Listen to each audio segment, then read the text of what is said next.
A Seaside Summer, Timeless Regency Collection Book 17. Written by Josi S. Kilpack, Martha Keyes and Heather B. Moore. Narrated and produced by Kim Bretton. The New Countess by Josi S. Kilpack.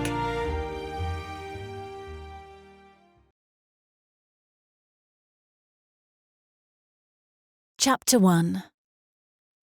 Diane lifted her face toward the summer sun, closed her eyes, and breathed in the warm, salty air of the ocean breeze.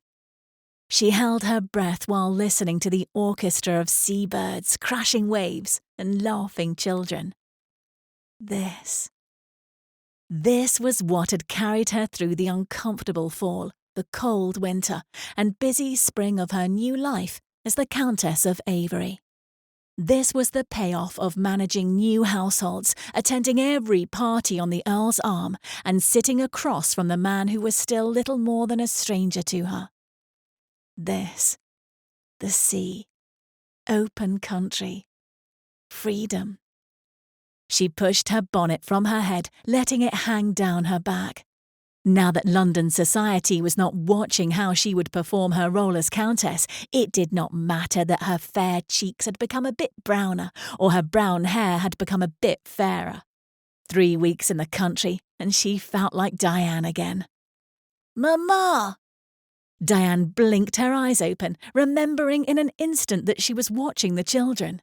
She turned her head quickly to count wind-blown heads. 1, 2, 3. And exhaled the panic that came so easily to a mother. She put her hand on her rounded belly and fixed her eyes on Benjamin, the child who had called to her, and hurried in his direction while confirming that Alston and Tabby were a safe distance from the water. Some days they played in the surf or swam in a cove some distance farther down the beach. Today they were simply exploring. There were few things that did not excite 9-year-old Benjamin, and upon reaching him, she gathered her skirts up to her knees so that they would not drag in the sand, and crouched beside the tide pool, oohing and eyeing over the tiny crab he had found. "It is trapped," he said, holding a stick but not poking his discovery, though she was certain he was tempted. "Should I put it back in the sea?" "No, it's safest right here until the tide comes in." "Can I take it home?" "No, my darling. It would not be happy in a people house." He frowned, puckering his eyebrows as he looked back at the crab he could not keep. "Shall we show the others?" she asked, hoping that the thrill of sharing his discovery would overshadow his disappointment. When Alston and Tabby joined them, Tabby stretched her arms towards Diane, who lifted the child onto her knee and held her around the waist while pointing to the crab. The little girl shrieked, part fear and part delight, as she pressed into Diane's shoulder. Tabby's mother, the former Countess of Avery, had died when Tabby was born. Trying to make up for the little girl's loss had been the easiest part of the marriage for Diane. Tabby had proved as eager to be loved as Diane had been to love her. The boys had been excited to have a new sister, and Tabby had quickly fallen into place with them too. Diane brushed Tabby's wild curls behind the girl's ear and thought of Tabby's father, Michael Richard Sterling, the Earl of Avery, Diane's husband. She repeated the word in her mind. Husband. Hus-band. Hub. Sand. 10 months had passed, and it was not any easier to say it in her mind than it was for the boys to say Tabby's full name, Tabitha. The boys began to argue over the stick Benjamin had put down, and Diane determined it was time to return to the holiday cottage they would call home for another 6 blessed weeks. She rose to her feet with Tabby still in her arms, tottering a moment as she shifted Tabby to one hip. "Are you all right, Mamma?" Benjamin asked as he took hold of her arm and looked up at her with his father's soft brown eyes. Jacob, her first husband, had been gone nearly 3 years now. He and the former Countess had died within months of one another. Back then, Diane had only known the Earl of Avery from a distance. They had never been introduced. Diane had met Margaret, the former Countess of Avery, a few times before she had married the Earl. Margaret had been young, smart, and had a lovely laugh that made everyone smile. Now Diane was married to Margaret's husband and raising Margaret's daughter. "I am lucky to have you here to keep me steady," she said to Benjamin. Now balanced, she placed her free hand on her belly, responsible for the unsteadiness, and watched Benjamin run to catch up with Alston. That she had delivered 2 healthy boys was part of what had attracted the Earl's attention when he determined he needed a wife. That Diane's father and Jacob had had parliamentary connections, and she had proven an excellent hostess for both, had been another credit. Tabby squirmed, and Diane released her, watching her run after her new brothers on her short 3-year-old legs. Diane was nearly 6 months along now and would not be able to lift Tabby for much longer. The seafaring group took their time on the path that led away from the beach, up to the cliffs and through the woods, exclaiming over birds and leaves and things that scampered into the foliage ahead of them. They came out of the woods behind the stables, and after giving each child a chance to pet the horses, Diane ushered them toward the house. She was getting tired, as was to be expected at this point in pregnancy, and would be glad to turn the children over to Nanny so she could lay down for an hour or so. She would enjoy a simple dinner with the children in the evening, then read by the light of the oil lamp for as long as she liked. In the morning, she would sleep late, enjoy breakfast in bed, as had become her habit here, and perhaps visit the local vicar and his wife, who had left a basket the day before. Currant tarts and a fresh loaf of bread. Or maybe she would put off the visit for a few days, or simply thank them at church on Sunday. She was the master of her schedule here, or lack of schedule, and took full advantage of that gift. Once inside, the children scampered up the wooden staircase for the promised biscuits awaiting them in the nursery. Diane let out a satisfied breath as she undid the ribbons of her bonnet that still hung down her back. She turned to hang the bonnet on one of the hooks beside the door and froze, bonnet extended, eyes fixed upon a man's hat hanging on a peg. A man's hat that had not been there when she had left some hours earlier. A man's hat she recognised, but did not expect to see here. Chapter 2. Diane was still processing the possible implications of this hat being in this foyer when she heard footfalls behind her. She turned in time to see the Earl come out of the parlour, a newspaper in his hands. She kept her surprise, and dare she admit it, disappointment from showing on her face as she moved her eyes to the floor and sunk into a shallow curtsy. "My lord," she said. He bowed his head in return. "Lady Avery." She returned to standing, but did not look him in the eye, for fear he would see more than she wanted him to see. "I had understood that you would be returning to Bentmore House once you had finished your affairs in London." "I did return to Bentmore, but there was a small fire in the servants' quarters that prevented my staying. I hope you do not mind if I join you here until the repairs are complete." "Certainly not," she said evenly, still looking at the floor between them. "Was anyone hurt in the fire?" "No, thank goodness. The damage is nothing that cannot be fixed." "That is good," Diane said, relieved. "Yes," he said simply. An awkward silence, like so many other awkward silences they had shared, stretched between them as they both seemed to wait for the other to speak. Diane finally gave in. How long shall you be in residence, my lord?" "A fortnight, I think. I had hoped my arrival would be a good surprise." She looked up and met his dark blue eyes as she considered carefully what to say in response. In the life they had shared these last months, she had sat across from him at dinner, attended parties on his arm, and thrilled a little when he tapped on the door that connected their rooms. But she did not ask what he did with his time, solicit his opinion on her activities, or know anything about him that any other person of society did not already know. Except perhaps that his hands were gentle in the dark, She did not dislike this man who was her husband, but the consideration afforded him would change what she had been enjoying here in the cottage. "It is a good surprise, is it not, Lady Avery?" Diane brought out her London smile, the polite, perfectly acceptable smile that she'd thought she could store away all summer. "Of course, Lord Avery. It is a good surprise." Chapter 3. "I apologise for the dinner, my lord," she said, after they had eaten in silence for a few minutes, like so many other dinners they had shared at Bentmore House. In London they had gone out nearly every night, thus avoiding the awkward meals shared by just the two of them. At least they were awkward for Diane. The Earl seemed quite comfortable with the formality. The children had eaten in the nursery without her, and she hated that she'd traded out their lively and comfortable company for the Earl's companionship, which consisted of him talking about mutual friends and her saying, "I see," and "How lovely," and "Isn't that interesting?" For most of the time she'd been in London, March through June, the children had stayed at Bentmore House in Redditch. She and the Earl were so busy with the engagements of the season and parliamentary session that it had not made sense to take the children away from their routines and the wide open spaces of the country estate. Here in the cottage, Diane had enjoyed spoiling them with the time and attention she'd missed during those months in London.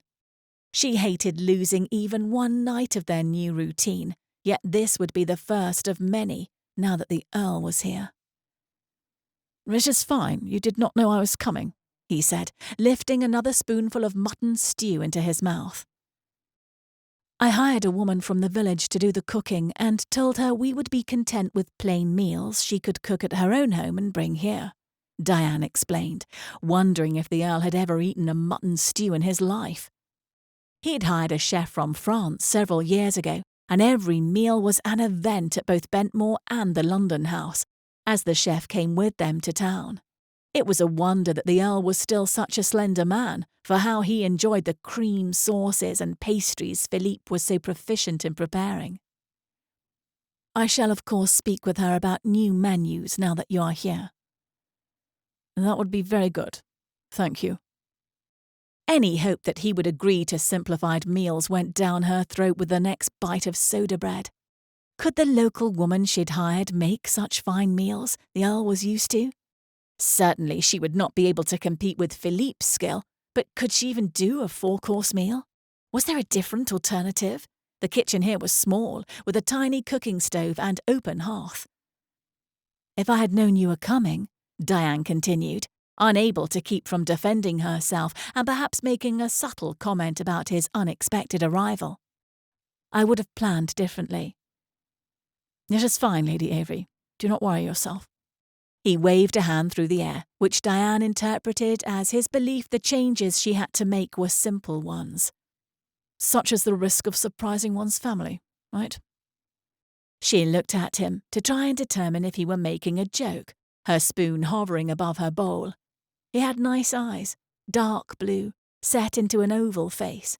His nose was a bit large, but not so much as to be ill-suited. His dark hair had the slightest hint of grey at the temples, though he was only 35 years old, only a few years older than herself. That he was an attractive man was tempered by the knowledge that she'd have accepted his proposal even if he were old, portly, and had hair growing out of his ears. Jacob had not left her well cared for, and she'd needed security and purpose when the Earl had come calling. There had never been any question as to whether or not she would accept his offer of marriage. "Yes, I suppose that is a risk," she confirmed in an even tone. "If I had known, I'd have made sure to accommodate you in the manner you are used to." He laughed, and it made her back stiffen, though he did not seem to notice. "That would be quite impossible here in Southwood," he said, waving his hand about the roughly plastered walls and split-wood door frames. He was right, of course. It was impossible for a simple holiday cottage to accommodate the elegant meals and 36 servants of Bentmore House with its 18 bedrooms, 4 parlours, ballroom and full floor of servants' quarters. His derision, however, triggered her defences. She had loved this cottage from the first moment she'd heard word of it from his mother. When Diane had stepped inside it nearly a month ago, she'd been completely seduced. Small but cosy, simple but perfect.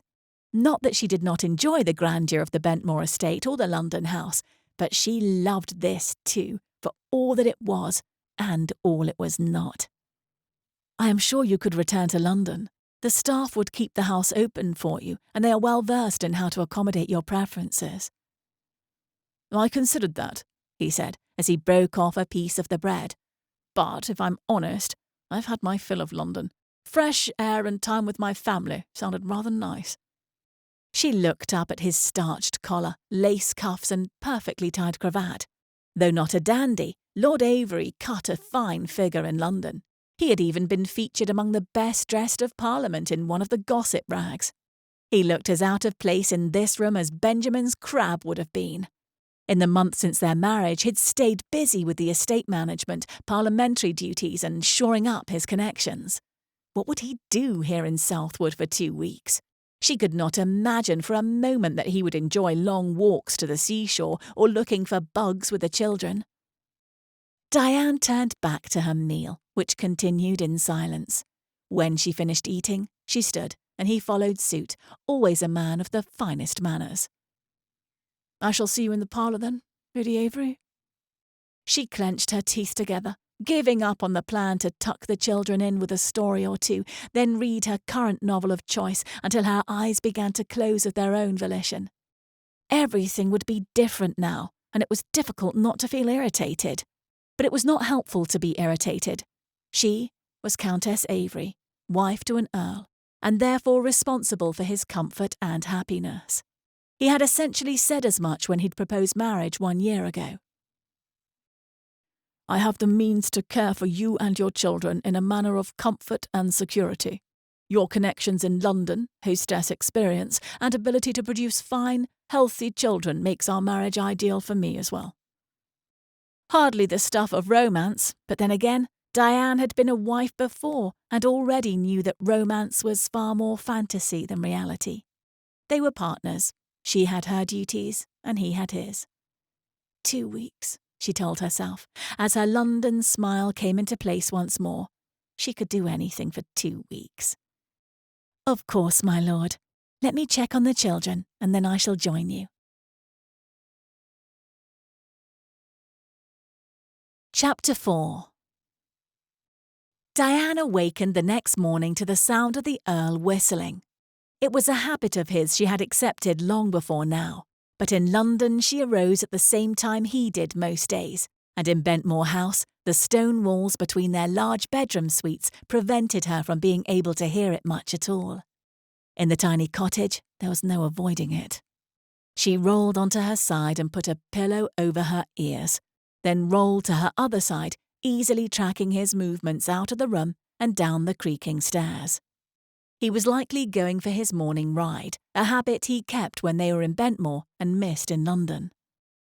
She closed her eyes, thinking she could sleep again, only to realise she could hear the low timbre of his voice as he spoke to Mrs. Stedman in the breakfast room beneath her. Were the walls and floors made of paper? By the time the house returned to silence, she was fully awake and decided to get ready for the day, choosing one of her nicer dresses instead of the simple, wide-cut ones she found more comfortable. She also took extra time on her hair to better look the part of a countess. She'd been wearing her hair down most days at the cottage. She'd given her lady's maid leave to visit family in South Sussex for the duration of her stay in Southwood, liking the idea of caring for herself all by herself. Should Diane fetch her back, or would it be more efficient to hire someone from the village to assist her for the duration of the Earl's visit? She would need to ask Mrs. Stedman her thoughts on the matter, and about the cook, and a dozen other details the Earl's arrival had changed. Since she'd not been able to share dinner with the children, Diane joined them for breakfast, sausages and toast, at the short table set up in the nursery. They had shared dinner together in the dining room each evening until last night, but took their other meals here. They talked over what to do with their day, as was their custom every morning, and decided to walk into town for pastries they would take with them to the cliffs. They were on their way down the stairs when the front door opened and the Earl came inside. Diane had almost forgotten he was here. "Papa!" Tabby said as she hurried down the stairs and jumped toward him from the third step. Diane's heart skipped a beat when she thought he might not catch her, but he snatched her out of the air and spun her in a circle before placing her back on the floor. Diane had never seen him show such quick reflexes. The boys maintained their rather stiff postures, which they always adopted in the Earl's company, as they finished descending to the main level, one on either side of her. "Good morning, Benjamin. Good morning, Alston," the Earl said, as he tried to pry Tabby's grip from his legs where she had attached herself. It seemed the seaside had untaught her all manners of conduct, but then she was only 3 years old. Good morning, Lord Avery," the boys said in such perfect unison that Diane wondered if Nanny had been making them practice. The Earl nodded at them both. "I wondered if either of you would like to do some riding today." Benjamin's eyes went wide and he looked at Diane. "Could we, Mamma?" Alston looked equally excited at the idea, but said nothing. "There are no riding horses fit for boys their size," Diane said. "Only the carriage horses, and they are much too big for them." "I asked Mrs. Stedman if there might be some we could hire, and a farmer brought them over just now as I was finishing my ride." He pointed a thumb over his shoulder, which was not in the direction of the stables. "One is an older mare, and the other a gelding the farmer used for all his children when they were learning to ride. Tabby shall mostly watch for this lesson." It was not yet 10 o'clock, and he had already hired out for horses. "I want to ride horses," Tabby whined, her face between the Earl's knees. Diane stepped forward and successfully untwined Tabby from the Earl's legs. She held the child's hand tightly and stepped back while the Earl straightened his waistcoat and nodded his thanks. "I am afraid the boys do not have much experience riding. Besides, they were going to get pastries from town and have a picnic at the cliffs." "I believe that riding is the only remedy for that," the Earl said. His face stayed completely stoic for a few seconds until one side of his mouth twitched. Was he being humorous? She could not read him at all. She looked at her boys again, both wide-eyed with anticipation, and accepted that she would not be taking the children to town. The Earl had made the decision and the arrangements. It was her role to support him. She smiled tightly. "They would enjoy the lesson very much. I shall help Nanny find them appropriate clothes." While the boys got their first riding lesson, Diane met with Mrs. Stedman, changing the overall running of the household. The Earl's valet had taken the maid's room, which had been empty because Mrs. Stedman had been able to look after Diane and the children fine on her own. Until now. Mrs. Stedman would now find a maid to come in and help with the household chores during the day and act as Diane's lady's maid when needed. Mrs. Stedman would primarily manage the staff in the household. First thing on Diane's list was working out the menus with the cook and finding a full set of dishes. The cottage set was incomplete, and stocking the wine cellar with the Earl's favourite vintages. The meeting took all morning. The children had luncheon in the nursery when the riding lesson came to an end. Diane and the Earl ate cold ham and crisp cucumbers from opposite sides of the table. She asked how the riding lesson had gone. He talked about Alston being particularly attentive and how Benjamin had tried to get his horse to run without success, proof that the Earl had hired the right mounts. "Did they never ride when they were living with your brother?" the Earl asked. "They have no experience with horses at all." Diane's thoughts only darkened further to go back in time to the damp cottage on her brother's estate she'd moved into after Jacob's death. It had been small and remote, a full 4 miles from the village. On Sundays they went to the main house to enjoy dinner with her brother and his family, but other than that they were alone all the time. It had been a horrible time, and it was good for Diane to remember how improved their lives had become because of the Earl. "No, my lord," she said simply, buttering a slice of bread and mourning that beginning tomorrow, even lunch would be a full meal. She would miss the simplicity as would her stomach, which did not do so well with rich and hearty foods when she was pregnant. "Well, that is unfortunate," the Earl said. "It is such beautiful country there." "Yes, my lord." She stopped shaking her knee in agitation when she realised it was shaking the table, then asked after his mother, who had been at the London house when she and the children had departed. Diane had liked his mother from the start, especially in regard to the way the woman doted on the boys. Diane's own parents were gone, and she loved that the boys had a grandmother to spoil them. The Earl updated her on his mother's plans for the summer, a month in Newport and then a stay with a cousin in Bath, where she would take the waters in hopes of preparing her constitution for winter. She would return to Bentmore in time for Diane's confinement. It was understood that the baby would be born at the family estate, as was tradition. If it were a boy, the entire estate would be his one day, and every Earl since the first had been born at Bentmore House. If Diane had her way, she'd stay in the cottage and deliver here. It would be lovely to use the local midwife who she'd met upon her arrival here and enjoy getting to know this new child away from the duties of being Countess Avery. But as with most things, she deferred to the Earl and his expectations. Once they finished their meal, Diane headed to the nursery in hopes of rallying the children for an afternoon excursion to the beach, only to find Tabby napping and the boys playing with the horse figurines Nanny had found for them upon arrival, which they had not been in the least bit attentive to before now. "Can we take the horses to the garden?" Benjamin asked after several minutes. "Do you mean the real horses or the play horses?" she asked. The boys thought this a grand joke and had a good laugh until reassuring her they meant the play horses. Since Nanny needed to stay close for Tabby, Diane fetched her novel from her room and accompanied the boys to the garden, hoping they would tire of the game that consisted of galloping their toys over every rock and bench and bush. Instead, they found sticks to build stables and pulled up grass to serve as hay. It was rather adorable, even though Diane would have preferred an excursion. Diane fell asleep reading in one of the garden chairs and awoke with a crick in her neck, just in time to change for dinner, though she had not brought any dresses truly suitable for evening. The Earl would expect her to do her best, however. If she sent a request to Bentmore to have a trunk shipped to her, would it arrive in enough time to do any good? The evening played out just as the first had, save that the meal was 3 courses and included lemon cake.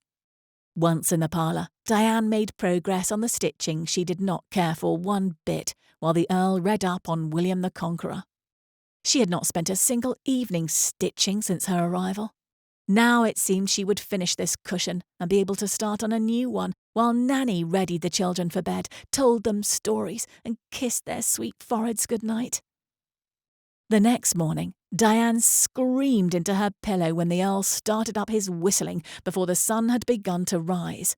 Once again, she could not sleep even after he'd left for his morning ride, and so she got up early and spent more time than she wanted to on her toilette.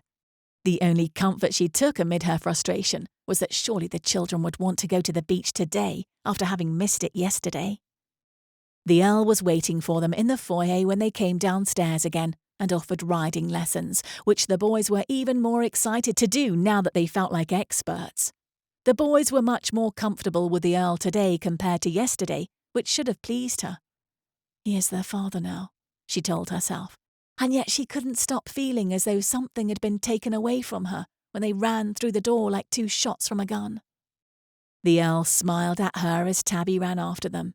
Diane stood where she was, her pasted smile tacked up at both corners of her mouth. When the door shut behind him, she let that smile fall and glared at the door. "Ma'am?" Diane turned to Mrs. Stedman, who held out 2 letters. "These came this morning." The letters were addressed to Lord and Lady Avery. She took them into the parlour and sighed when she opened and read the notes. Dinner invitations. One for Thursday evening and another for the following Wednesday. Diane leaned back in her chair and closed her eyes. She'd had a few morning visits from local gentlewomen since her arrival, and dinner at the vicarage once, but had enjoyed the overall lack of social engagements. Now that a peer of the realm was in residence, that would change. She allowed herself 2 minutes to whine and complain in her mind, then she straightened her spine and set about her duties to respond to the invitations. Of course, they would love to attend. Thank you so much.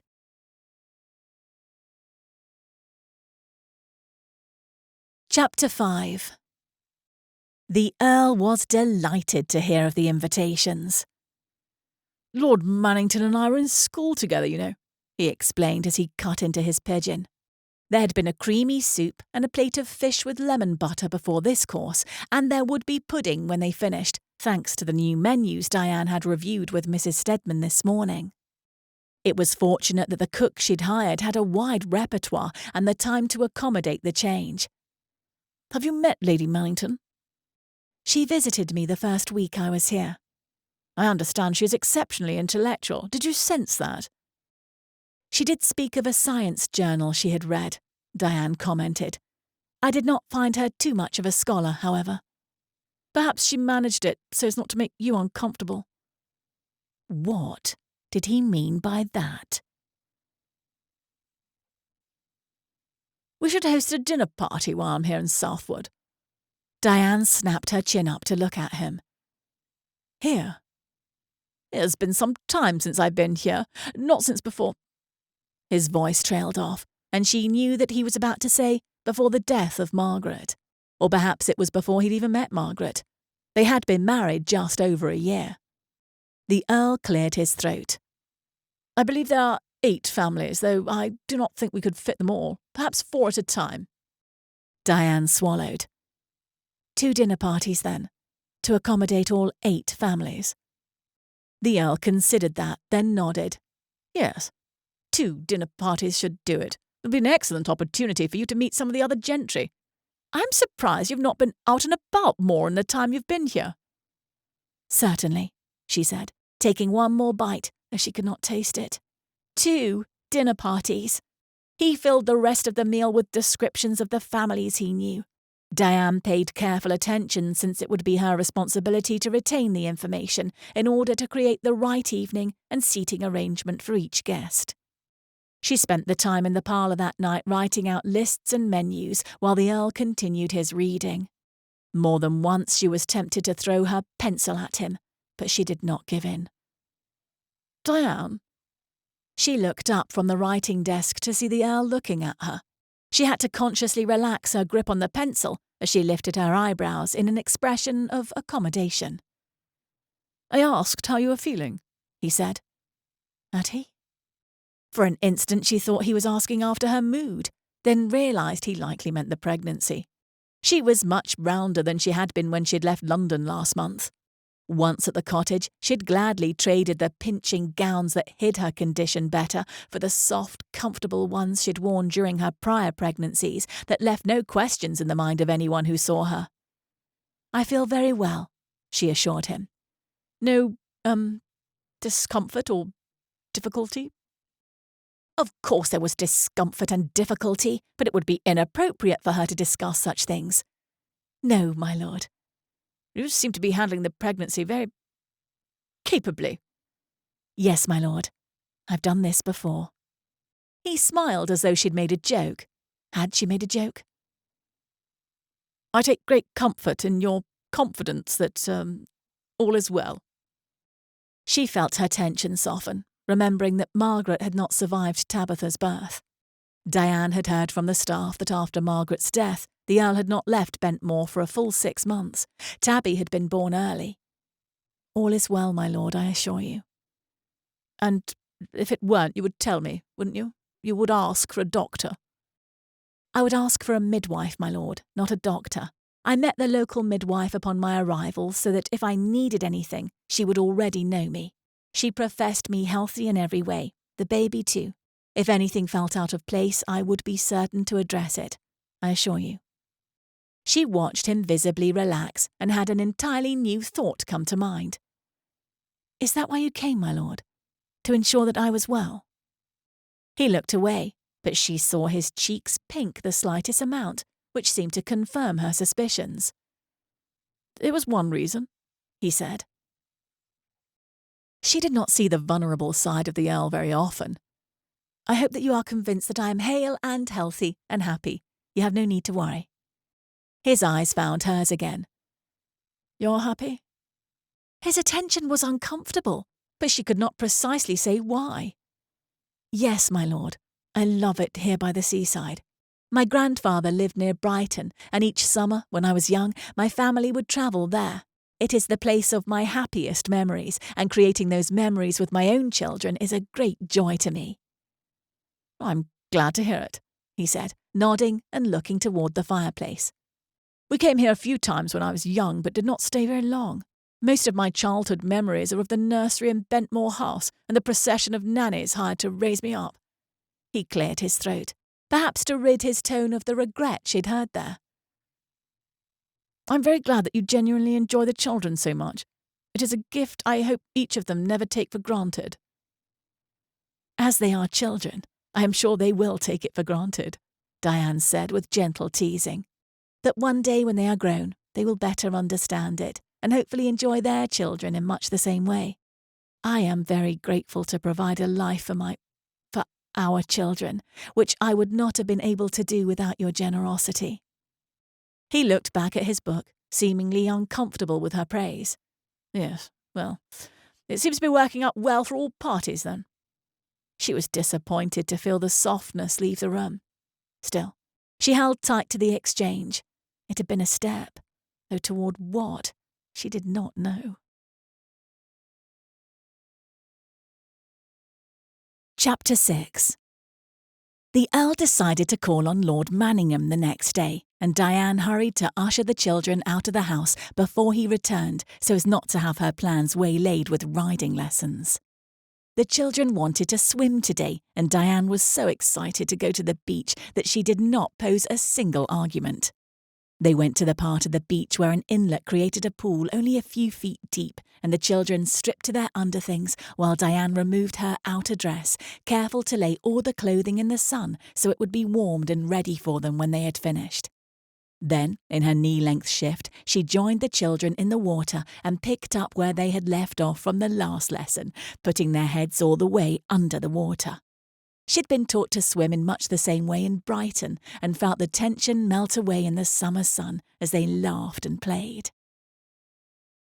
When Diane knew the children would be hungry soon, she ushered them out of the water and they all laid upon the large quilt she'd brought for just this reason, to let the sun dry them before they put their clothes back on and headed back to the cottage for lunch.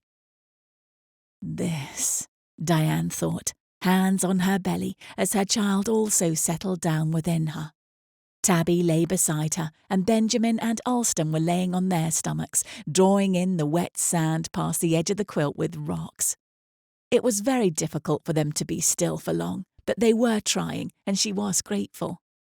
The thin linen of her shift would dry quickly, and she was in no hurry. This was exactly the medicine she'd needed. Sun, sand, her children, the lapping of the waves upon the shore. Her muscles relaxed, her breathing slowed. This, exactly this. "There you are." Diane sat up so quickly that she felt dizzy as the sun blinded her and the sleepy summer afternoon snapped away. "I've been looking for you." "Oh." Diane was on her feet now, facing the Earl who stood several paces away. Tabby scampered off the blanket to run to her father, but the Earl's eyes were fixed on Diane, her bare feet and legs to her knees, and her thin linen shift still damp, which meant it clung to her overly curvaceous body. She crossed her arms over her chest as her cheeks heated to have such direct attention. He had not knocked on her door since she'd announced her pregnancy, had not seen the changes it had made to her body. She hurried towards her dress, a simple frock that she quickly slipped over her head and tied into place at both sides, keeping her back to him as she dressed herself.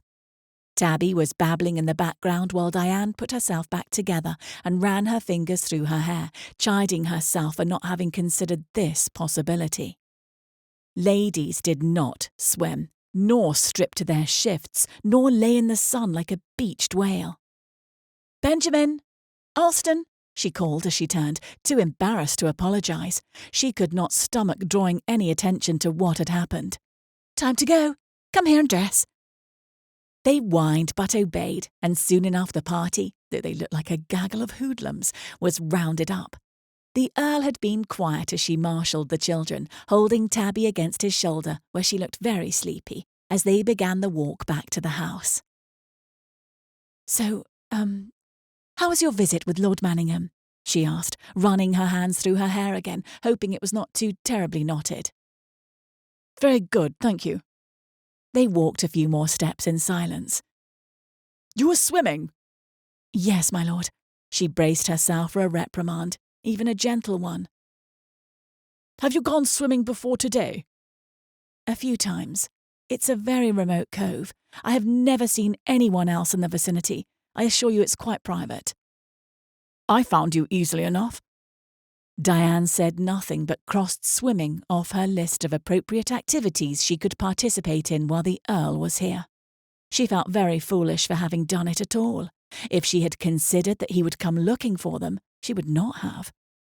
The boys found something of interest along the path, and the Earl increased his strides in order to catch up, while Diane shortened hers. She was still embarrassed, but also annoyed. She had swam every summer as a girl and wanted her children to have the same opportunity, even if it was not seen as generally acceptable amid the noble classes. It was fun. Did that not count for anything? Because her shift had not been completely dry when she put on her dress was now taking on the dampness, causing it to bunch and stick in uncomfortable places. She tried to walk as normally as possible and hide the fact that she was adjusting her clothing with almost every step. Mrs. Stedman always had a bath prepared so that when she and the children could wash the seawater away when they returned from the beach. Upon entering the cottage, the housekeeper ushered the children toward the kitchen where the washtub was set up. "Lady Avery," the Earl said from the foyer as he began to follow after them. Diane smiled at Nanny, allowing her to finish the herding, and turned to face her husband, chin lifted. "Are you sure that swimming is wise, given your present, condition?" Diane took a breath to keep from showing her annoyance. She did not want contention. "I shall avoid it in the future, my lord." "I'm not telling you what to do and what not to do. I know things can be delicate with the pregnancy, and I'm simply concerned for you, of course, and for the child." Mixed emotions moved through Diane's chest. She remembered the softness of his questions about her condition the other night. At the same time, she had assured him that she was fine, and she was. She did not want to be managed by his fear, but neither did she want to discount his concerns. A healthy woman with a healthy child is not as delicate as you might think, my lord. It is good for me to walk, be out of doors, and active. It's part of why I came here. I do not take chances with any of my children.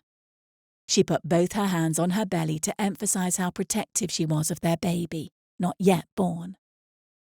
"I only think, that there is a risk in being in the water and managing the children on your own. If something happened..." "As I told you the other night, I have done this before. Both of my pregnancies with my sons were just like this one. I did not get ill. I did not have difficulties carrying or delivering the babies. I know my body and I know my limits." "Did you swim while supervising 3 children when you were pregnant with the boys?" She clenched her jaw and looked at the floor, giving up the argument. "No, my lord." He was silent. "I do not wish to be a dictator, Lady Avery. I'm only concerned for the welfare of my family." "I understand," she said, though her teeth were clenched tightly. "Thank you," he said, shifting awkwardly on his feet. "And, did you remember that we have dinner with Mr. and Mrs. Cuthright tonight? We are to be there at 6 o'clock. Diane took another steadying breath. In fact, she had forgotten. "I shall be ready, my lord." "Thank you, Lady Avery." They continued standing in the foyer, facing one another, but saying nothing. "Will that be all, my lord?" She finally looked up at him, but was unable to give him even a fake smile. He held her eyes, looking uncomfortable, as he should. "Yes, Lady Avery. That is all." Chapter 7. Dinner at the Cuthrights went well, and Diane smiled all the right smiles and said all the right words as she was introduced to the gentry of Southward. Her worst fears were realised when a few of the guests said they would be sending invitations to have Lord and Lady Avery to dinner while the Earl was in town. The next day, Diane received the expected morning visits while the Earl took the children riding. Again. When the visits were finished, she conferred with Mrs. Stedman, responded to new invitations, and finalised the plans for the dinner parties she would be hosting. She interviewed the maid Mrs. Stedman had hired and approved more elaborate menus. The next day played out similarly, though she spent time with Tabby in the nursery and napped in the afternoon before getting ready for yet another dinner, which led to more visits the next day and additional invitations. She had socialised and played her part as Countess, yet had barely seen her children over the course of the last few days. The only solace she could find was that in another week the Earl would be gone and she would have a few weeks to be alone with the children again. At dinner that night, the Earl announced that he would like to take the boys fishing the next day. "Fishing?" Diane asked, setting down her knife and fork. "They have never gone fishing." "Then I say it's about time," he said with a smile. Was he insulting her? Pointing out that they were missing some of the coming-of-age activities of boyhood, like knowing how to ride? Their father died when they were very young. Alston was barely older than Tabby is now. There was little opportunity for them to learn to fish. He looked up at her, his smile fading quickly. "I was not trying to be rude. Forgive me if I was." She looked at her plate, filled with beef Wellington and burgundy potatoes, thanks to her resetting of the menus, and took a breath in order to keep from letting all her frustrations spill out. She picked up her fork and knife in order to cut a bite of potato. "I'm sure they would love to go fishing," she said in an even tone as she cut another bite. The next morning, Diane woke up to the sounds of the Earl whistling even earlier than usual. Outside her curtains, the sky was barely grey. She put a pillow over her ears and squeezed her eyes shut, but she could not fall back asleep. She heard the children in the hall and Mrs. Stedman fussing over them in the foyer below. Half a dozen times she considered going out to see the children off. Each time she talked herself out of it, not wanting the Earl to see her undone and in her nightdress. She waited until the house was quiet for half an hour before ringing for her breakfast tray, then lingered over her meal as long as possible before getting out of bed and readying herself for the day. It was 11 o'clock when she finished the meeting with Mrs. Stedman and the party had still not returned. How long did it take to catch a fish? If morning were best for fishing, why weren't they back already? She had hoped they could still go to the beach, but she only had a few hours to make that happen. She tried to read while she waited, but could not concentrate, so she headed to the nursery where she expected to find Tabby. Except Tabby was not there. Nanny explained she'd gone fishing with the others. "He took all 3 children?" Diane asked, feeling alarmed. The man had no experience managing so many children by himself. They would be near water. She hadn't expected for a moment that the Earl would take a 3-year-old girl fishing. Surely he took a groom with him. Nanny shrugged. Of course she wouldn't know.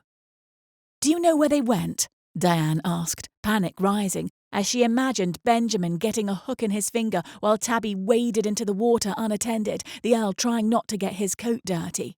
"Brown's Pond, I think." Diane thanked her. Brown's Pond was located nearer to town, and Diane had taken the children there a few times to look for frogs and throw rocks in the water, which was so still compared to the crashing waves of the sea they encountered at the beach. Diane changed into her walking shoes, grabbed her bonnet off the hook, and hurried toward the fishing expedition.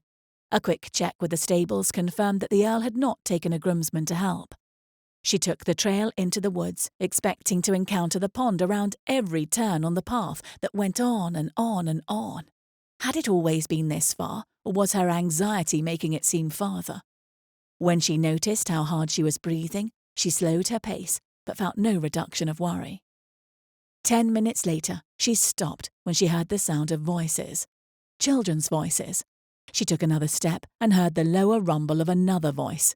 The Earl? She moved forward quietly, then stopped when Benjamin's unmistakable laugh rang through the trees. She began walking again in the direction of the voices, then caught a flash of blue through the trees along the side of the path. Slowly and quietly, she stepped forward and peered through the trees into a small clearing where she saw Benjamin and Alston laying on their backs in a patch of sunlight. She looked to one side and found the Earl, laying on his stomach in the grass, propped up on his elbows, with Tabby sitting astride his back and dropping torn grass into his hair. Tabby's blue dress accounted for the flash of colour that had caught Diane's eye. The Earl had taken off his coat and waistcoat, and the boys had their shoes and stockings off like regular hoodlums. What if they got thorns in their feet? Tabby looked like a complete disaster, with a muddy hem and hair a wild compilation of curls. But they were all smiling. The Earl laughed at something Alston said, which made Tabby bounce upon his back. Tabby shrieked with delight, and the boys laughed. Benjamin threw a rock at a tree, and the group cheered when he hit it, startling Diane so much she stumbled backward onto the path. She hurried back the way she had come, until pausing to once again catch her breath and review the circumstances. Why was she running away from them? Why had she not announced herself? The reason was easy enough to admit to herself, even if it was unattractive. She'd left because the Earl was at such leisure, the children were so content, and she hadn't felt as though she belonged. The realization hollowed out her chest. Of course she belonged. She was the children's mother. She was the Earl's wife, the new Countess. But frankly, she had not expected to see such camaraderie between them. He'd given the boys very little attention until last week, and suddenly they were thick as thieves and she was at odds with herself. What should I do? She asked herself, putting a hand on a tree and taking deep breaths to fully steady herself. She hated feeling this insecure. It was not something she encountered often. For a few minutes she vacillated between returning to the house or reapproaching the group as though she had just come. Join them, she told herself. She could not overcome her feelings of not having been invited, however. She had decided to return to the house when she heard voices coming towards her. Diane quickly amended her plan again and began walking towards them so it would seem as though she had just arrived. Benjamin was walking ahead of the group, and when he saw her, his face lit up and he ran ahead of the others. His excitement to see her was a balm for her rising insecurities, and she was able to smile a real smile. All the shoes and stockings had been replaced, and the Earl had put on his waistcoat and coat, though his cravat was gone and the neck of his shirt lay open. She looked away from the dark hair she had only ever seen in the moonlight and hoped he would not see the flush of her cheeks. I caught 2 fish, Benjamin declared when he reached her. You did? She asked, ruffling his hair. She looked past him to where the Earl held a basket in one hand. The fish must be in there. Benjamin nodded vigorously and held up his hand, the thumb wrapped in a strip of linen that looked like a piece of the Earl's missing cravat. And stuck the hook in my thumb, she gasped, thinking back to her fear of that very thing happening. Tabby fell in the water, Alston said, coming up to her from behind his brother and throwing his arms around Diane's legs. She did? Diane's heart was in her throat as she gave Alston a reciprocating embrace. She looked past her sons to the Earl, who held Tabby on his hip. They were close enough for Diane to now see the little girl's dress was wet. She'd predicted that too. She unwound Alston's arms from her legs and hurried to take Tabby from the Earl's arms. Are you all right, little one? I foul. Tabby reached her chubby arms around Diane's neck. I can see that, Diane said, fussing over her hair and dress as she repositioned her. She really was too big for Diane to carry. Are you hurt? I cry. Diane frowned, then pulled her close again. I'm sure you did, you poor thing.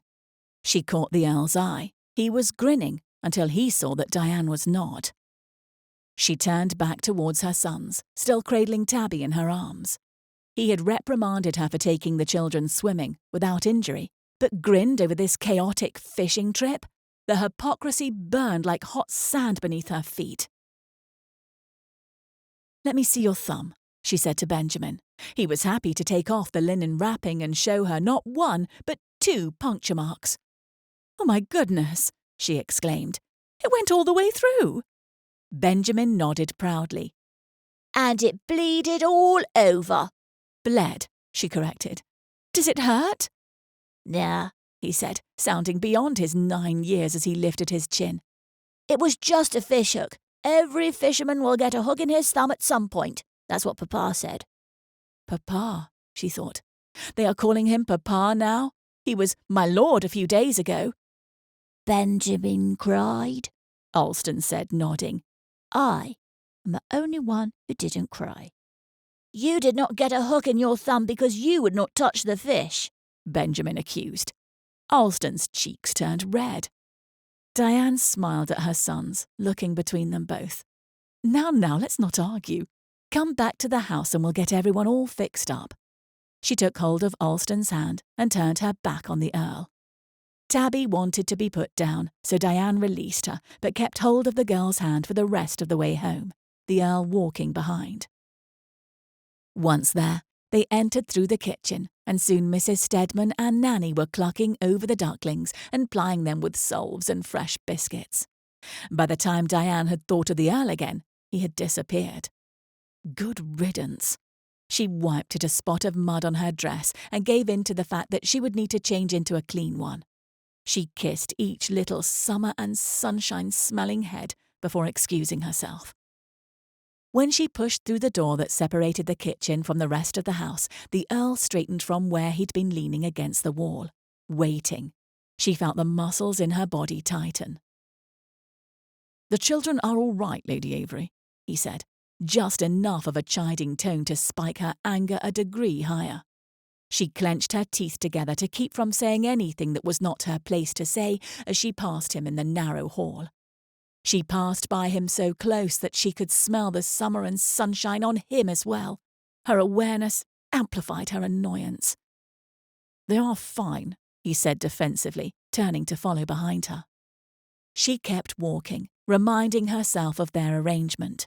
He was the Earl, she was his new Countess. She did not have the space to share contrary opinions or question his judgment. "They had a good time," he said, following behind her.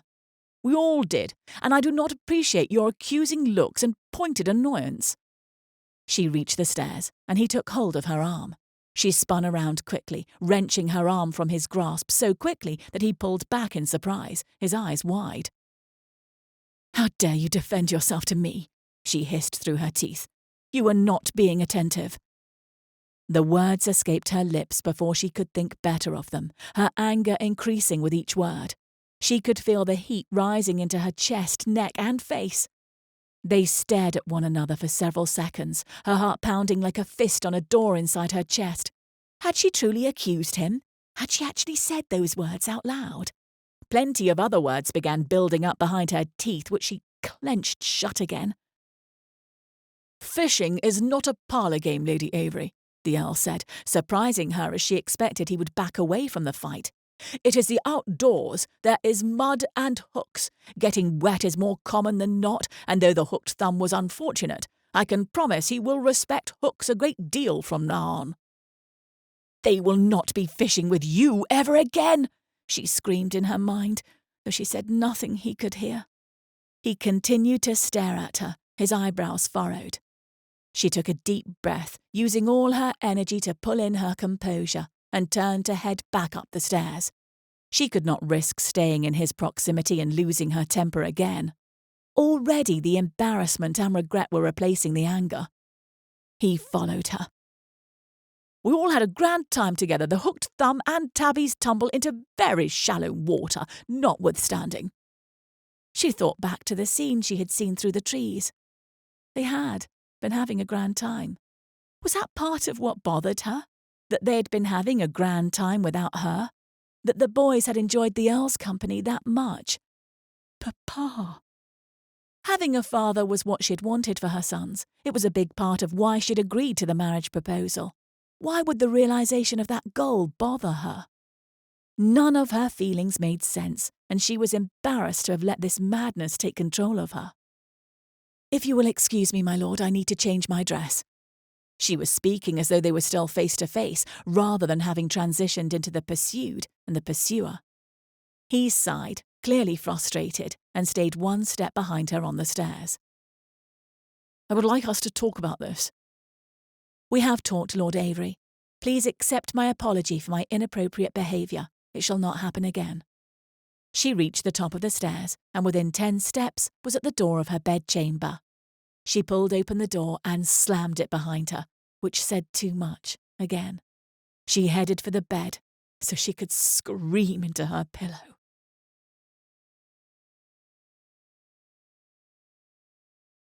Chapter 8. Lord and Lady Avery attended a dinner together the next evening. Lord and Lady Mannington's fine estate was located a few miles north of the cottage, and they suffered through a silent carriage ride there and back. It truly was insufferable, with the tension swirling about their heads like vaporous snakes. They had avoided each other all day, neither of them willing to be the one to attempt a repair of yesterday's disagreement. "I'm glad you're back," Nanny said, meeting them at the base of the stairs once they'd come in, then turning her attention to the Earl.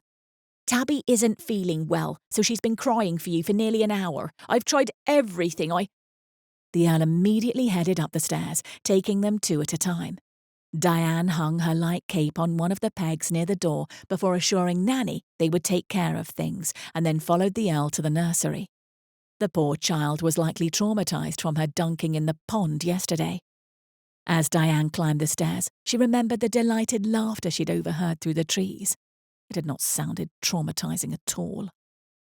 It turned out that Tabby was crying because she had a tummy ache, which Alston eventually confessed was due to the fact that she'd eaten everyone's pudding.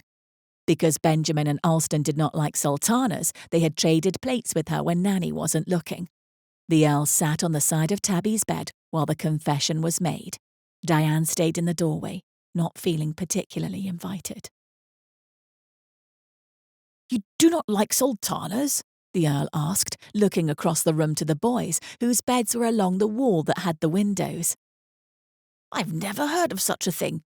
They are sweet and burst in your mouth." They look like bugs, Alston said. The Earl laughed, a true full laugh that moved through Diane like the sound of a violin. She had heard his company laugh, much as he had heard hers throughout the months at social events. She had only ever heard this laugh, however, a real laugh, through the trees when she'd come upon them yesterday. It was even more powerful this close. "But they do not taste like bugs," he said. "I mean, I suppose roast beef looks like tree bark, but I still find it delicious."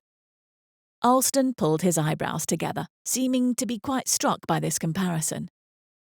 They stick in my teeth, Benjamin said, defending the shared distaste for sultanas, which Diane suspected was something she had passed to them. She made a mental note to inform the cook to leave them out of future puddings. "Caramel gets stuck in one's teeth as well," the Earl said to the boys while rubbing Tabby's back. "You enjoyed those yesterday, did you not?" "He gave them caramels?" Mamma does not like sultanas either, Alston said. The Earl flicked a glance toward her, proving that he did indeed know she was there. He turned back to Tabby. "There are only 2 remedies for what ails you, little one. First, you must simply give it time. It will hurt for a bit, but will eventually go away. The second is you must always remember what this feels like and not eat more than is wise in the future." "I shall fetch some soda water," Diane said. "That is the only other remedy." The Earl nodded while keeping his eyes on Tabby. Diane left to the kitchen and returned a few minutes later, soda water in hand. The Earl tried to get Tabby to drink, but she refused, pursing her lips together tightly and turning her head away from him. With a glance, the Earl and Diane traded places. Diane managed to convince her to drink, though Tabby sputtered and gagged. Still, She took a few more sips before claiming her stomach felt better. Diane began to hum while stroking wide circles around the little girl's back. The Earl took the glass from her hand, their fingers barely touching as the cup transferred between them. Did she feel something with that touch? Was that the same thing she would have felt with any other person? Was she more affected because they had been at odds with one another? With the boys, she drew letters on their backs in situations like this to distract them further, but Tabby did not know her letters. The Earl whispered with the boys on the other side of the nursery, making them laugh, but Diane did not look his direction. Finally, after nearly 10 minutes, Tabby was asleep. Diane pulled the blanket to her chin, then went to the boys and kissed each of their foreheads. Once the nursery door was closed, Diane looked past the Earl toward the door to her room with longing. She was bone-tired, and her hips hurt from the long walk in the woods the previous morning. "I did not know of the soda water remedy," the Earl said. Diane shrugged. "I am not sure if it's a remedy or simply propels the affected to say they feel better because it tastes so awful." The Earl smiled. She could not smile back and stepped to the side to go around him and find refuge in her room. "Why are you so angry with me?" he asked as she passed him in the hall. She stopped and looked at him. "I am not angry. You explained yourself regarding the fishing trip, and all is well between us. You were angry before I took the children fishing. You have been simmering since my arrival and are practically seething now." She stared at the floor of the hallway. "Do not say anything," she scolded herself as she tried to construct an adequate explanation. Why was he doing this? Why was he trying to pick a fight? When she could find no words, she started walking again, aching to hide behind the door of her room. "Very well," the Earl said from behind her. "If this is the way of things between us, I will leave for Redditch tomorrow." She turned towards him in surprise. He held her eyes as he continued. "I'm quite clear now where we stand, Lady Avery, and shall leave in the morning. I shall take Tabby with me, as I've missed her terribly these last months. I shall see you when you return to Bentmore House. Good night." He walked past her and let himself into the room beside hers. The door shut, leaving Diane frozen in the empty hallway, knowing she had managed this very badly indeed. Chapter 9. Diane paced in her bedchamber by the light of her oil lamp, forward and back, forward and back. Each time she turned from the far side of her room, she looked at the light beneath the door that connected her room to the Earl's, then shook her head and paced again. She was not wrong in having wanted her holiday, did not even feel like she was wrong in having been upset about the careless fishing expedition, but those rights did not mean that she hadn't handled this wrong. He'd sensed her irritation with his arrival even though she'd said all the right things, well, except yesterday when she'd lost her temper. Regardless, he'd known, he'd felt it, and he cared. That was the most surprising part. He cared that she was irritated. What sort of husband cared about such things? Beyond that, she had made the Earl feel unwelcome in his own home, and that was never something a wife should do to her husband. Her job was to encourage, support, and assist her husband in every way, be his helpmeet, and she had not done her job. She would tell him she was sorry, blame it on the pregnancy, assure him she would like him to stay. She did not want to, but yet she also did want to. Distance was something she'd accepted as a normal part of marriage, but discord was very different, and she did not want that. It was her family, her future, her security. Finally, when she feared she would worry a rot in the floorboards if she kept pacing, she went to the door between their rooms and knocked. Even though wives did not knock on the connecting doors to their husband's room, it was the husband's prerogative to make a visit, and he had not made one in months. Having broken so many of the unspoken rules today left her feeling very uncertain of herself. It was several seconds before the knob turned and the Earl pulled the door open. He was wearing trousers and an untucked shirt that hung nearly to his knees. She was reminded of the scene in the clearing yesterday when she'd spied on the fishing party and felt so removed from them. It was shallow and petty to have let things come to this, and she committed to do whatever it took to repair things. "May I have a moment, my lord?" she asked. He did not answer, but stepped out of the way and waved her into his room. The bedchamber was a mirror image to her own, a fireplace, a bureau, a bed, and a chair. She turned to face him, but kept her eyes apologetically downcast.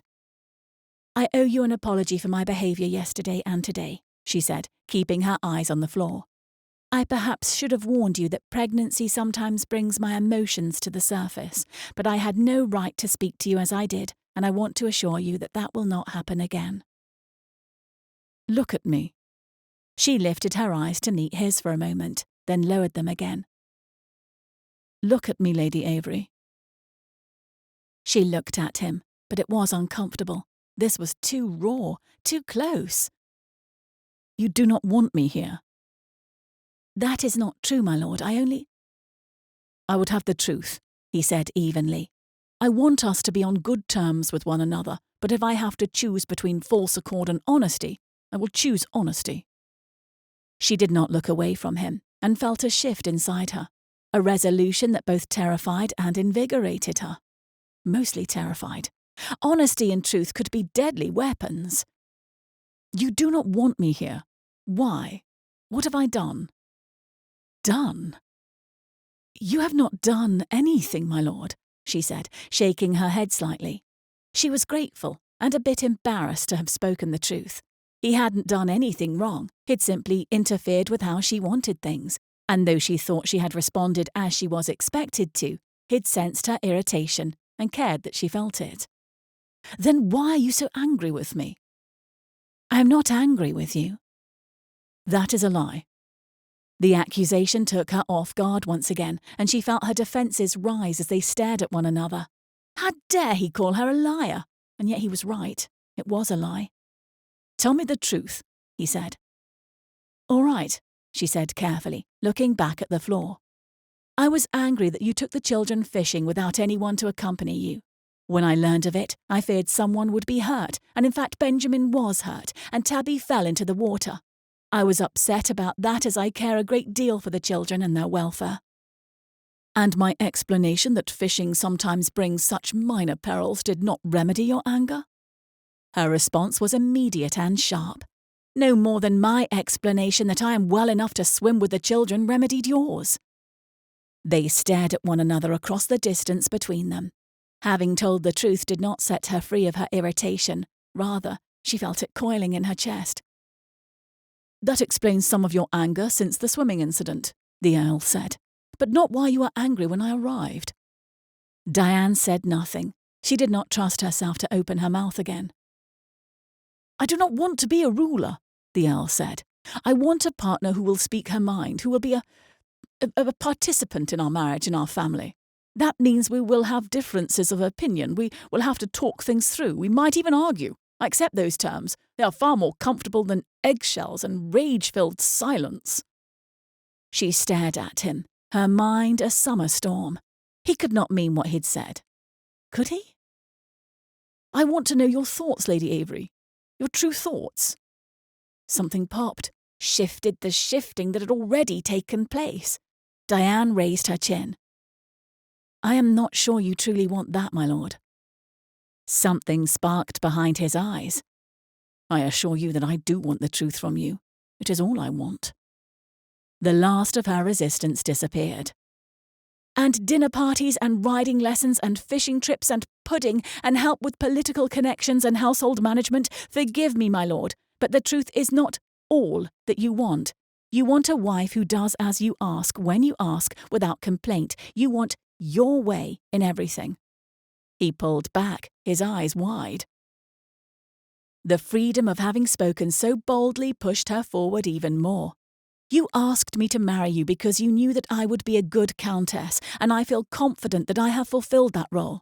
I chose to summer here in Southwood because being a countess is not who I am. At my core, I am a mother and a woman who likes long walks and late mornings. Now you have come without any warning, and I am back to being your countess and seeing that you are accommodated." She stopped speaking, and the room was silent, save for the sound of her blood pounding in her ears. She'd said too much. She'd crossed a line, but it felt so good to have finally released the pressure that had been building. for about 10 seconds. Then the relief turned to dread. Had she truly said those things?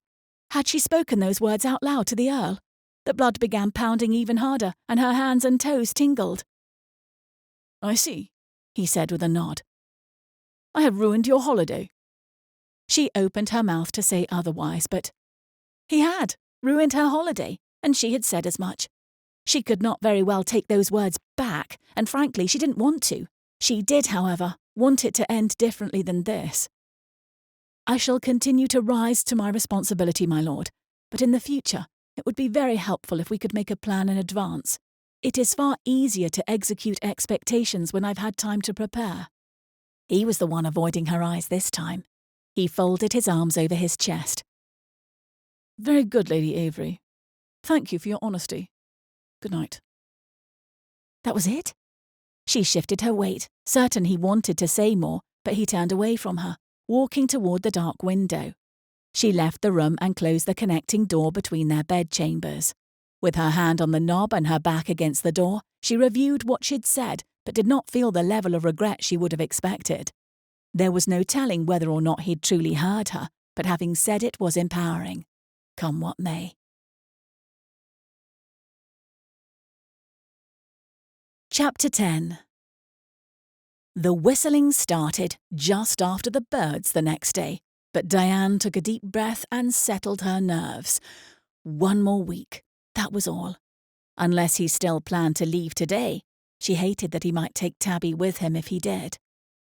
Rather than try to sleep, she called for her breakfast tray and then reviewed the day while she ate, detailing out each hour to make sure that every task was accomplished. She dressed in her light blue dress with a square neckline, and Mrs. Stedman helped her do her hair in a braided crown around her head. She was tying on her shoes, a feat that became more difficult each week, when there was a tap at the connecting door. A rush of nerves shivered through her. He had the night to think of what she'd said and had crafted a response. "Come in," she said, as she straightened and caught a quick look in the mirror to make sure she looked all right. A trunk of her better dresses should arrive by tomorrow, and not a moment too soon since she'd already worn every possible gown.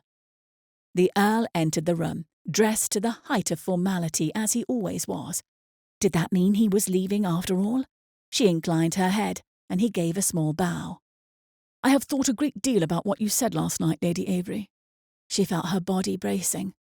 "I want to apologize for having dominated your plans and interfered with your holiday. I assure you it was not my intention. I do not want you to be angry with me." "I am not angry with you, my lord," she said, because she wasn't, not any more. She'd said her piece and he'd listened. "I would like to make it up to you by spending the rest of my stay according to your expectations." She looked at him with raised eyebrows. "My lord?" "I have asked Mrs. Stedman to make a list of all those we have invited or accepted invitations from, and I will be visiting them this morning to share our regrets. You did not seek out society when you arrived here, and I have brought it to you, which is unfair. You have earned this holiday, and I am sorry for not realizing that, you'd crafted it to be the holiday you wanted it to be." Diane's mouth fell open, but no words came out. The Earl began to pace, showing his anxiety. Had she ever seen him anxious before? "When I return, I would like to participate in the week you had expected to have, if you'll have me." "If I'll have you?" He stopped pacing and faced her. "You have been exceptional in your role as Countess these last months, Lady Avery. I have appreciated your efforts and admired how diligently you have been my helpmeet and my partner. I had not considered, however, that it was a sacrifice to you to represent me so well. This was short-sighted of me, and I apologize." Apologize? Was he teasing her? Men of his stature did not apologize. "I would like to enjoy this week with you and our family, however you had planned it before I came and changed those plans." She held his eyes, trying to see through them what he was feeling. Was he angry? Was this a trick? She saw nothing but humble sincerity, and she decided to do something mad. Trust him. "Perhaps you should know what my expectations for this holiday were before you agree so unilaterally." He considered this, then nodded. "That is probably wise." She took a breath, checked her courage to make sure it was high enough to proceed, and spoke. I want to sleep in late each morning and walk to the beach every day. Some days we have a swimming lesson, other days we play on the shore. We go to church and collect rocks or bugs or flowers, depending on how we feel. The beauty of the plan is that there is not one. He nodded to show he'd heard her, though his expression showed his reluctancy. I enjoy dinner with the children each night in the dining room, and his eyebrows shot up. The dining room? He asked, pointing over his shoulder in the general direction of the room that ordinarily would not accommodate children. I have used the opportunity to teach them table manners, and it's been quite lovely. They all feel so very grown up and responsible to have been invited. He took a breath, and she saw the anxiety in his features again. This breaking of protocol was hard for him, which made it that much more of a gift, if he could accept her terms. We eat simple meals, porridge, bread, stews, soups, sometimes just bread and milk. We have pudding twice a week. Yes, about that. Why do you limit pudding? Because pregnancy gives me a sensitive stomach, and I think it is good for the children to eat basic foods from time to time. I like pudding to be an occasional delight, not a daily expectation. I do not understand the point of that, he said, shaking his head. Are you saying that you shall abide by my schedule and limitations only to the point where you no longer agree with them? He took a breath and let it out, taking enough time apparently to make his decision. No, you're right. Simple foods will be fine. What else? That's all. That's all? She shrugged. That is my idea of a holiday. Having no schedule, enjoying the simple pleasures of the seaside, and relishing in the company of my children. Some days we go to town and look at the shops. Some days we swim, as you've already seen. Remembering her standing there in her wet shift caused her neck to get hot again. Mrs. Stedman said there is a farmer with some young lambs the children could play with sometime, so we will take an expedition there one day, I expect. Aside from that, I have no set expectations. It is simple and easy. She could tell by his expression that he did not see the pleasure of it that she did. She felt a stab of disappointment but pushed it aside. His opinion did not matter to her. Except that it did. They were married. If they could not find common ground in anything except her duties as a hostess and bearer of children, it could be a tedious journey for them both. She could not stand the idea of him suffering through the next week, however. That would take every comfort away from the arrangement. We do not need to keep to my schedule, she said, though she was angry at herself for giving in. You did not know what it would be when you agreed. No, it is fine, he said. There is nothing wrong with it. It is simply not a way I've ever spent my time, but perhaps that is the best reason to do it. He forced a smile that did not hide his discomfort. I shall embrace it and do my very best to make this an enjoyable week for you. For me? His smile fell, but his discomfort did not. There was a fire at Bentmore. It did not cause much significant damage. I could have stayed. I suppose I missed you. He paused, and she did not breathe. And the children, of course, he hurried to say. Missed me? She sounded like a dolt, repeating him like she was, but she had never imagined hearing such words from him and did not know what else to say. He had missed her? What did that mean? Missed what exactly? She wished she dared to ask. I want to know you, Lady Avery. I had hoped that, now that Parliament is closed and Bentmore has not demanded my time, I might have that chance. She swallowed an unexpected lump in her throat as old hopes tried to break through the carefully constructed boxes she had sealed them in long ago. Long before she had married the Earl. He wanted to know her? He had missed her? Did this mean that this marriage could be more than it had been? Did she want that? She did. Instantly she knew she did. She'd hoped as much with Jacob, but learned quickly that he wanted distance, space, and each of them to fill their roles in the marriage, nothing more. She'd adjusted and found her place in that marriage. When she'd accepted the Earl's proposal, she had accepted the same terms, or so she thought. She'd adapted and could live that way for the rest of her life if need be. It would be different if they could be friends, which would only happen if she was a full participant. She would have to share her opinions and preferences. She would have to take the place of his equal instead of his subservient. She smiled. A true and honest smile instead of her London-made one. Perhaps the first step might be using our given names for one another. The Earl smiled too. I suppose that would be a good first step. Diane. Had he ever said her Christian name? She did not think that he had. His did not roll off her tongue any easier. I agree, Michael. Now, shall we visit with the children before you make your calls and let them help us plan the day? Let the children... He paused, and she kept watching him, waiting for him to adapt to this new paradigm. Of course, Lady Diane. That sounds perfect. And one more thing, she said, her whole body tingling with nerves. You must stop whistling in the morning. The space is too small, and it makes me want to slap you.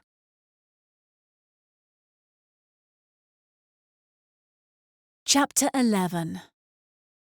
Diane slept in the next morning. There was no whistling from the other side of the door, and took a breakfast tray in bed, but she felt oddly on edge. They had had a nice day yesterday, at least she thought they had, but he hadn't loved having the children at the table. Never mind the boys were particularly rambunctious, and Tabby fell out of her chair. Twice. She wasn't sure if they were always that ill-behaved, or if she was simply more aware of it because of the tight expression on the Earl's face. She went to the nursery after dinner and helped get the children to bed, then read in her room, even though she knew the Earl was hoping she would join him in the parlour. It had been more difficult than she'd expected to keep to her routine, but she was determined to hold her ground. He said he was willing, and if they were going to change the expectations of their marriage, she could not cater to him as she had. She understood that this might not work. He might suffer through the week and determined that he would not miss her company if it required so much adaptation. She was willing to take that risk, however, for the hope that it might make everything better. The Earl was riding when she came out of her room, so she checked on the children, who were tidying the nursery, then read in the parlour until they were ready to go to the beach. She retied Alston's shoes, fastened a child-sized bonnet on Tabby's head, and opened her parasol before they started on the path to the beach. She looked behind her twice, second-guessing whether they should have waited for the Earl, Michael, but finally faced resolutely forward. Her schedule, his adaptation. They were just reaching the cliffs when a sound from behind caught Diane's attention. She turned to see the Earl running towards them. Running. When he reached them, he doubled over, hands on his knees as he tried to catch his breath. "Gracious, my lord," Diane said, putting a hand on his heaving back. "What is wrong? Has something happened?" "No," he said in between two breaths. "I just did not want to miss the beach." Diane straightened and pulled her eyebrows together. He turned his head and squinted up at her. "You ran, as though the devil were at your heels because you did not want to miss going to the beach?" "Precisely." He stood, but winced and pressed his hand to his side. "And I believe you're supposed to call me Michael. We are at the seaside, you know, and life is different here." She wasn't sure how to respond until he smiled at her and winked. Winked! She smiled and shook her head as she faced the path again. Tabby ran to her father, and he threw her in the air before catching her, squealing and spinning her around. Soon enough, she wanted to be put down again and quickly ran up to her brothers. "I'm glad the children get on so well," Michael said after a few steps in silence. "As am I. I worried, before we married, that they would find a little sister tiresome." "Did you?" she asked, looking up at him from beneath her parasol. "Did you not?" he asked. "Not for an instant," Diane said, facing forward again. "My brother had 2 young daughters, and when we were living on his estate, the boys adored playing with their cousins. It is exactly what I wanted for her, a family. It is what I wanted for the boys as well. They have each other, of course, but I wanted a father for them. Fishing and riding, those are things I cannot give them." "Ah, But you give them something a man never could give, a mother's love. That's the greatest gift a child could have." She glanced at him again, not sure how to feel about all he was sharing. He had never been so open before, but then neither of them had ever found the time to speak so casually. Now, here in Southwood, time was precisely what they had. "As you had from your mother." He smiled, looking ahead as the breeze, which got stronger the closer they got to the sea, began to tousle his hair. "Precisely. I had little time with my father, and no brothers or siblings, but I had an excellent mother who never missed the chance to encourage me. When Margaret... well," he looked at the ground and kicked at a rock. "I was heartbroken for Tabby when Margaret died, knowing I could never fill that role." "And frightened, I can suppose. I understand Tabby came rather early." Michael nodded, his mood turning sombre. "She was so incredibly small," he said. He held out one arm. "I could hold her head in my hand, and her tiny feet only just reached my elbow." She looked forward, imagining her healthy and hale sons at such a size. Few children born so small survived. "It must have been a very difficult time." He nodded and lowered his arm while squinting at the sun that was at full power today. "Indeed. How he must miss Margaret," Diane thought. The woman he'd loved, the mother who gave her life to leave behind a baby for him to provide for. "I am sorry, Michael, for your loss." He turned to look at her, and she could not read his expression before he turned forward again. She thought he might return the sentiment, but he said nothing, and she did not press. Diane was not jealous of Margaret. They were entirely different women who had accepted Michael's proposal for entirely different reasons, but she was curious sometimes. "Tell me something about you I don't know," he said, after they had walked a few minutes in silence. She startled slightly, having become comfortable with the silence. "That covers a wide range of details. Can you narrow down the scope?" "All right. Tell me about your family. I know you have 2 brothers. Any sisters?" She told him about her sister, Eliza, who had died when she was 6. Diane had been 10. Her brothers were a fair amount older than her and Eliza, so she had been raised much like an only child would be. He asked thoughtful questions, and it was not until she had stopped talking that she realized how much she had said. "That was likely more than you bargained for," she said, keeping her focus on the children. They had navigated the cliff trail while she'd spoken and were now at the beach where the children were inspecting every piece of driftwood that had washed ashore since the last time they had visited. They'd not gone in the direction of the swimming pool because Diane did not want to tempt them. "Now you must tell me something about yourself that I don't know." "Ah, well, like you said, that covers a broad range of topics. Would you like to narrow it down for me?" "It is only fair for you to tell me of your childhood, I suppose." He nodded, then explained that he was an only child, not simply raised as one. His father stayed very busy, though the way he spoke reflected his respect for the man. His father had never been the Earl. He had passed away 2 years before Michael's grandfather had. "Was it difficult, taking your place with the title?" "Incredibly difficult," the Earl said, watching a bird as it circled upward on the air currents. "I was 30 years old, but felt like an absolute child." He smiled a protective sort of smile and looked at her. They were standing side by side, watching the children draw in the wet sand. "But," he said with renewed energy, "I was a quick study, and I think I've done rather well." "Very well," she said, wanting him to know she thought so. "You have an excellent reputation. Everyone knows you are a man of good character and integrity." "Thank you. That's very nice to hear." "You are welcome," she said, then faced forward again. She inhaled sea air, holding it deep within her lungs and feeling the magic of it. She put down the parasol so she could feel the sun on her face. "People travel the countryside to take the waters and attempt this healing action or that one," she said in a reverent tone. "I cannot think of anything more restorative than the sea. The sound of the waves, the salt on the wind." She let out a breath. "There is something so sacred and timeless about it. 500 years ago, people stood just as we do now. 500 years in the future, others will be doing the same. She inhaled deeply again, closing her eyes and relishing every sensation. A shriek from Tabby led her eyes to pop open, and she quickly located the children, who were walking down to the waterline, then running away from the waves as they washed upon the shore. Tabby had not moved quickly enough, and her shoes were soaked. "All right," she said, putting down the parasol and clapping her hands to get their attention. "You know the rules. No playing in the water until your shoes are off." She set the example by taking off her own shoes and then, without looking at the Earl, pulled the back of her skirts through her knees and tucked the tail into the waistband above her belly. If the Earl thought it uncivilized, he did not say so, and she noticed from the corner of her eye that he began removing his boots while she rolled up Alston's and Benjamin's pant legs.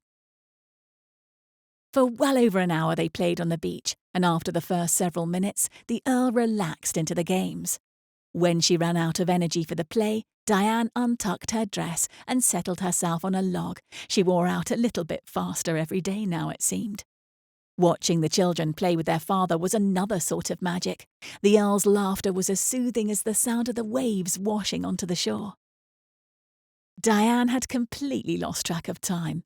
They could have been at the beach for an hour and a half or half the day when she realised the tide was changing.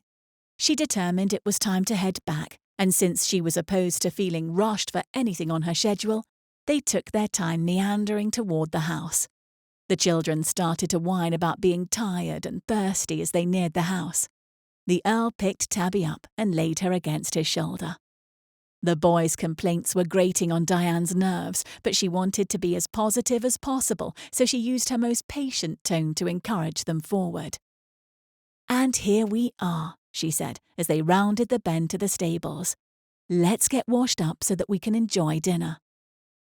"I don't want to wash up," Benjamin said, picking up a rock and throwing it at the barn, where it made a great noise that startled the horses into running across the paddock.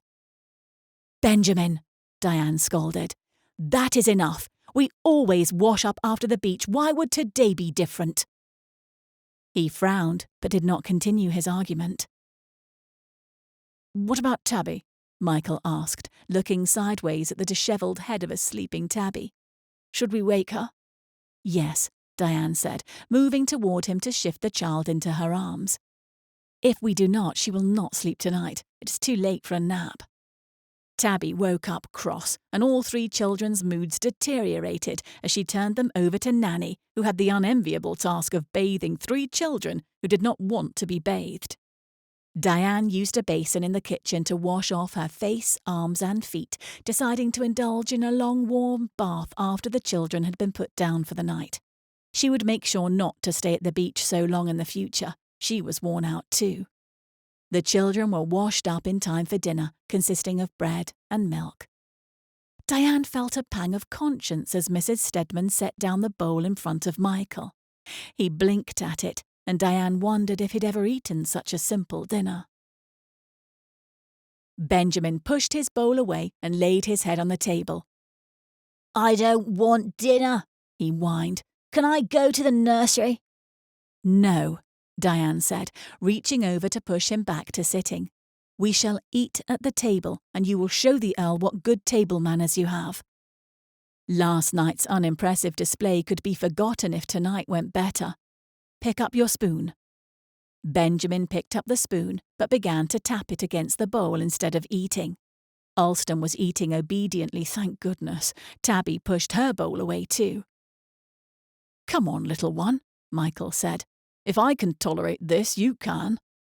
Diane glared at him, but he was staring dejectedly into the bowl and therefore didn't see her. "Benjamin, stop hitting the bowl with your spoon. Stand up straight." Benjamin jumped from his chair and stood straight as a soldier, which made no sense until Diane realised she'd told him to. "I meant sit up straight." "You told me to stand." "Benjamin," she said strongly, and pointed at the chair. "Sit." He grumbled and returned to a slumping posture in his chair. "Now eat." "I don't like bread and milk. Can we have pudding?" "Pudding?" pudding, Tabby said excitedly.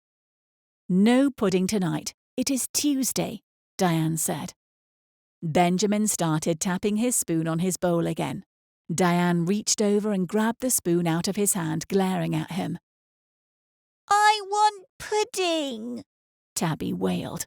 The Earl tried to shush her while Diane argued with Benjamin, then gave up and began eating his bread and milk faster. Eat, Diane said to Benjamin, handing him back his spoon. I am eating, Mamma, Halston said proudly, milk dripping down his chin. Don't talk with your mouth full, Benjamin said to his brother, then turned to Diane. It is bad manners to eat with his mouth full, isn't it, Mamma? Yes, but at least he is eating. She turned to Tabby. Now, Tabby, darling, you need to eat your dinner. No, I hate it. Tabby, she said, more reprimand in her tone. You do not speak to me that way.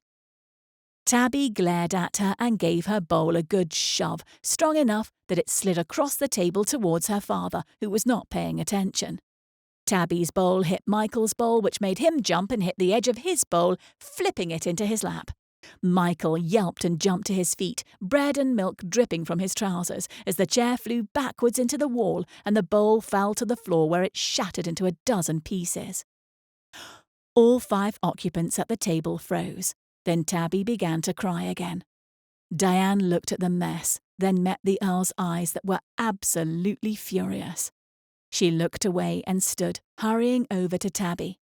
Alston started crying. Benjamin finally started eating, but kicked the leg of his chair in the same rhythm he'd been hitting the bowl before. The Earl stood still, fists at his sides, trousers and coat dripping, for several seconds, then turned and left the room without a word. Diane tried to get dinner on track for a few more minutes, then poked her head into the kitchen where Mrs. Stedman and Nanny were having their dinner and asked for help. It took nearly an hour to get the children cleaned up and ready for bed. All 3 of them were ridiculous, and it was with complete relief that Diane finally closed the door of the nursery behind her. Of all the nights for the children to stage a mutiny. May we talk? Diane looked up to see the Earl, dressed in clean clothes, standing in the hallway. He was not happy. Diane nodded and turned toward the stairs. The Earl followed her into the parlour. She took a breath and turned to face him. That was horrid, the Earl said simply. She opened her mouth to defend herself, then closed it. It had been horrid. She could not defend it. I fear we stayed too long at the beach. The sun and the playing, it wore us all out. And I'm starving, he said, crossing his arms over his chest. Bread and milk for dinner? Do you truly eat that as a meal, or did you exaggerate the fare in an attempt to make a point? I exaggerated nothing, she said, insulted. She dropped her hands to her sides. The children love bread and milk for dinner. We have had it a few times a week throughout our entire stay. He eyed her suspiciously. You don't believe me? She put her hands on her hips. You think I would lie to you? It wouldn't be the first time, he quipped. When have I ever lied to you? You told me you were not angry at my arrival, when in fact you were very angry. She let out a breath and shook her head. I have not lied to you ever, she said, though she had been irritated. The point at hand is that we eat bread and milk for dinner fairly often. Some nights we have apples and cheese or soup. I told you, we eat simple meals. That is not a meal, he threw up his hands. I am all for abiding by your schedule, but honestly, Diane, bread and milk is not a meal. I am a grown man. He put both his hands on his chest. I need sustenance. He ran his fingers through his hair, keeping his hands on his head as he turned to walk toward the fireplace. Then go to the kitchen and find something to eat, Diane snapped. Gracious, is it not enough that I have had 3 overwrought children to manage all evening, but I must coddle you too? If you are hungry, eat. He turned and looked at her, as though he hadn't considered that, but his shoulders relaxed and he lowered his hands. Very well, he said with a sharp nod, then turned on his heel and left the room. She heard the hinge for the kitchen door squeak, which was when she was reminded that amid the chaos, she had not eaten either. She argued with herself for a few minutes, then made her way to the kitchen. Mrs. Stedman was still cleaning up the mess in the dining room. The Earl was sitting at the small table, eating what looked like half a loaf of bread with butter and jam. He glared at her, then looked down at his food as he ripped off an additional chunk of bread and dipped it in the jar of jam like a regular heathen. Had he ever had to make his own meal, she wondered. Diane pointedly ignored him as she went to the pantry and removed some salted pork and a basket of eggs. She spent the next few minutes stoking the fire in the small stove and frying eggs and ham in a skillet. Mrs. Stedman came in at one point, paused, looked between them, and then went about her tasks without a word, leaving as soon as she could, Diane assumed. When Diane finished making the simple meal, she dished a portion of the eggs and ham onto a small plate and put the rest on a larger plate in front of the Earl. He had nearly finished the bread by then, but was still chewing as he met her eyes. "Good night, my lord," she said, then turned and took her plate with her. She would eat in her room. It was an undignified end to an undignified day. Michael said nothing, but she heard the sound of the plate being pulled towards him as she left the room.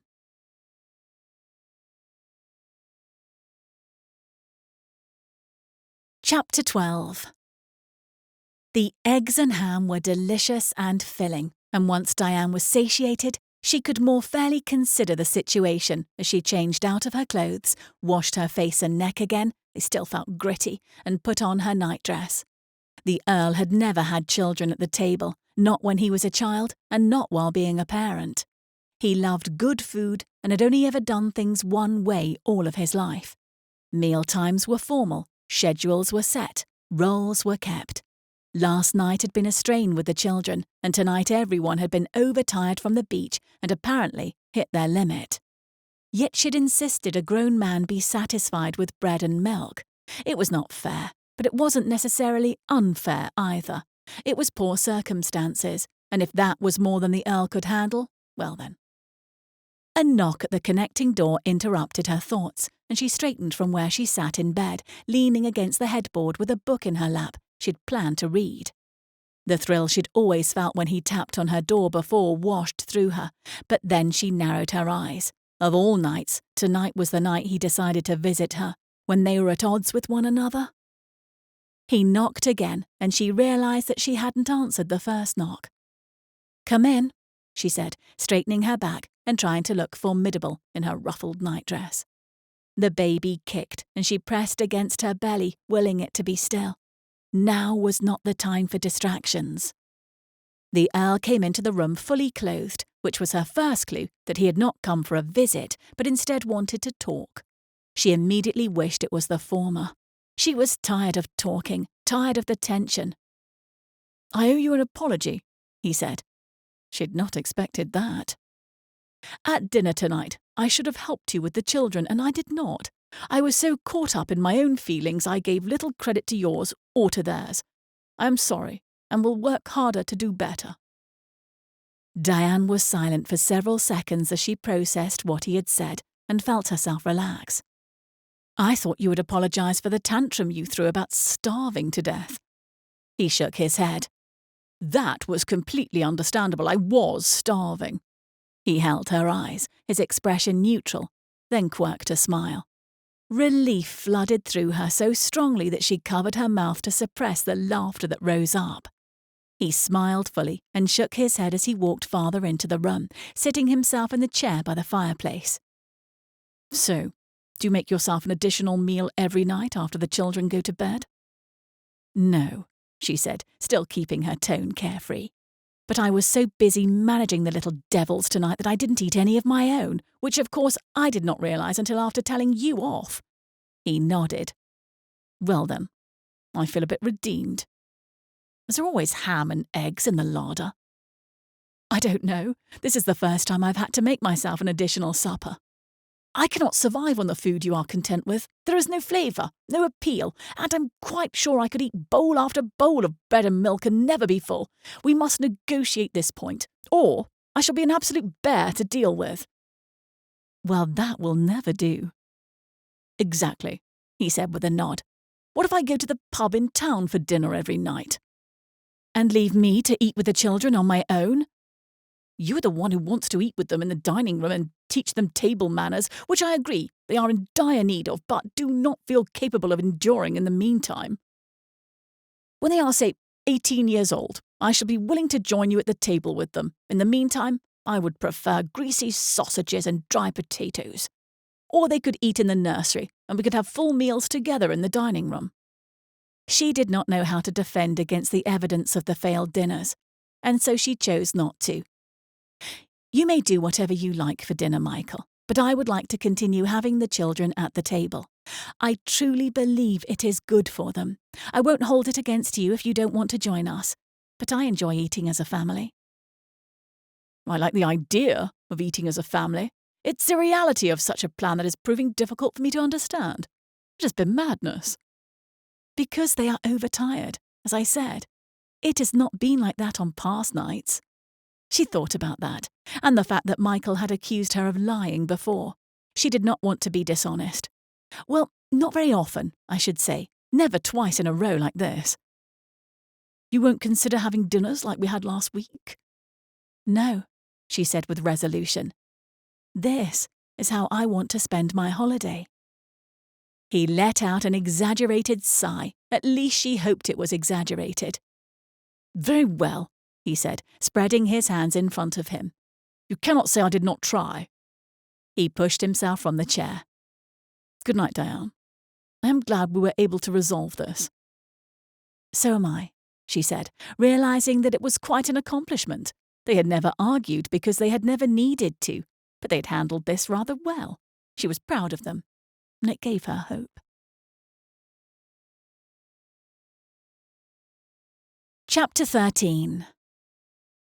For the next few days they went to the beach or walked through the woods as a family and enjoyed their time together. When dinner came, the Earl disappeared, and though Diane was disappointed, she did not make a fuss about it. She invited Nanny to have dinner with them, feeling the need to improve the lessons on manners, but wasn't sure things improved that much. With Michael's perspective to consider, she could see that the meals were chaotic, and though she was making progress with things like teaching the boys how to hold a fork and sit up straight, it took constant attention. She wondered, especially in regard to 3-year-old Tabby, if her expectations were not realistic. After dinner, she would put the children to bed and go into her room. The Earl would come in some time later, and she would listen to him move about his room and wonder if he might knock on her door. He did not. On the third night, after closing the nursery door, Diane made a different choice and went down the stairs to the parlour instead of to her room. She settled in a chair and began to read, though she kept an ear trained on the front door. When she heard it open, she adjusted her sitting position and lifted her chin slightly. Would he see the candle light and come in, or would he go directly to his rooms? "Good evening, Diane." She looked up as though having not expected him. "Good evening, Michael. How was your dinner?" "The sausages were extra greasy and the potatoes were extra dry, but the ale was excellent and my belly is full." He patted his stomach and smiled as he came into the room. "You're reading in the parlour tonight?" Yes. I suppose I wanted a change of scenery." "I find I get too tired when I read in bed," Michael said as he wandered to the bookshelf and began perusing titles. "My body seems to realise where I am and demand that I sleep." "That is what I like about it," Diane said, watching him without his knowing it as he moved to review another section of titles. "My body relaxes, and when I'm ready to sleep, I simply turn down the lamp and drift away." He said. "It does sound rather nice." He pulled a volume from a shelf and turned toward her, opening the front cover and assessing whatever was there, which she assumed was the vetting process of him determining whether he wanted to commit to read the book or not. He apparently approved because he moved toward one of the chairs in the room and began to read. Diane moved her attention back to her book as well, and noticed that she felt much more relaxed now that he was home and all was well between them. Yet there was a continued awareness of him that kept her from being able to fully lose herself in the pages of her book. She wanted conversation, and after several minutes of resisting the desire, she gave in. "What are you reading, Michael?" He glanced up from his book and held her eye a moment, then held up the book so she could see the cover. "Are you enjoying it?" He opened the book again. "I am," he said. "I had a great deal of instruction regarding history in school, of course, but it did not draw my curiosity back then. Since taking my place in Parliament, I have become much more interested in how governments are formed and what ultimately leads to their demise. The Greeks kept one of the longest formal governments in any other society, and they had great minds that influenced their decisions. I enjoy seeing how they did it." "Oh," she said, completely at a loss of what else she could say. She had little interest in the Greeks or governmental history. "And you?" he asked, closing his book again. "What are you reading?" "The Black Dwarf," she said, then held up her book. "I am trying to be captured, but am struggling." He pulled in his eyebrows. "The Black Dwarf? I'm not familiar." "Well, it is a novel, part of the Waverley series by Sir Walter Scott. He only publicly acknowledged himself as the author last year." His expression showed that he had no knowledge of this. "Ah, I see. I am afraid I have not read many novels. And I do not read much history." They held one another's eyes for a few seconds, then Diane dropped her eyes to her book, disappointed that her attempt to find common ground had instead led to yet another lack of commonality between them. The baby kicked, and she startled at the strength of it, unable to hide a smile as she rubbed the place on her belly that he, or she, had targeted. "What?" She looked up to see Michael watching her. "Are you all right?" he asked. "Oh, yes," she said, smiling, as the baby kicked at her hand still pressed on her belly. "I fear our child will be resistant to bedtime once they are here. They are always quite energetic this time of night." She set her book to the side and moved her hands to feel the contour of a knee or elbow. The baby kicked on the opposite side and she laughed. What does it feel like?" "It is like..." She struggled to describe something that he had no capability to experience. "Well, at first it is just a fluttering, almost like when you feel nervous, anticipation, though lower in the body, of course." She felt her cheeks flush to be talking about her body this way, but his expression did not show any discomfort, only curiosity. She let that spur her forward. "And then, as the baby grows, the movement becomes more pronounced, and something I have no comparison to. Their movements have only just become strong enough for me to identify specifics, such as an elbow or a kick." "You can tell such details?" She nodded. The baby kicked again, and she had an idea. It made her feel that fluttering of nerves she'd just described to him, in addition to the kicks and squirms of their child. "Would you like to feel it?" He pulled his eyebrows together again in confusion. "Did you ever feel tabby when—" Her voice trailed off, still unsure how to talk about Margaret. "I don't know what you mean." "Here," she said, waving him over to her. He hesitated, then put down his book, stood, and crossed to her chair. When he was close enough, she reached for his hand and guided it to her rounded belly. Before he touched her, he pulled back slightly, and she looked into his eyes and smiled reassuringly before tugging at his hand again. He did not resist, and a moment later, the warmth of his hands seemed to cover far more of her belly than seemed possible. There was an intimacy here that she had not expected, and even more fluttering began within her chest. Of course, now that they had an audience, the child was still. "I don't feel anything," he said, and tried to pull his hand back. She was still holding his hand at the wrist and did not let him pull away. She moved his hand to one side, then to the other. She heard his sharp intake of breath, which he held until the baby turned beneath his hand. He moved from standing at the side of the chair to kneeling in front of her and placed both hands on her belly, covering the whole of it. He stared at his hands, and when the baby kicked again, he laughed and looked into her face. With her sitting and him kneeling, they were eye level with one another and close enough that she could see the complete rapture of his expression. "That is... it is... I don't know how to explain it." "I know," she said, putting her hands over his. When the baby kicked next, she could only feel the vibration through his hands. He stared at their hands layered on her belly, staying there for nearly a full minute as his child moved and kicked within her. "Thank you," he said softly, after a long while that was not nearly long enough. It is not fair for me to be the only one to experience the miracle of this. She wanted to ask if he truly had never felt Tabby within Margaret's belly, but the ecstatic joy on his face told her this was his first experience.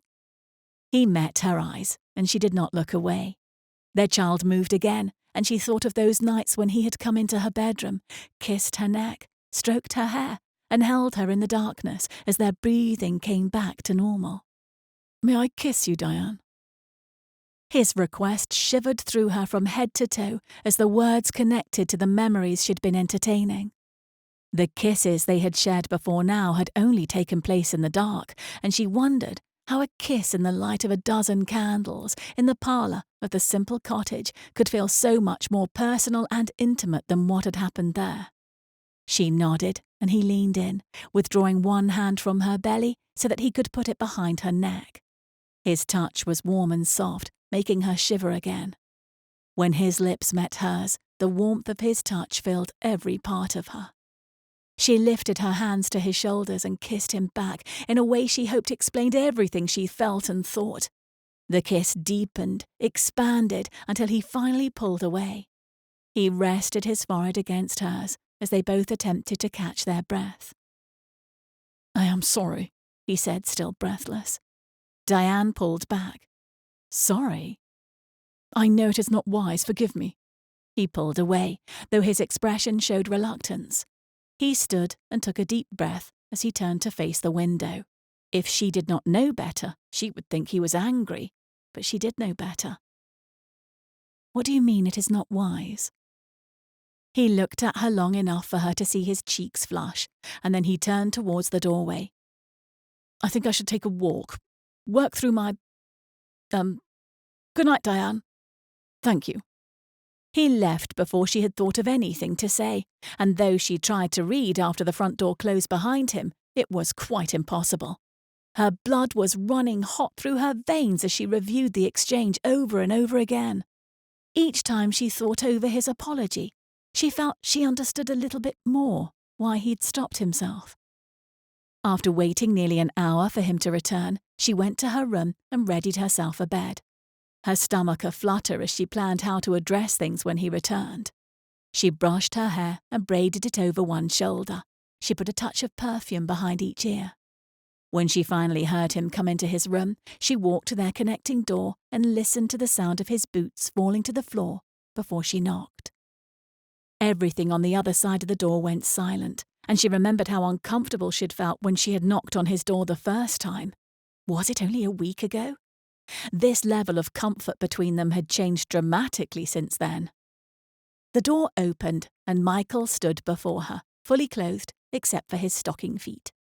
They held one another's eyes for a few seconds, then his eyes travelled down the rest of her, clad in a modest, though perhaps somewhat sheer, nightdress. She was aware that perhaps her misshapen body would not draw his attention, but she was equally aware that she could not know for sure unless she asked. "May I come in?" "Of course." He moved to the side so that she could enter and closed the door behind her as she turned to face him. The energy that had built up between them had not dissipated, which she found invigorating. "If this is about what happened in the parlour, I am sorry. I would never do anything that would endanger our child." Without knowing it, he had confirmed her suspicion. "You believe that passion would endanger the baby?" "Of course," he said, as though it were as true as the moon in the sky. "That is why you have not knocked on the door since I told you?" "I am not a barbarian, Diane," he said, sounding insulted. "I can control myself." She smiled at his determination. He pulled his eyebrows together.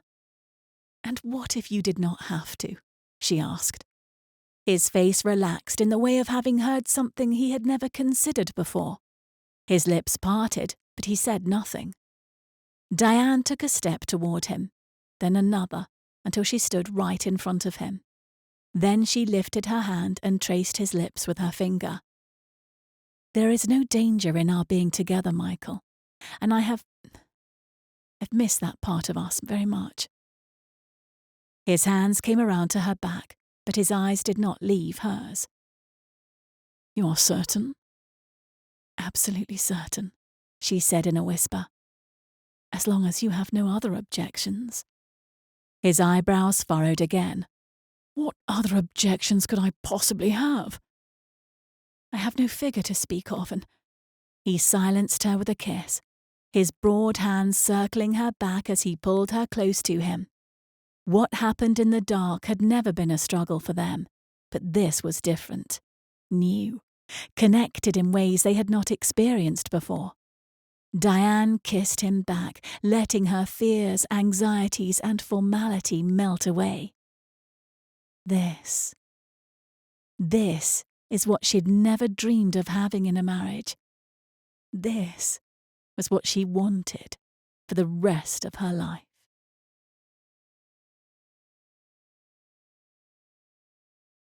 Epilogue. "Diane?" She blinked open her eyes, so exhausted she could barely focus until she realized it was Michael's face before her. She smiled and relaxed back into the pillows, every muscle in her body aching the way a new mother's body always did. She reached out a hand and he took it, bringing it to his lips and kissing it, letting his lips linger. "You are all right," he said, not phrasing it as a question and not releasing her hand, though he lowered it to the bed. His relief was evident in his expression. "I am fine. Did you see him?" "I did," he said, his tone reverent. "He is perfect. You're sure you're all right?" She laughed, as much as she could, and patted the bed beside her. He followed the invitation and went around to the other side, removed his boots, and climbed in behind her.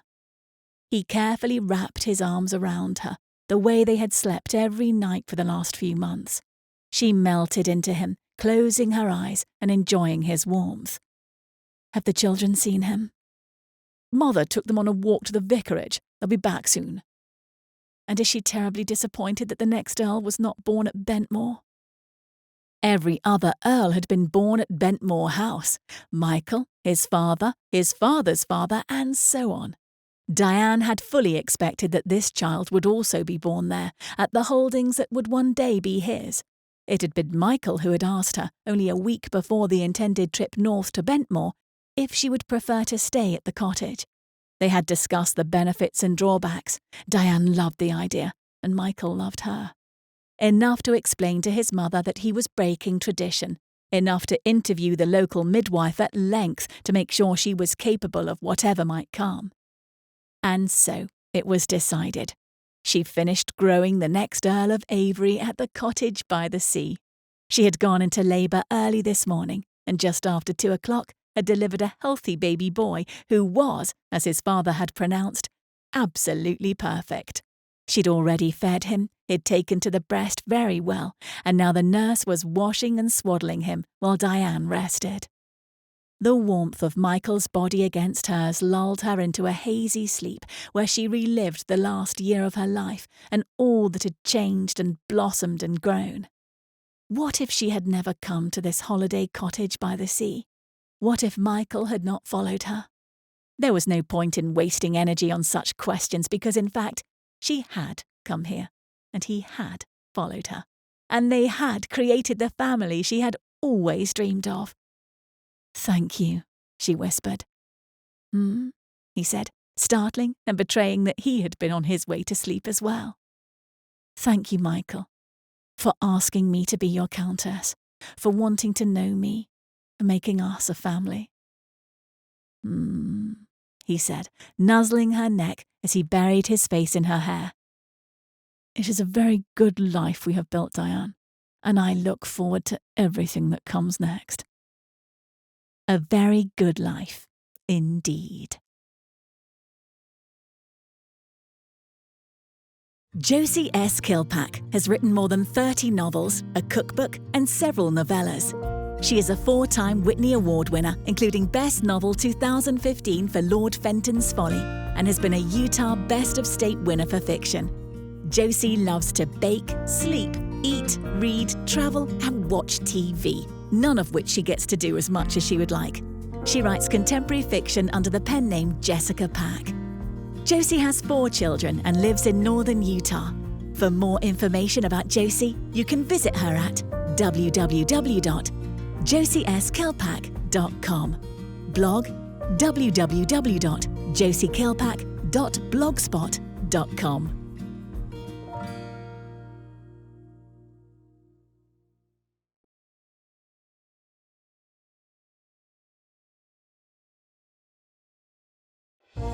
Mishaps and Memories by Martha Keyes.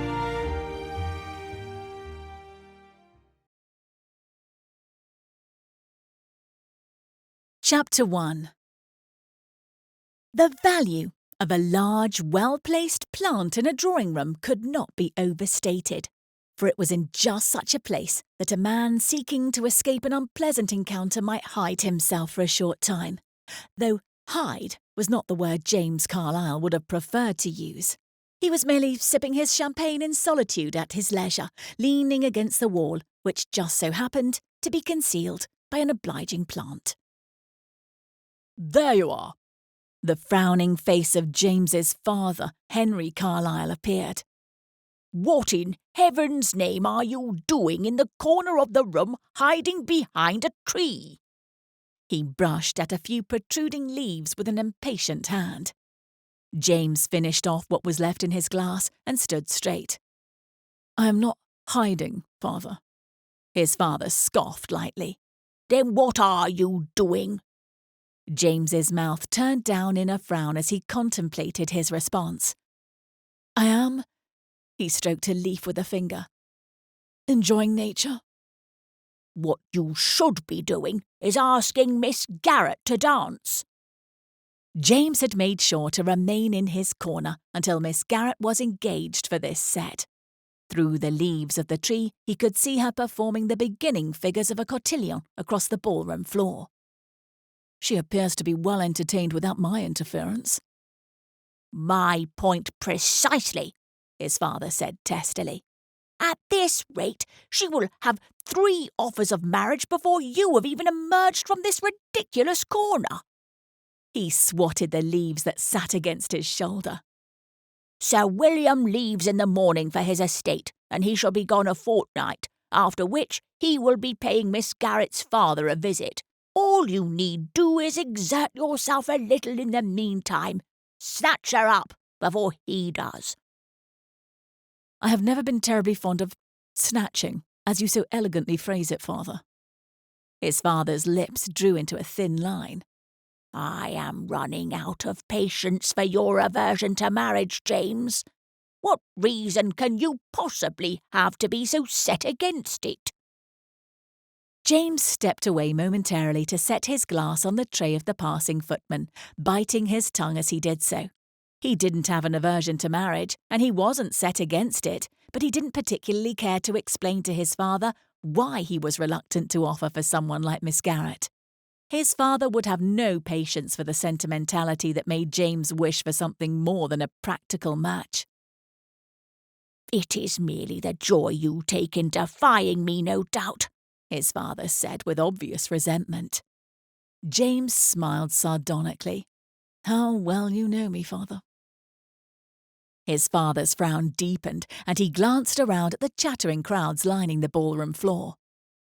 "You could have your pick of the young women here. No doubt 6 of them came here with the express hope of being asked to dance by you, but instead I find you paying your addresses to a fern."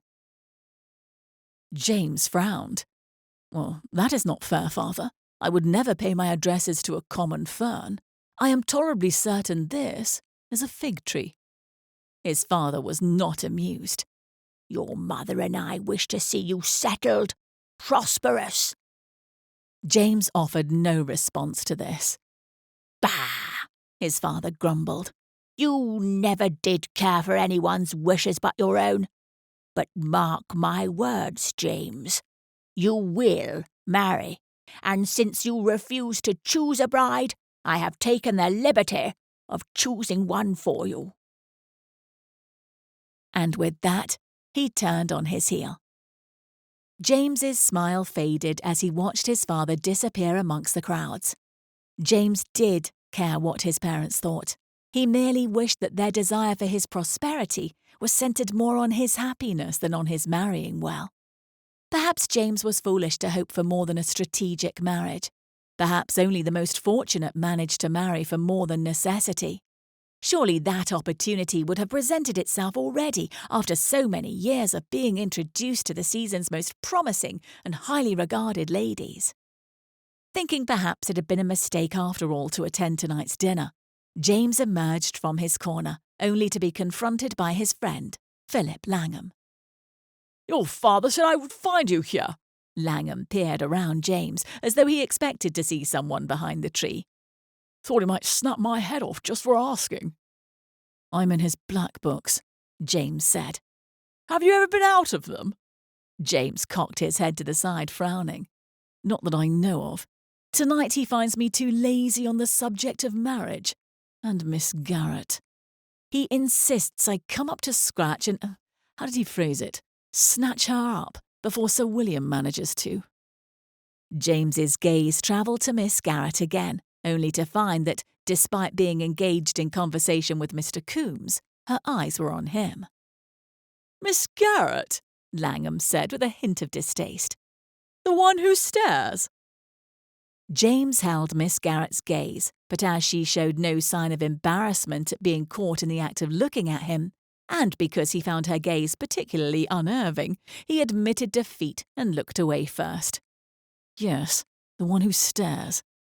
But what is the inconsequential habit of gawking in comparison with her father's barony?"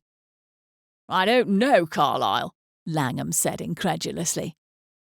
"I imagine you'd find it consequential enough if you found her forever staring at you when you were trying to read the Times in peace at the breakfast table." James suppressed a shudder. "Just so," Langham said. "Her entire family has a strange kick to their gallop. Her sister married that devilishly poor fellow from Yorkshire. They won't hear a word against him, though. Nothing more certain to set up their hackles than maligning the working class. I tell you what, Carlyle, your problem is that you are too charming by half. You must take a leaf from Miss Garrett's book and acquire some undignified habit, an obscenely loud laugh, or perhaps pretending to be hard of hearing. If you would but set your mind to it, it would be easy enough to give her a reason to prefer Sir William." James cursed under his breath. His parents were approaching, with Miss Garrett and her father at their side. "Gads," Langham said as his eyes followed James's gaze. "One would think you should have to blink every now and then. What a lovely evening you have ahead of you, Carlyle. I understand all of the courses are to be fish, too." James's head whipped around, looking in vain for any sign that his friend was joking, but Langham only gave a sympathetic grimace. "Our dear host wished to pay tribute to the sea before he leaves back to Shropshire for the summer." James stifled a groan. Coming this evening had decidedly been a mistake. He couldn't abide fish, not since he'd become violently ill after eating some as a child. "For someone who so enjoys being in a boat on the water, your hatred of the fish that dwell in that water is quite ironic." "I'm aware of that," James said, unamused. Insensitive to his friend's predicament, Langham slapped James on the back and strode off. Miss Garrett's eyes were still on James, though to be completely fair, so were those of his parents and Lord Linscott as he pasted on a smile to receive them.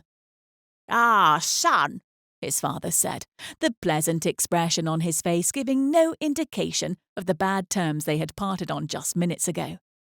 "I was just telling Lord Linscott how anxious you are to pay him a visit. He and Miss Garrett said they would be happy to receive you once they are settled back in Linscott House.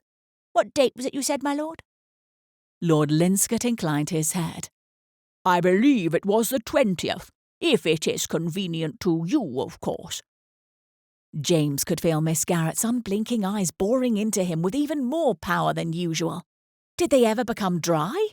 He opened his mouth to express his regrets at not being able to agree to the date in question, but his father spoke over him. Yes, the 20th will do perfectly, won't it, James? And now I believe they are about to ring the bell. You will, of course, take Miss Garrett into dinner, son?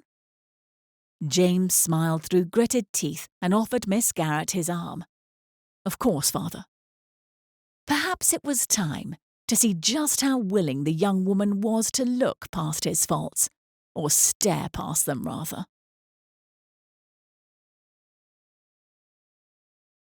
Chapter 2. Judith Jardine pushed on the fabric at the fingertips of her borrowed gloves, hoping to force them farther down. Anne's fingers were much longer than hers, and much more elegant, certainly. Only when she had seen Anne's hands deftly working a needle earlier that day had Judith realised how coarse her own hands were in comparison. She was glad they would be covered, until dinner, of course. She must simply hope that people would be too focused on eating to notice. The glow of the ballroom ahead spilled out of the doors and into the candlelit corridor, the music along with it. The smell of violets swept by as a young couple brushed past, arm in arm, with laughter on their lips. Judith's cousin, Anne Dawes, patted Judith's arm with a smile full of eagerness. You must leave the gloves be, Judy. No one shall take notice if they are a little long, not when you are looking so ravishing. She nudged Judith with a teasing elbow. Heat seeped into Judith's cheeks and she shot Anne an annoyed look. She had never been to such a fine gathering, and she was sorely conscious of how little she belonged, from her drooping gloves and unpolished hands to her ill-fitting gown. This is your chance, Anne whispered excitedly. I am so thrilled your father agreed to let you come. A week is not terribly long, I admit, but I am very hopeful we shall find someone for you. Oh, hush, Anne, Judith said. Our efforts are better spent finding someone for you. Just being here is reward enough for me. Besides, no one here would seriously consider marrying someone like me. She said the words as much for her own benefit as for Anne's. She couldn't deny that her hopes were high for this short visit in Brighton. Never again was the opportunity to rub shoulders with so many eligible gentlemen likely to come her way, not as the daughter of a country vicar. It had been a difficult enough task to receive permission from him to come. He worried about her head being turned by such frivolity that she would return home with a dissatisfaction for her life. And perhaps he was right. As Anne and her mother introduced Judith to person after person, she could see their evaluative gazes taking her in and the subsequent approbation in their eyes when she made curtsies and greeted everyone the way her mother had taught her. Anne was delighted with Judith's success, and Judith felt both relief and pleasure, tempered only with the suspicion that everyone's interest and esteem for her would flounder when they came to know of her family's reduced circumstances. Given how things are going tonight, Anne said with a squeeze to Judith's arm, a week will be more than enough time to secure the interest of several gentlemen. She was more than happy to spend the time between introductions making Judith acquainted with the eligibility of the gentlemen in the ballroom, starting on one end and moving toward the other. Judith secretly made note when Anne mentioned men of respectable stock who were neither titled nor particularly wealthy. If Judith had any chances of success, it would certainly be with them, not the barons and sons of nabobs in attendance. And that, with a nod of the head, Anne indicated the corner of the room where a group of a few people stood, is the one and only Mr. James Carlyle. Judith's gaze took in 3 older people and a beautiful young woman, finally settling on a younger gentleman. He stood one dark-haired head above the others, and though he was inarguably handsome and his smile charming, the latter had a pasted-on look about it. The most sought-after gentleman in attendance, I think, Anne said, obvious admiration in her eyes. More so than the Viscount you mentioned? Well, I suppose it depends on whether you wish for a man with a title empty of money, a disagreeable appearance, and the awful habit of winking, or," Anne said, her head tilting to the side as she admired Mr. Carlyle, "a man with an obscenely large fortune, made in the East Indies, mind you, but that unfortunate fact we can easily overlook. A baron for an uncle, and the most pleasing face you ever did look upon. Not that it matters. I understand he and Miss Garrett are intended for one another. She is the one he is speaking with." Judith didn't disagree with her cousin's assessment of either man, but neither of them were worth a second thought, not for her at least. Anne might have some hope with a viscount or a man like Mr. Carlyle, but for her part, Judith would happily settle for a young man who would give her a few new dresses each year and put a smile on her face. Two such men had already stood out this evening, and both had shown clear interest in Judith upon their introduction. She had great hopes that she would enjoy a set with both after dinner. Perhaps she would even be seated next to them, if she was fortunate, where she would have the opportunity to gauge just how genuine their interest in her was. But fortune chose not to smile on her in such a way. In fact, it seemed to frown heavily upon her, since she found herself seated at the very far end of the table, with Anne across from her, Mr. Carlyle to her right, and no companion to her left. What a waste of a perfectly good opportunity to continue her acquaintance with Mr. Brown or Mr. Doyle. Judith sighed and resigned herself to the situation. Had she not told Anne that simply being here was reward enough? Her eyes fell upon the host of dishes covering every inch of the dining room table, and they widened in dismay. She had anticipated they would be served by footmen, but apparently the hostess preferred to have the guests serve one another. She swallowed down her silly fear. She would not be the one doing the serving, at least. Mr. Carlyle would be expected to perform that task. Whether he forgot about her or was simply too occupied with responding to Miss Garrett's continuous flow of conversation on his other side, Judith couldn't be certain. Whatever the reason, she was obliged to either starve or serve herself more often than not, and even when Mr. Carlyle did turn to ask whether she desired a particular dish, it was with a look of such distaste on his lips that Judith couldn't help but colour up and wonder whether perhaps he'd had word of her ineligibility and was disgusted to be seated beside her. At least he would not notice the coarse state of her hands when he could barely spare a glance in her direction. Anne sent Judith frequent significant looks, prodding her to engage Mr. Carlyle in conversation. But Judith could see no purpose in such an endeavour, nor had the two of them been introduced properly. It was highly awkward. Miss Garrett said, loud enough that those around could hear. Her eyes were locked on Mr. Carlyle, wide and blue, as though she couldn't bear to look elsewhere. "Oh," Mr. Carlyle responded, in a voice just as loud. "But for him to marry so far below his station cannot but offend finer sensibilities. Good breeding cannot be bought, of course, but it does go hand in hand with money." Judith clenched her jaw. What an insufferable man! Be he ever so good-looking, he did not deserve that so many young women should be wishing for his attention. At one point during the second course, there seemed to be a lull in the conversation between him and Miss Garrett, and, to Judith's surprise, he turned toward her. However attractive she found him in the ballroom, the look of exasperation he wore as he faced her as if she were an intolerable obligation drained him of any appeal to her. He held a plate of fish in his hands. "Would you care for any, miss?" He frowned. "Jardine," Judith said. "And yes, please, just a bit of the sardines if you would be so kind." That he had already forgotten her name from the first time she had relayed it to him said more than enough about him. How he presumed to speak about good breeding when he showed so little himself was beyond her. If this was what people of the ton were like, she was glad not to be counted one of them. Mr. Carlyle served her from the platter with the same look of distaste he had worn whenever he turned to her, and with hot cheeks she noted his eyes flick to her hands as she held her plate at the ready to receive the food. But when he looked to set the platter down, there was no room for it. The gentleman across from him had set a plate of salmon in its place. "Oh, here." Judith reached for the platter he held. There was a large enough spot for it at her end of the table, but Mr. Carlyle had not heard her. Her attempt to take the dish surprised him, and he pulled it back towards himself. The platter tipped, spilling 3 sardines and their juices onto his lap.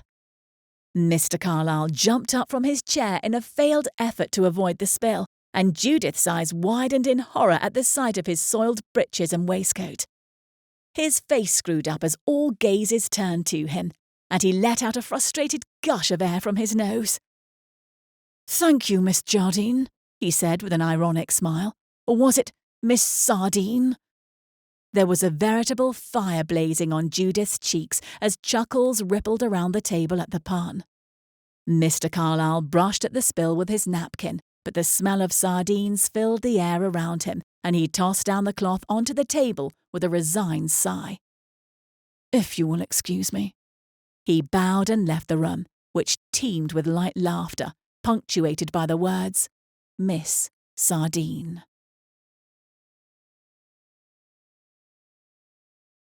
Chapter 3. Bucket in hand, Judith walked the path that led from her sister Mary's house to the beach. She could see the coastline, stretching west towards Eastbourne and Brighton. The water shimmered, reminding her momentarily of the dress she had worn to her first real ball. What a disaster! She looked away, refusing to acknowledge the warmth the memory brought about. She had been foolish to think a week among the set who frequented such a ball would amount to anything. If the week there had been a foray into a new, glittering world, her arrival at her sister's seaside cottage had been the equivalent of a slap in the face. Mary and George Bradford's home and circumstances were even more humble than those of Judith's family. And when Judith had arrived yesterday, it was just as the sole maid, Jane, had been leaving, dismissed for theft. The sound of giggling brought Judith's head around. 3 young girls stood in front of the small house next to the path, their heads together. Miss Sardine, one called. More giggles ensued. Judith's eyes widened momentarily. She gave a pretend smile and turned her head away with a clenched jaw. They were only children, but that didn't make the words any less unwelcome. She had sincerely hoped that, in leaving Brighton, she would also leave behind the nickname that had dogged her entire week there. Apparently that had been too much to hope for. Mary must have told one of the neighbours of Judith's unfortunate experience, and in a place like Portsbury, word always spread like a fire in a field of dry crops. Father had been worried at the effect of Judith's Brighton visit on her pride, while his worry had never been so unwarranted. She doubted she had any left to her. She let out an irritable sigh as she kneeled down next to the small stream that emptied into the ocean, dripping the dirty bucket to clean it of the grimy water inside from scrubbing the hearth. She looked out to the beach wistfully. She had known her time in Portsbury would be full of tasks. She was here to help Mary before her confinement after all. But she'd not been prepared to take on the work of a maid as well. She had envisioned at least a few walks on the beach. The waves lapped up against the rocks and boulders of varying sizes, their bases covered in thick moss. The water was rougher than usual today. A small boat knocked against the rocks with each incoming surge. She squinted at a heap of clothing on the sand as the foamy fringe of a wave gathered around it. Her eyes widened and she hurried up from her knees, dropping the bucket and running toward the heap. It was no pile of clothing. It was a person. She lifted her skirts as her feet kicked up damp sand. Whether the man was dead or simply unconscious, she didn't know, but her heart hammered against her chest as she came up beside him. A wave approached, and overcoming her fright at the sight that might await her, she pulled on the man's shoulder to bring him from his side to his back and his face away from the approaching water. He slumped onto his back, head lolling at an uncomfortable angle. Judith stilled. It couldn't be. She blinked, then searched the face of the man before her, the man who had dubbed her Miss Sardine, who had looked at her with disgust, who had ruined her chances of a match. It was Mr. Carlyle, the prig. A wet chill seeped into Judith's boots, and she sucked in a breath of surprise, tearing her eyes away from Mr. Carlyle to note the gathering water. She took both of his arms and pulled with all her might, so that his body slid away from the water and onto the sand the waves hadn't yet reached. Panting, she kneeled down beside him. Was he alive? His face had plenty of colour, and his eyes were closed. Thank the heavens for that. "Mr. Carlyle?" she said softly. There was no response. "Mr. Carlyle?" she said more loudly. Still nothing. What could she do? She looked at the state of him. Dirt, seaweed and moss covered his clothing. Her gaze moved to his unbuttoned waistcoat and the sopping shirt beneath, plastered to his skin. Her lips drew in a thin line, but she lowered her ear to listen. It was there, a soft heartbeat, and she breathed more freely. He was alive at least. But now what? How was she to wake him from this state? She had once seen a senseless, drunken man slapped to consciousness. It was certainly tempting. But no. Instead, she put a hand to his cheek and said his name as loud as she could without shouting. It was no use, though. He would have to be carried, and she certainly wasn't strong enough to do it. Mr. Carlyle showed no signs of stirring as Mary's neighbour, Mr. Barry, brought him into the house, heaving from the effort of carrying such a load. He had been obliged to stop more than once to rest. After a moment of consideration inside Mary's house, Judith instructed that Mr. Carlyle be set down in her own bed. He would need to be seen to, and it would be easiest there. On more than one occasion during the last week, she had considered what she would say to Mr. Carlyle if she were to ever see him again. None of the things she had come up with was civil enough to be uttered aloud, but that was just as well, for she had no anticipation of the opportunity presenting itself. It most certainly hadn't occurred to her that she would be offering up her own bed to him. She thanked Mr. Barry, asking him to see that the surgeon was called for, and Mary entered soon after, a hand on her round belly and questions pouring forth. But there was no time to explain anything. Mr. Carlyle was coming too. He groaned softly and reached a hand to the crown of his head, wincing. The fingers came away red. "You've injured your head," Judith said. She hadn't noticed the blood until now, hidden as it was amongst his drying hair. He blinked rapidly, his eyes fixed on her as though trying to bring her into focus. She waited for any glimmer of recognition, but recognition never appeared. Of course he didn't remember her. The pompous pig had hardly glanced in her direction at the dinner. His gaze flickered around the room, small, cramped, and bare of furnishing as it was. "What is this place?" Judith had been wrong. She did have a bit of pride left in her, and the dismay in both his expression and voice as he took in his surroundings fanned the flame bright. He was horrified by where he found himself.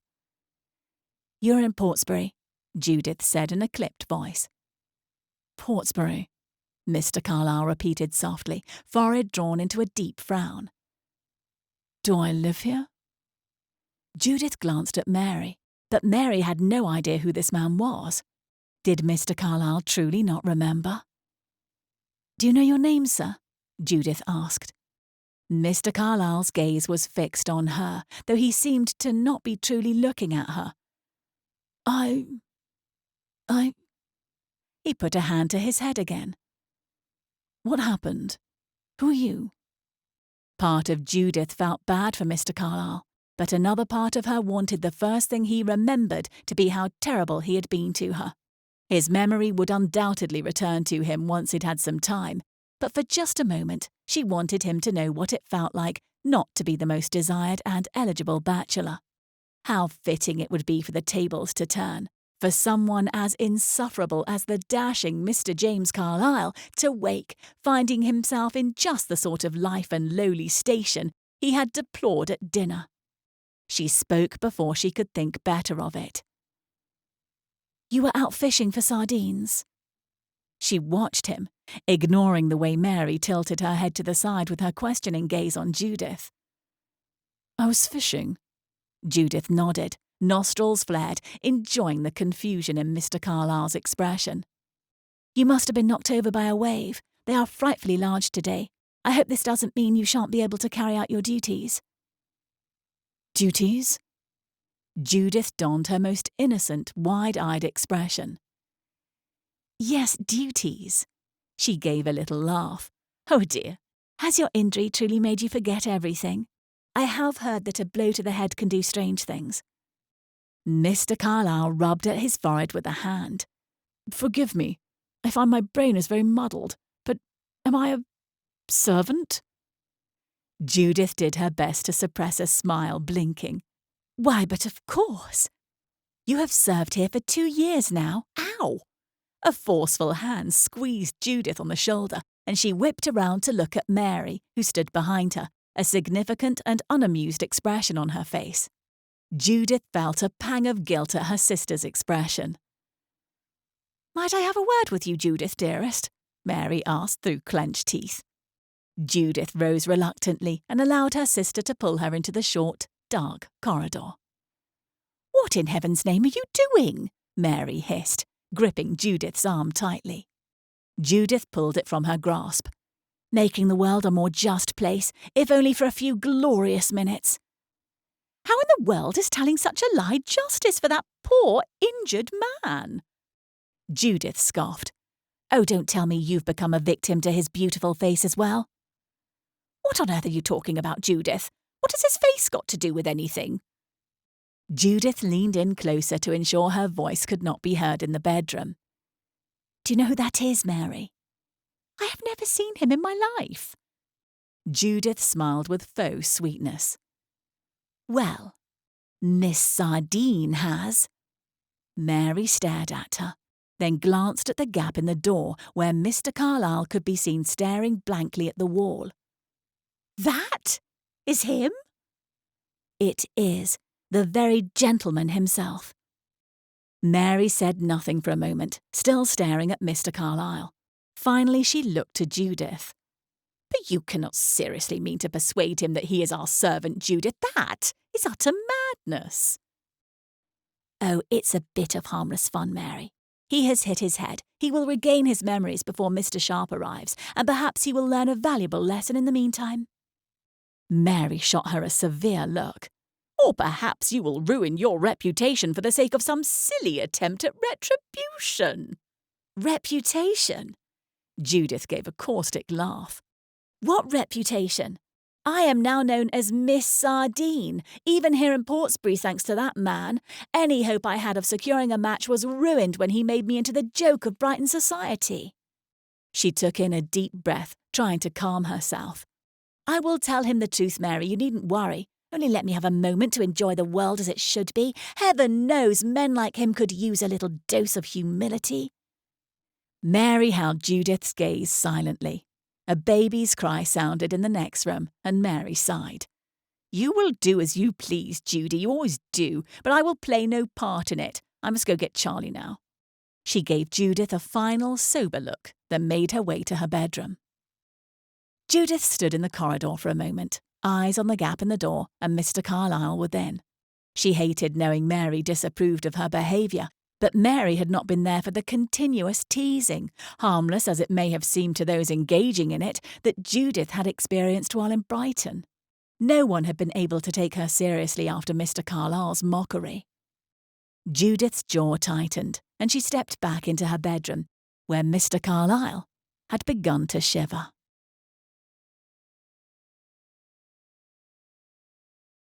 Chapter 4. James clenched his eyes shut, straining at his name, a memory, at anything to help ground him and tell him this was not a dream. The door creaked, and he opened his eyes. The same young woman appeared who had been sitting next to him. The hem of her dress was wet, and her soft brown hair, though tied back in a bun high on her head, had come loose in places, falling onto her forehead and temples in a becoming way. James's pounding head hurt even more when he reminded himself that he was this young woman's servant. I'm very sorry, he said apologetically, but along with my own name I seem to have forgotten yours. Well, everyone's really, but I should know the name of my mistress. The words sounded strange on his lips, but all of this felt strange. He had no recognition whatsoever of this room, nor the 2 women he had seen since waking from the accident. while fishing for sardines, evidently. She reached for a blanket in the corner and brought it over to the bed. "Oh, I'm not your mistress. That would be my sister Mary Bradford. Her husband George is away right now, I'm afraid, which makes the timing of your accident all the more lamentable." "Indeed," he said. "How should I address you, ma'am?" She glanced at him with a frown, and there was a pause before her response. She almost looked displeased. Had he said something unacceptable? How could a man wake, able to speak, but with no more memory or knowledge than a newborn babe of how to go on with people he had been serving for years? "It is Miss Jardine," she finally said. She didn't move, gaze fixed on him watchfully.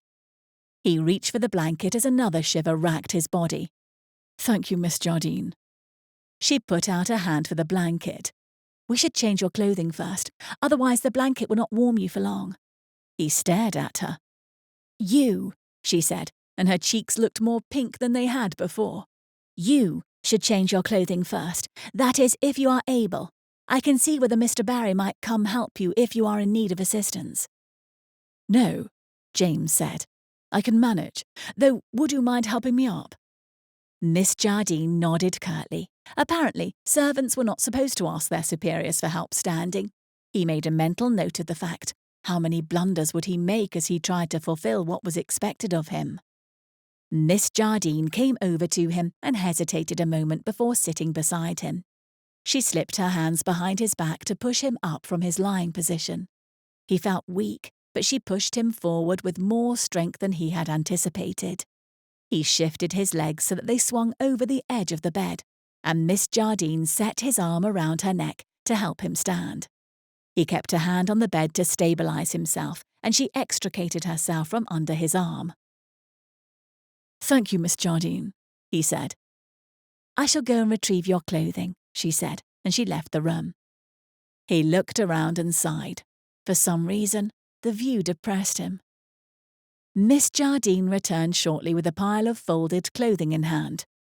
"Here," she said, setting the clothing on the bed. "Freshly laundered by you, earlier today."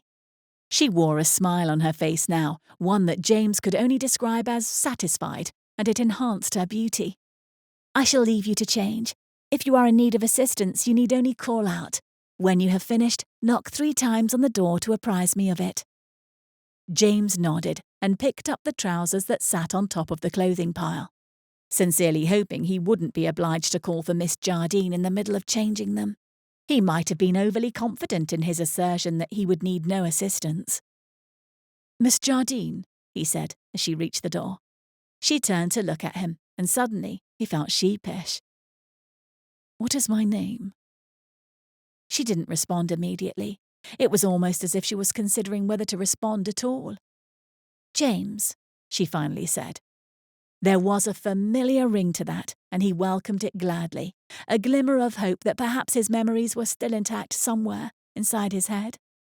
He managed to peel the wet clothing from his skin and don the new ones without being obliged to call for help, but by the time he had finished, his head was pounding and he had become aware of other injuries on his body.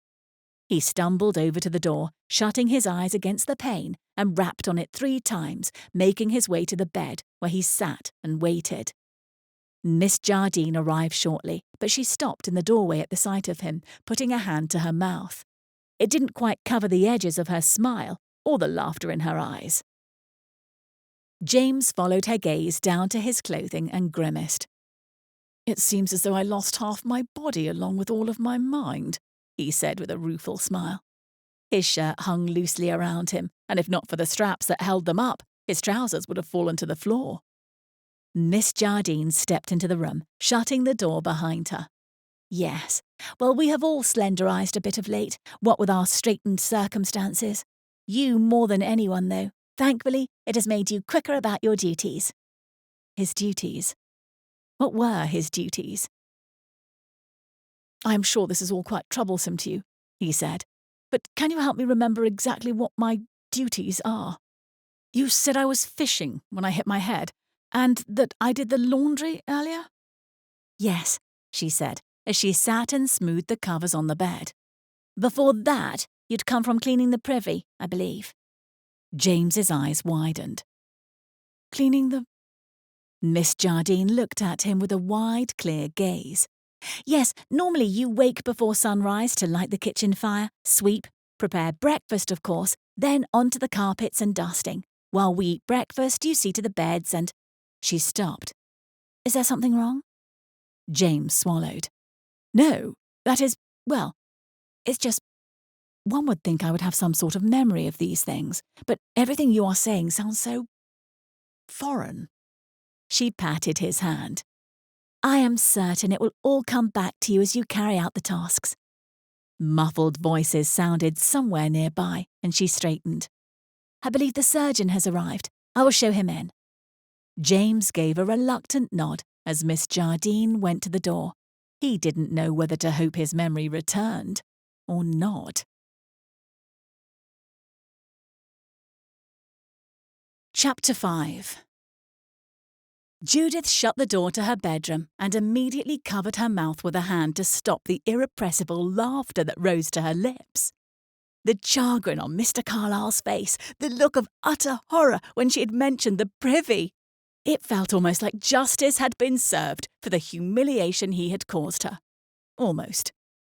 She let out a sigh as she heard Mary greet the surgeon. The fun was over now. She had assured Mary she would tell Mr. Carlyle the truth, and she would be as good as her word once the surgeon saw to him. No doubt it was for the best. Judith couldn't deny the guilt that lurked behind her amusement.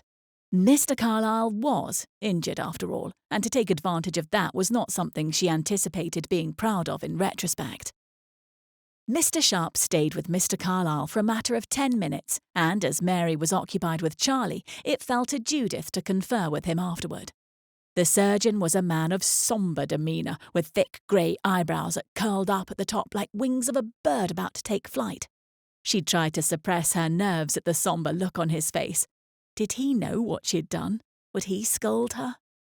He shook his head, a troubled expression on his face, as Judith stood with him just outside the door to her room.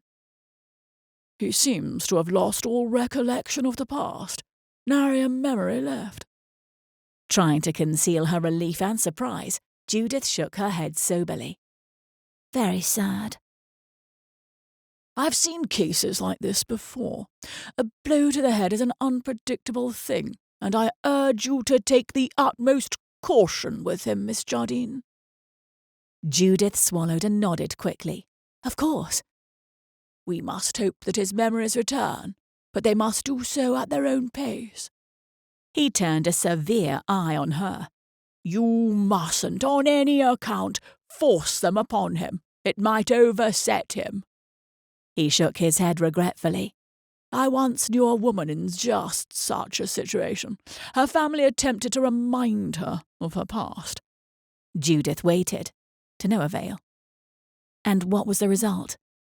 She died in Bethlehem Hospital, raving mad. Judith's eyes widened and her stomach dropped. Mr. Sharp seemed content with her reaction, and the severity in his gaze lessened slightly. I have a great hope that his memories will return with time, but they must be coaxed out gently. Let him rest today, but do not leave him alone for long periods of time while he is so disorientated. See to his wounds, then, slowly but surely, encourage him to engage in the activities he was accustomed to before the unfortunate incident. That is the best method for assisting him in regaining normalcy. Judith managed a nod, but she was beginning to feel sick inside. Mr. Sharp moved to walk toward the door, and she followed. I shall come and check on him soon to see how he's getting along. We can reassess the situation then. Good day, Miss Jardine. Thank you, she said, hoping the panic building within her was not evident. Oh, Mr. Sharp. He turned toward her, bushy eyebrows sloping down in a frown. You said wounds? She said. I was only aware of one, on his head. He received some cuts and bruises as well. I recommend replacing the strips and the salve with fresh ones in 2 hours or so. Good day. Judith shut the door behind him and stared blankly at the wood grains on the door. What, in heaven's name, was she to do? Judy! She whipped around to find Mary looking at her, face full of concern. What did Mr. Sharp say? Judith took in a large breath and grimaced. Chapter 6. Mary listened without saying a word as Judith recounted what the surgeon had said. When she'd finished, Judith waited for the chastisement she knew she deserved, but she was treated instead to her sister's ill-suppressed amusement. Judith frowned, waiting impatiently for her sister to gain control of herself. I am sorry, Mary said, still covering her mouth, but you cannot deny it is diverting. Diverting? Judith said incredulously. Mary nodded, wiping at one of her eyes, which had begun to leak with her laughter. Do you not understand, Mary? I cannot tell him the truth now without the risk of condemning him to lunacy or death. Mary waved an impatient hand. Mr. Sharp does so enjoy his dramatics. Judith's brows knit. So you think I should tell Mr. Carlyle the truth? No. Judith let out a snort and folded her arms, waiting for her sister to expound on her contradictory remarks. You should follow Mr. Sharp's counsel, of course, but I expect Mr. Carlyle's memory shall return shortly on its own, after a night of good sleep in all likelihood. Judith chewed on her lip. She was trapped in a cage of her own making. This is what comes of trying to help people? Mary raised a brow. What? Judith said defensively.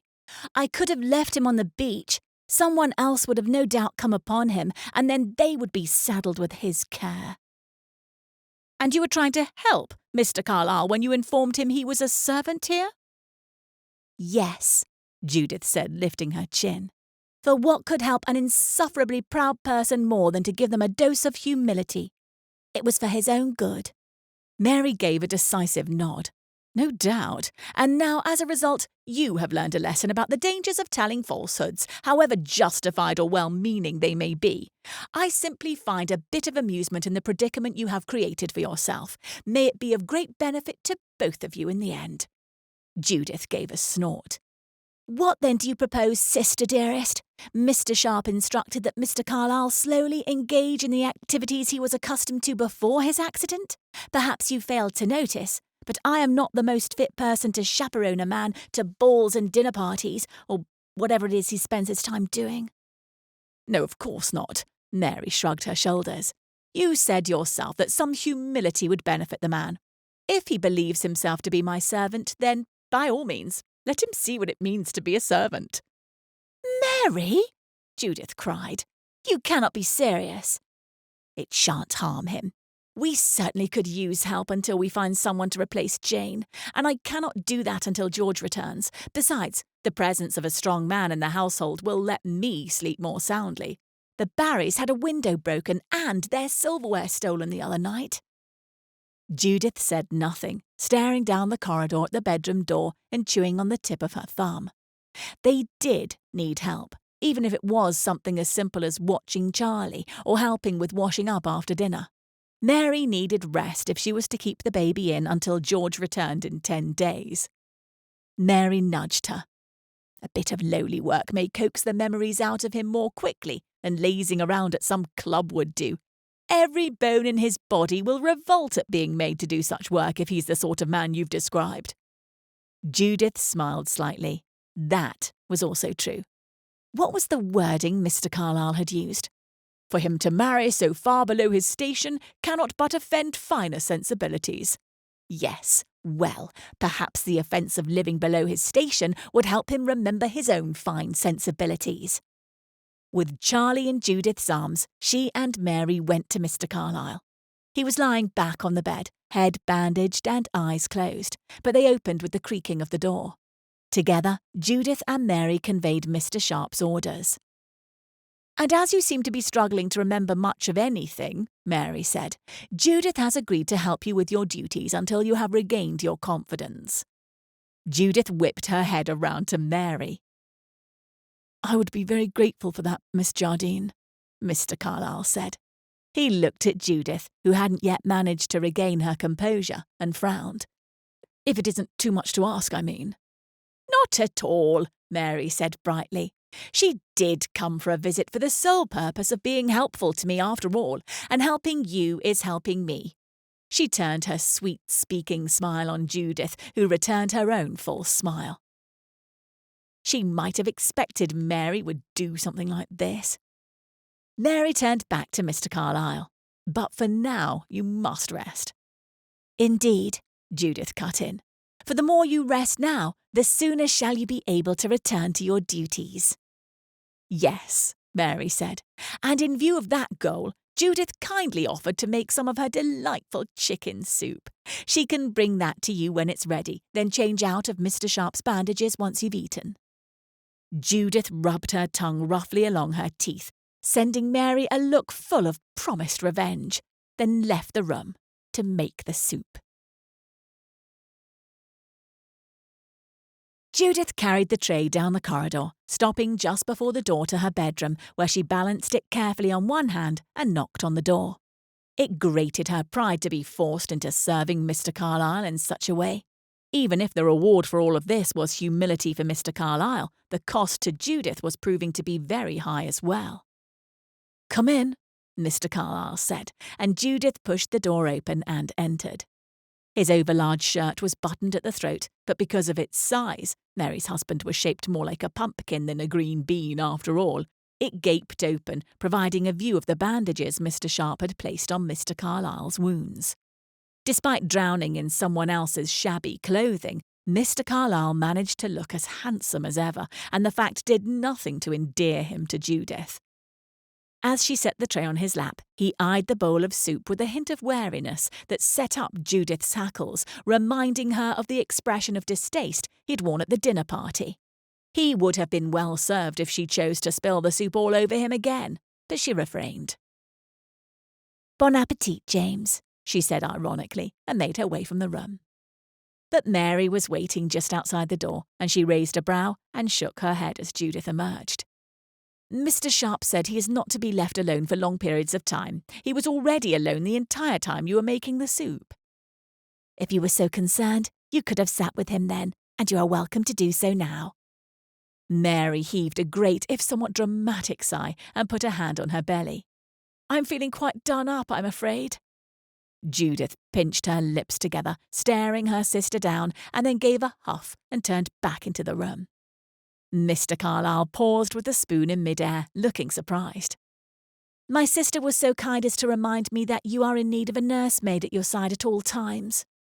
Judith sat in the rickety chair in the corner of the room, folding her arms across her chest. "Am I?" Mr. Carlyle asked, eating a heaping spoonful of the soup. Judith didn't respond. "This soup is delicious. Do I know how to make it?" The corner of Judith's mouth quivered, but she controlled it immediately. "No, I am afraid your cooking skills leave much to be desired." She could safely assume as much. "Oh, how disappointing. Perhaps you could teach me?" She glanced at him. The thought of instructing Mr. Carlyle on how to pluck a chicken and cook it was as laughable as it was enticing.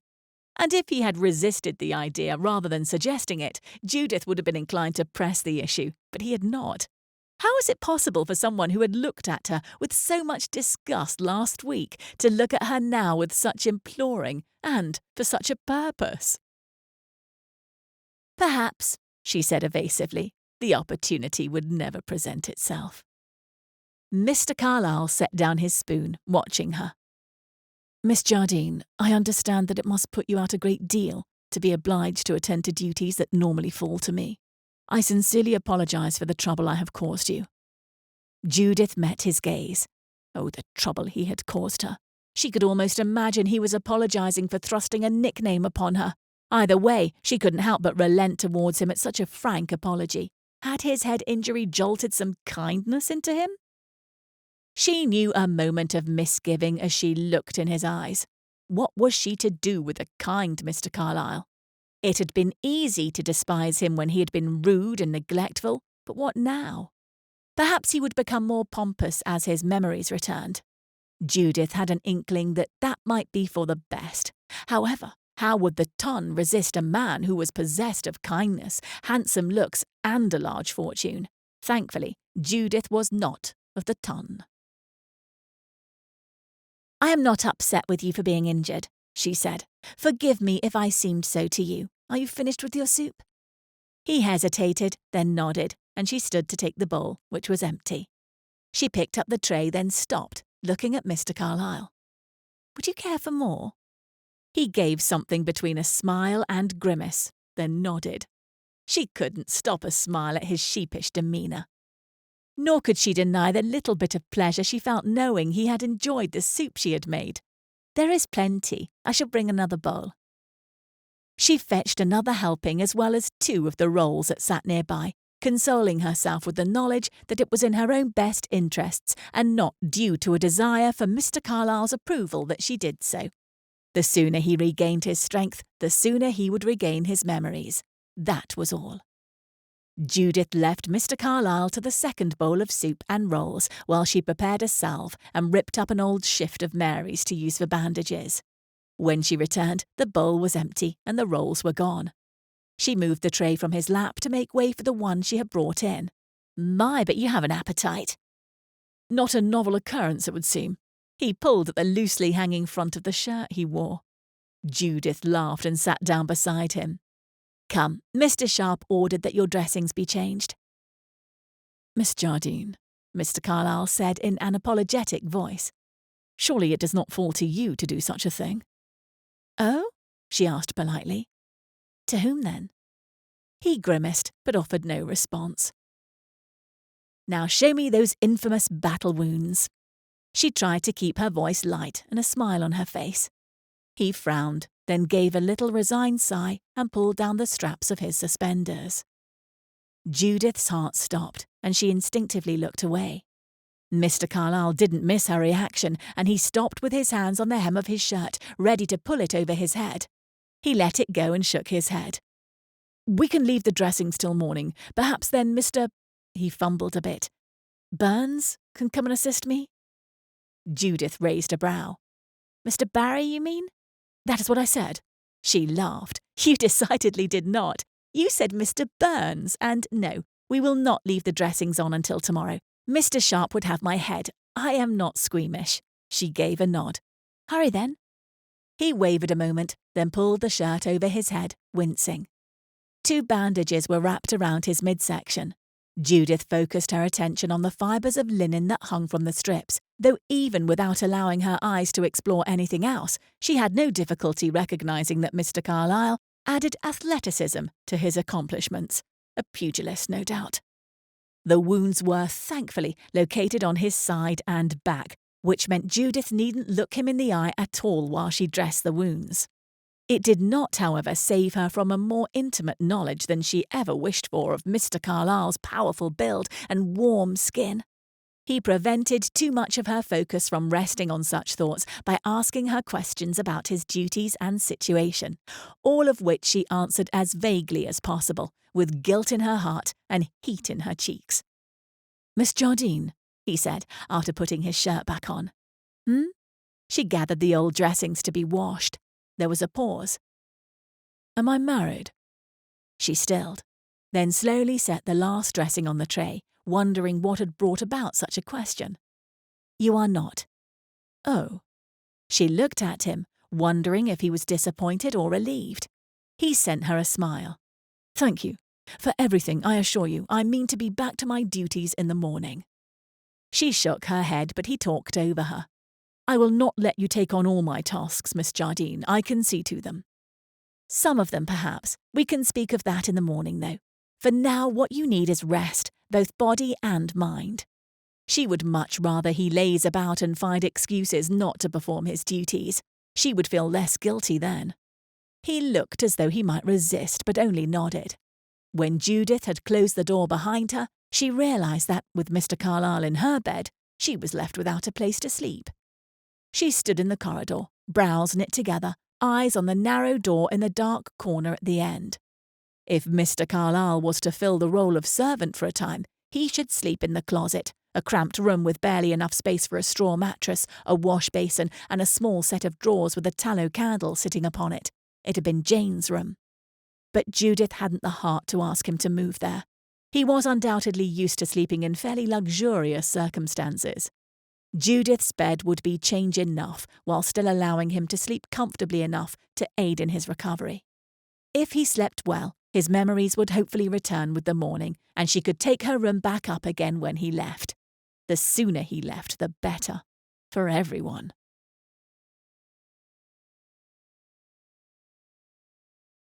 Chapter 7.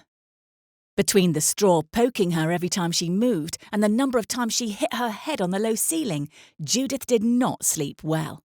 The lack of a fire in the grate when she woke to a chillier morning than usual did nothing to improve her humour. Mary, on the other hand, was in an irritatingly joyful mood, seeming to take no heed of Judith's predicament. All responsibility for Mr. Carlyle she insisted, very apologetically, upon placing on Judith's shoulders. "We need more fish," Mary said as she sipped the tea Judith had prepared. "And potatoes too." Judith stared at her, soot from her encounter with preparing breakfast and cleaning the hearth smeared across her dress. "And I am to acquire them?" Mary rubbed her belly and gave a shrug. "Send Mr. Carlyle to the market. That is sure to refresh his memory." "Perhaps I will." Judith set her teacup down with a clank, then rose from the wicker chair and strode purposefully towards her bedroom. She pushed the door open and halted. Mr. Carlyle lay asleep upon the bed. The bed covers were in a tangle around him. Had he slept badly as well? The bandage around his head had shifted so that it was slung at a diagonal, covering one eye completely and pushing up his dark hair above the other eye. It was amusing and aggravatingly endearing. She couldn't possibly send him to the market. She sighed and went back out again. Whatever kindness had motivated Judith's decision to make the trip to the market herself, it had been long since expended by the time she reached the cottage with a basket on one arm and a bursting sack of potatoes and vegetables hanging from the other. Mr. Carlyle sat at the table in the sitting room, drinking a cup of tea at his leisure and laughing at something Mary had just said as she bounced Charlie on her knee. The bandage had been repositioned on Mr. Carlyle's head so that gone was the endearing appearance that had inspired Judith's act of selflessness. "You look to be feeling well, James," Judith said in a brittle, sunny voice. "Have your memories returned?" His smile faltered slightly. "No, I'm afraid not." He rose from his seat and put out a hand to take the sack hanging from her arm. If she had not just spent the last 2 hours squeezing through a crowded market, trying to make her voice heard over those of other aggressive market-goers, and having her feet trod on, his chivalry might have had greater effect. "Well," Judith said, "Mr. Sharp encouraged us to give you some light work that might help refresh your memories, and I have just the thing." She plopped the basket down on the table, full to bursting with fish. Having Mr. Carlyle clean 20 sardines would even the scales and, she trusted, be sufficiently revolting to spur some memories. Mr. Carlyle looked at the fish, then up at her, bafflement in his eyes. She smiled at him, ignoring Mary's pointed look. "I shouldn't think that you are yet well enough to see to beating rugs and some of the more physical tasks you are accustomed to, but preparing the fish, sardines, today will not require too much of you." Little Charlie pulled a face as he peered at the basket. "Nonsense, my love," Judith said as she pinched the toddler's cheek. "A veritable bundle of deliciousness." "They needn't be prepared beyond cutting off their heads," Mary said. "We can roast them whole." Judith waved aside her sister's comment, unwilling to settle for so painless a task. "I cannot abide finding bones in my fish. They must certainly be prepared properly." "Indeed," Mary said with faux interest. She turned to Mr. Carlyle. "And tell me, James, do you remember how to prepare fish?" Mr. Carlyle was still staring at the heap in the basket, where round, glassy eyes stared up at all of them blankly. He blinked and looked up, shaking his head. "I cannot say that I do." "I suspected as much," Mary said. She looked at Judith with such innocence in her eyes that Judith's smile flickered as she realised what was to come. "Judith will gladly help to refresh your memory. And you, sir," she faced Charlie toward her, though her belly kept him at a greater distance than usual, "are in need of a washing." "I can see to that," Judith said eagerly, reaching for Charlie. After all, you have much more practice cleaning fish than I, Mary. Come, Charlie. But Mary shifted away from Judith, keeping Charlie from her reach. All the more reason for you to see to the task. For how will you improve your skill but by practice? She stood and, taking Charlie by the hand, shot Judith a look that made her want to wring Mary's neck. Judith took in a deep breath. She had cleaned the fish the last time she had come to Portsbury, and she had never wished to repeat the experience. Perhaps it would be worth the pain, though, to see Mr. Carlyle engaged in such an activity.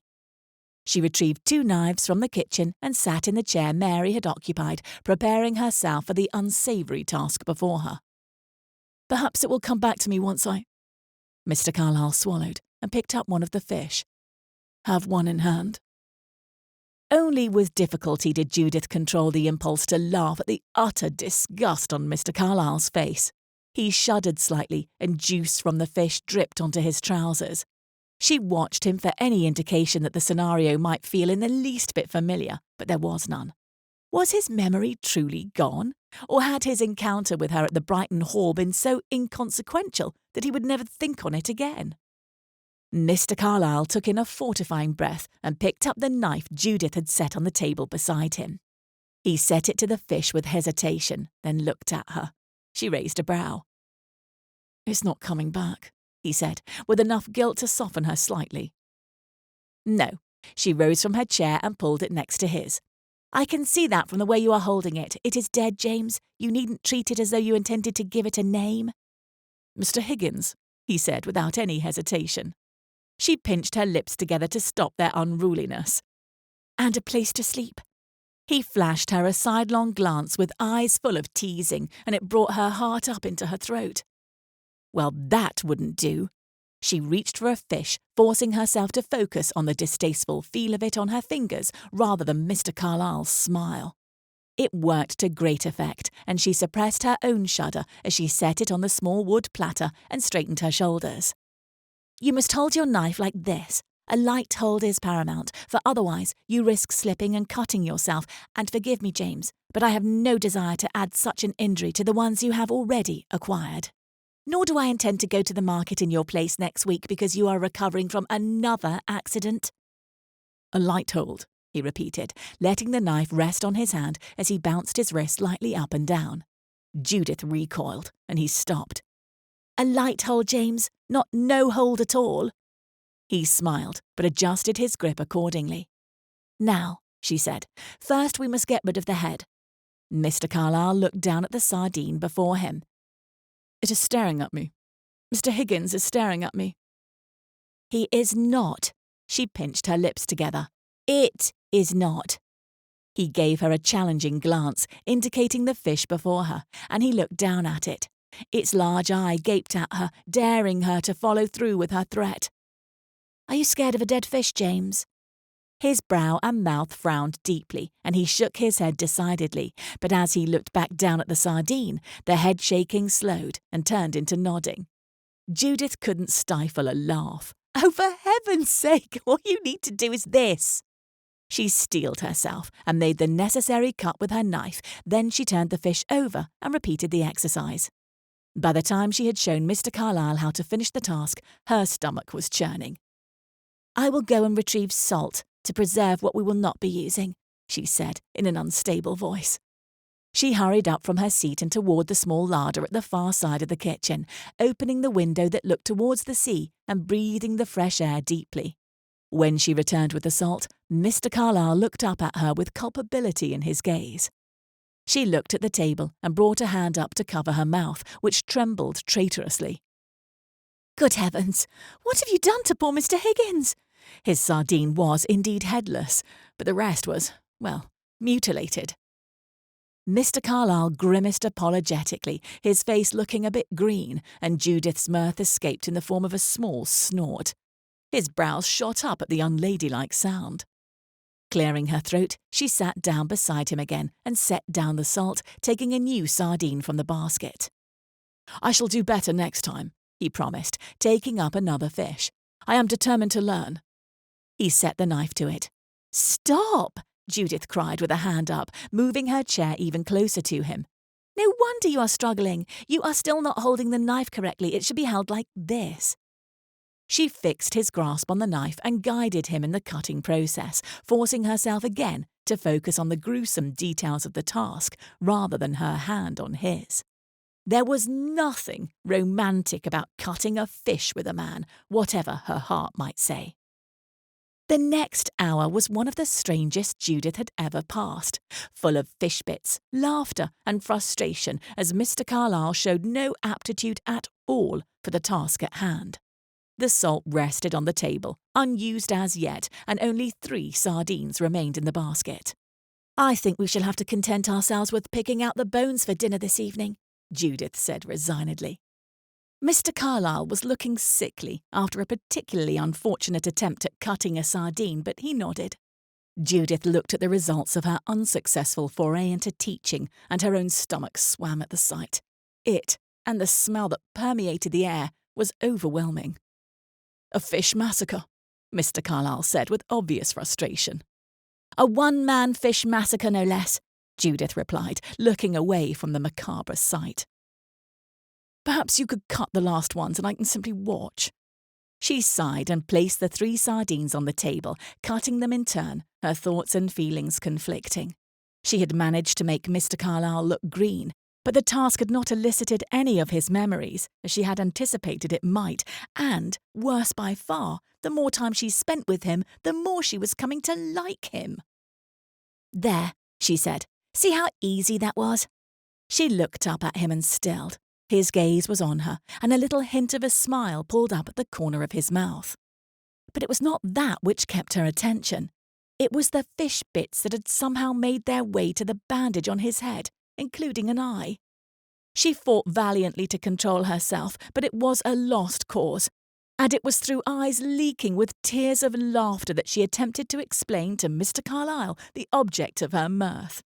Through her pointing and unintelligible speech, he managed to gather that his bandage was the culprit, and he lifted it from his head, turning it in his hands with a look of disgust on his face until he found the spark to Judith's amusement. He gave a start and threw the bandage, which landed on Judith's lap. Her mouth dropped open and she immediately picked it up with 2 fingers and tossed it back. Mr. Carlyle was smiling now, and he held it up threateningly. Judith reached her hands for the mess of fish on the table and gave him a look of warning. He swiftly dropped the bandage on his lap and put both hands up in surrender. "Good choice," Judith said, smiling at the genuine dismay in his eyes. "And now I think it's time both of us cleaned up." There was a hint of reluctance in the way he agreed. Judith felt it too, and it struck a chord of fear within her. A man who could make her feel loath to leave the cleaning of fish was a dangerous man indeed.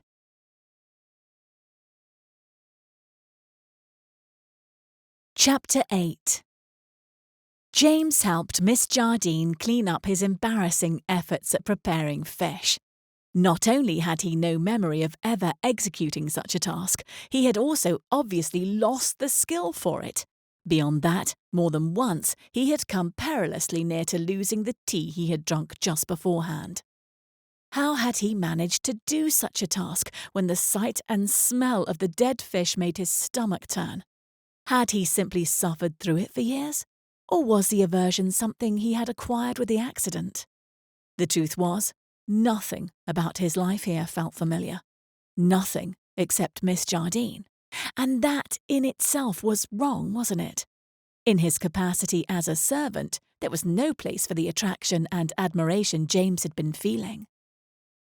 "That will do for now," Miss Jardine said as she removed her apron and motioned for him to follow her down the corridor. They reached the bedchamber he had been occupying, and Miss Jardine entered, taking a few garments from the armoire in the corner. James frowned as she gave him a polite smile and exited. "I shall fetch you some fresh clothing," she said, "and once I have changed, I shall bring more strips and the salve I made yesterday." James nodded, but he was confused. Was this Miss Jardine's room? He had never thought on the subject long enough to wonder. He hadn't recognised the room as his own, but he hadn't recognised anything. When Miss Jardine returned a few minutes later with folded clothing in hand, he took it from her. "Miss Jardine?" She paused at the door. "Is this your bedchamber?" he asked. She took a moment before responding. "Yes." "Then where are you sleeping?" A pause. "In one of the other rooms." "But why put me here? If there are other rooms I might be in, there is no need to inconvenience you." Miss Jardine looked uncomfortable with the line of questioning. "I thought you could do with a bit of space." He frowned more deeply still, and the gesture tugged lightly at the wound on the back of his head. "My normal bedchamber lacks space, then?" Her lips pursed together. Yes, it does." "Miss Jardine," he said, "I have put you out quite enough, and I assure you I have no need of extra space. I would prefer it if you returned here and I to my own bedchamber." A flicker of humour danced in her eyes. "Would you really?" Her strange answer gave him pause, but he nodded. "Follow me, then," she said. He did as instructed, and they emerged into the dim corridor, where the smell of dampness was strong. Miss Jardine walked into a small, uneven door at the end of the corridor and put out a hand in a showy gesture. There was an amused smile on her face, and James's eyes lingered on her for a moment before returning to the door. The door stuck as he tried to open it, but with a more forceful tug, it gave way. It was dark within, and it took a moment for his eyes to make anything out. As they did, his eyebrows went up, and he could feel Miss Jardine's gaze on him. It was no bedchamber, or not a proper one at least. There was a small, lumpy bed and a washstand with 2 drawers, both of which looked to be broken. It lacked a window, so the only light which reached the space was the trifling bit that existed in the corridor. "This is where you slept last night?" James asked. "Yes." She tilted her head to the side. "Well, sleep is a generous term. Let us say rather this was where I spent the night." James glanced at the woman beside him, who looked at him with wrinkles of amusement beside her eyes. It was hard for him to comprehend how she could fit into such a space, to say nothing of his own taller form. And he was not now anywhere near as large as he had once been, based on the clothing that belonged to him. Just the thought of attempting to fit within made his legs cry out in protest. "Return to the other bedchamber, James," Miss Jardine said, with an understanding smile. He shook his head, staring again at the mattress. The fabric was threadbare in many places, with straw poking through. "That is an order," Miss Jardine said. "And might I also suggest that you take advantage of your time there? For I doubt I shall be feeling so generous tomorrow." James hesitated, wanting to resist her order, but labouring under the force of the knowledge that he had no right to naysay her. He was a servant. Before he could decide what to do, Miss Jardine was slipping into the small space, hunched over in a way that, in spite of himself, brought a smile to James's face. "Excuse me," she said as she closed the door. It refused to shut all the way, and there were sounds of struggle. James gave the door a push, and it slammed into place. "Thank you," came her muffled voice. James stared at the door another moment, then sighed and went back to his temporary bedchamber to change his clothing. His injuries felt less painful and tight than they had the day before, but it was largely owing to the generous size of both the old and new garments that he was able to change them.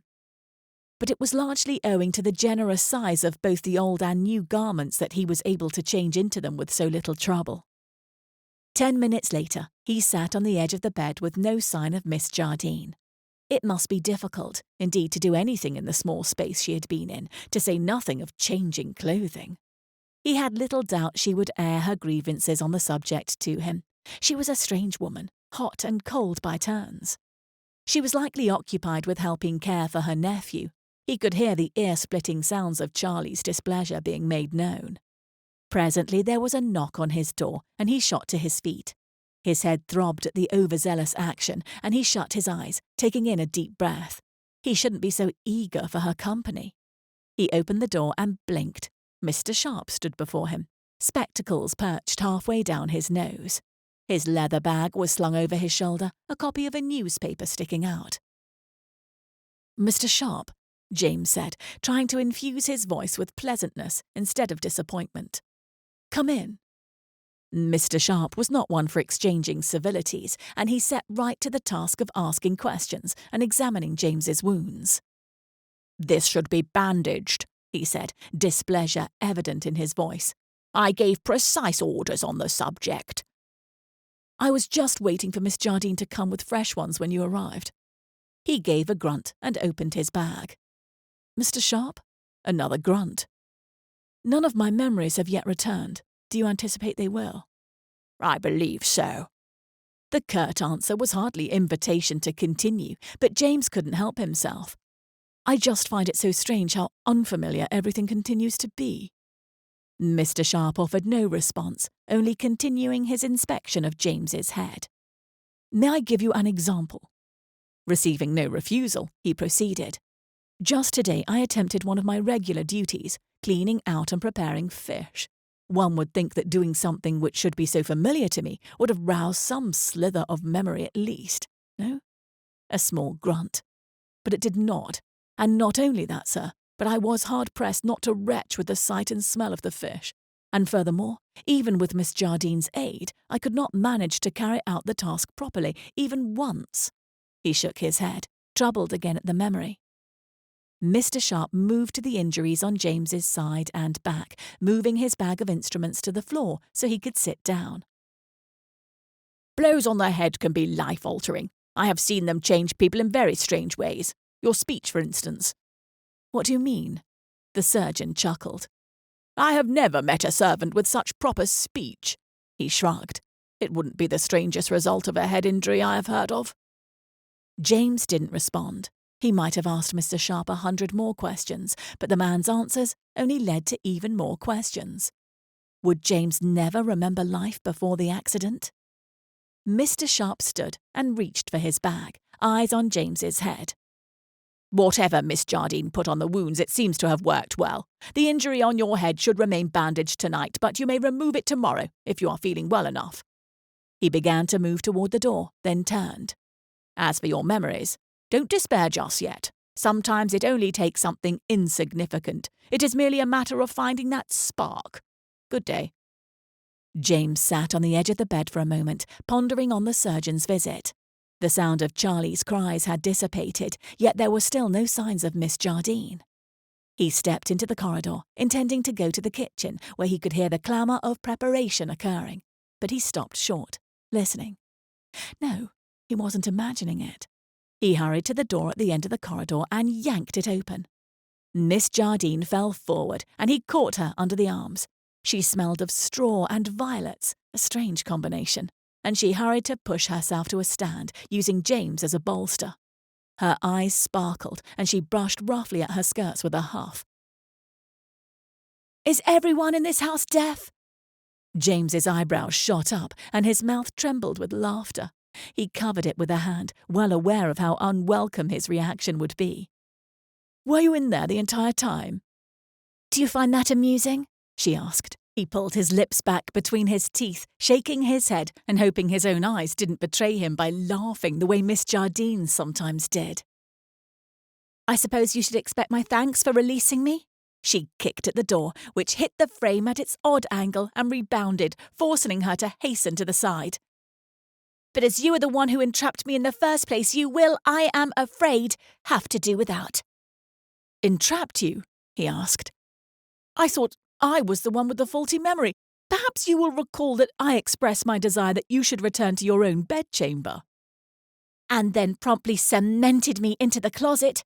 She gave another huff. "You may sleep in my bedchamber tonight, James, but tomorrow you will have the doubtful pleasure of occupying this space again." She strode toward the kitchen, leaving him in the corridor. He smiled as he watched her disappear, but she returned quickly with the salve and strips of fabric. He followed her into the bedchamber and sat down upon the bed, watching Miss Jardine's fiery movements with wariness. "Perhaps we should wait until—" She raised her eyes challengingly. "Until?" "Until your desire to harm me has subsided a bit." "I can quite easily separate my feelings for you from my actions, James." She tore a piece of fabric to make it smaller, and his eyes widened. But she proved to be correct. So correct, in fact, that James almost wished otherwise. Her light touch on his wounds, the soft hand she used to stabilize herself on his skin. It did nothing to help James toward his goal of smothering his attraction to her. Was the draw he felt to her new, Or had he had it before his injury too? Thankfully, and regrettably, somehow she made quick and silent work of it. There was no trace of anger left in her eyes afterward. In fact, James could have sworn they were troubled, but it was not his place to pursue such a subject. "Tomorrow morning I will resume my duties," he said. Her lips pinched together in dissatisfaction, though why, he couldn't tell. "You object?" he asked. "I do if you perform them like you performed your duty today." He let out a rueful laugh. "Your patience for teaching me is understandably spent."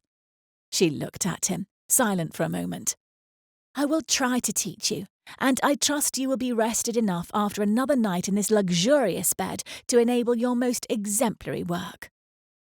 "I would gladly take my rightful place in the closet," he pointed out.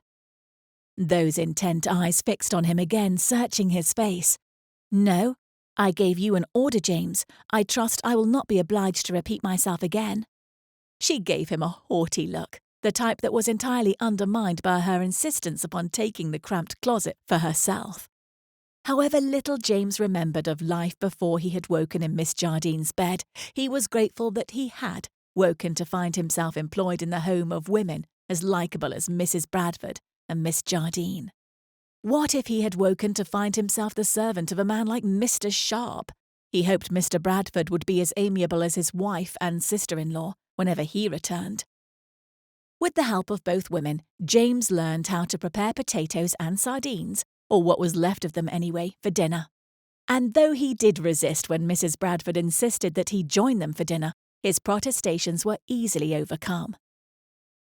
"You have oft sat down to dine with us in the past," she had said, and when he entered Miss Jardine's bedchamber to settle in for the night, it was with a strange sense of contentment. He reached to pull off one of his boots, and his hand brushed something at the base of the bed. It was a newspaper, and he picked it up with curiosity. It must have fallen out of Mr. Sharp's bag earlier. The first page was covered in fine print, lists of advertisements for servants. James read through a few of them, wondering if he himself had answered such a notice. There were so many questions about his past. How had he learned to read, for instance? Did he have family still living? How old was he? Why was he not married? As for the last question, a part of him wondered if the attraction he felt for Miss Jardine was one of the few things connecting him to his past. There was something that felt so familiar about her. Had he felt before as he did now, always wishing to spend more time near her? He sighed and opened the newspaper, letting his eyes run over the next page. 2 notices of impending marriages, a number of paragraphs devoted to bills coming up for debate when Parliament resumed, and he frowned at a paragraph in the centre of the page. Information sought regarding the whereabouts of Mr. James Carlyle, son and heir of Mr. Henry Carlyle and Mrs. Margaret Carlyle of Lower Birchmouth, who was last seen in Brighton on the 12th of June.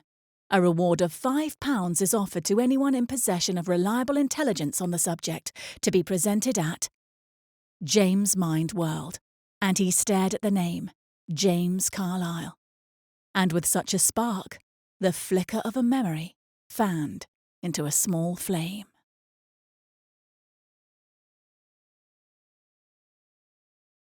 Chapter 9. Judith turned over sleepily in bed, only for her head and arm to hit against the wall. She groaned softly and rubbed the spot on her forehead with a hand. Thunk, thunk. The sound forced a greater awareness into her. Who in the world would be knocking on her door in the middle of the night? Her eyes flew open. Perhaps it was Mary, and the baby was on its way. She stood, careful not to let her head hit the steeply sloped ceiling, and slipped on her wrapper before opening the door hurriedly. Mr. Carlyle stood before her with a sort of smile on his face that, to be quite frank, was unsuitable for such a time of night. "What is it?" she asked, brushing aside both her irritation and the vain worry she felt over her appearance. He hesitated a bit. "You said to wake you when the cock crowed, did you not?" Was it truly morning already? She had spent a great deal of time the night before berating herself for ever having offered up her own bedchamber to Mr. Carlyle. So far, very little about her desire to teach him a lesson had gone according to plan, and she owed at least a portion of that to her own pesky and oft-regretted moments of charity toward him. She was finding it difficult not to like Mr. Carlyle, and to like him more than she cared to admit. When she emerged a few minutes later, dressed for the day, he was leaning against the wall humming softly, and she knew a bit of anticipation at the prospect of spending the day with him. "Is it not cold in that closet during the winter months?" he asked quietly as they passed the door to Mary and Charlie's room. "Yes," she said. "That is when you sleep by the fire in the sitting room. Or at least, that is what Jane had done." He looked over at her, his dark eyebrows raised. She felt an annoying need to defend her sister's circumstances. "If Mary's husband manages to be offered the position he is seeking, their lodgings will be much improved." "Would you go with them? With us?" She shook her head. "I am only here to help during my sister's confinement." "But have you visited on other occasions, while I have been employed here?" She glanced at him warily. It was natural for him to have questions, of course, but she disliked having to answer them, to perjure herself. "I only ask," he said, "because very few things have struck a chord in my memory as of yet, but you—" He looked at her thoughtfully, searchingly, and her blood flowed warmer. "There is something familiar about you." Her heart pattered more quickly, and she knew a certain dismay at the thought that he might recognize her and discover the truth. That would mean the end of things, and while she had been wishing for that precise thing since Mr. Sharp had forbidden her from oversetting Mr. Carlyle, she found that just now she wasn't quite ready for it. It must be due to the simple fact that she enjoyed being in a position of superiority. Her entire life, her family had lingered on the fringes of polite society, looked down upon by people like Mr. Carlyle. Of course, she would find some enjoyment in the tables being turned. There was nothing else to her feelings. She wouldn't let there be. She changed the subject. "You have removed the bandage on your head." It was unfortunate, really. It had been easier to forget how handsome he was with it covering part of his face and pushing his hair up at awkward angles. "It still smells of fish." She laughed as they came to the hearth. "Then I am glad you have removed it. I have no desire to be smelling you all day." She turned to the hearth. "Now the first task is to light the fire." She took the flint box from the mantel and handed it to him. He stared down at it, then up at her, a blank look in his eyes. Judith let out a dramatic, resigned sigh and took the box back. "What would you do without me? You cannot remember even the most basic of tasks." She crouched down, and he followed suit. "Or perhaps I'm simply finding excuses for your company." Judith whipped her head around to look at him. He was teasing her. It was written in his laughing eyes as clear as the stars in the sky, and it nettled her. "In misplacing your memory," she said severely, "you seem to have misplaced your sense of propriety as well." "Did I have one before the accident?" he asked. Judith's mind flashed back to the way he had ignored her almost entirely at dinner. "Not much, no." "Then what has induced your sister to keep me on as a servant?"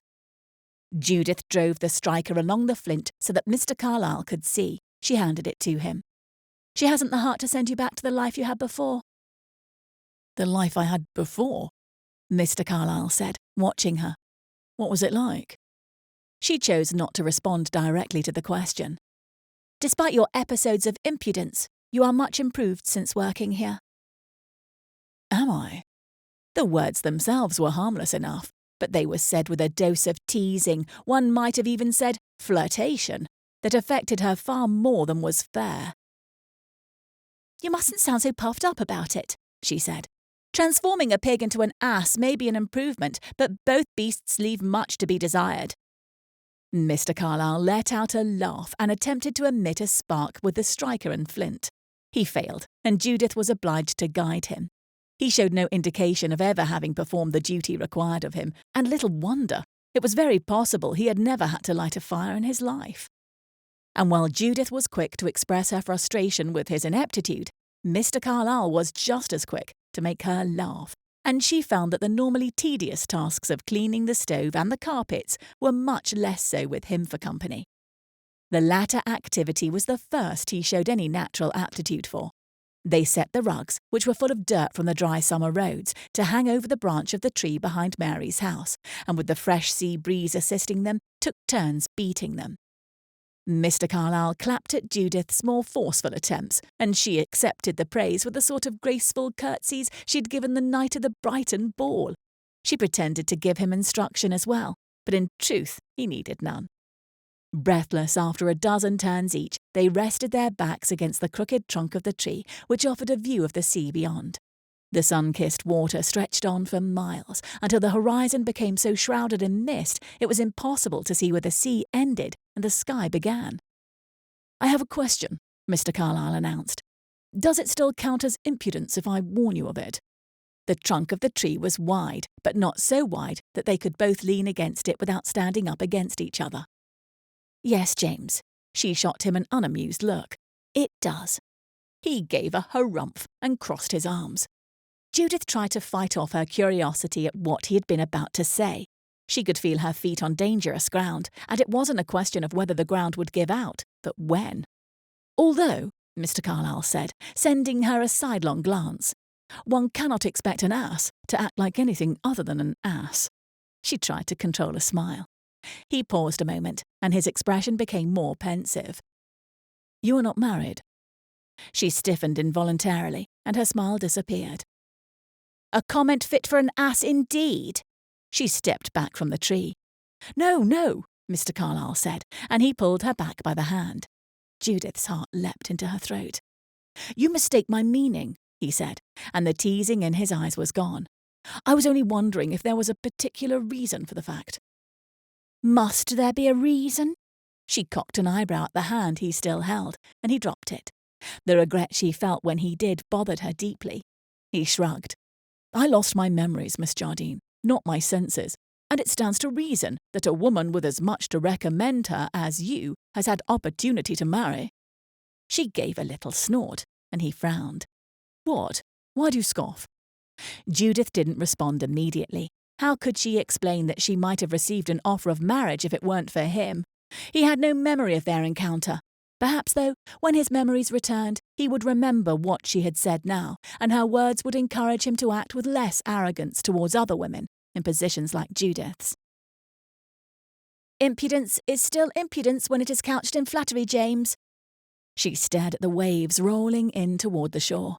"In any case, you betray your lack of understanding when you say such things. I live in a world in between, too humble to deserve the notice of those above me in station, but just lofty enough not to be noticed by those below me in station." "Well, there you are wrong, Miss Jardine." She looked at him. "You were the first thing I noticed when I woke," he said. She gave another scoff. "You could hardly have noticed anything else. I placed myself directly in your line of vision." "But I haven't stopped noticing you since." She swallowed, all too aware of her heart thundering. If a week ago she'd been told she would hear such words on the lips of Mr. Carlyle, the man who had taken no notice of her at all, it would have been with the anticipation of feeling undeniable pride and a sense of victory. But that was not what she felt now. She felt hope, and she felt as though, of all things, she might cry. Both things terrified her. In any case, a servant should be slapped and dismissed for such presumption. But Mr. Carlyle was not her servant, nor was he her sister's servant. He was no one's servant at all. "I think these rugs have been sufficiently beaten," she said, "and we have much left to accomplish."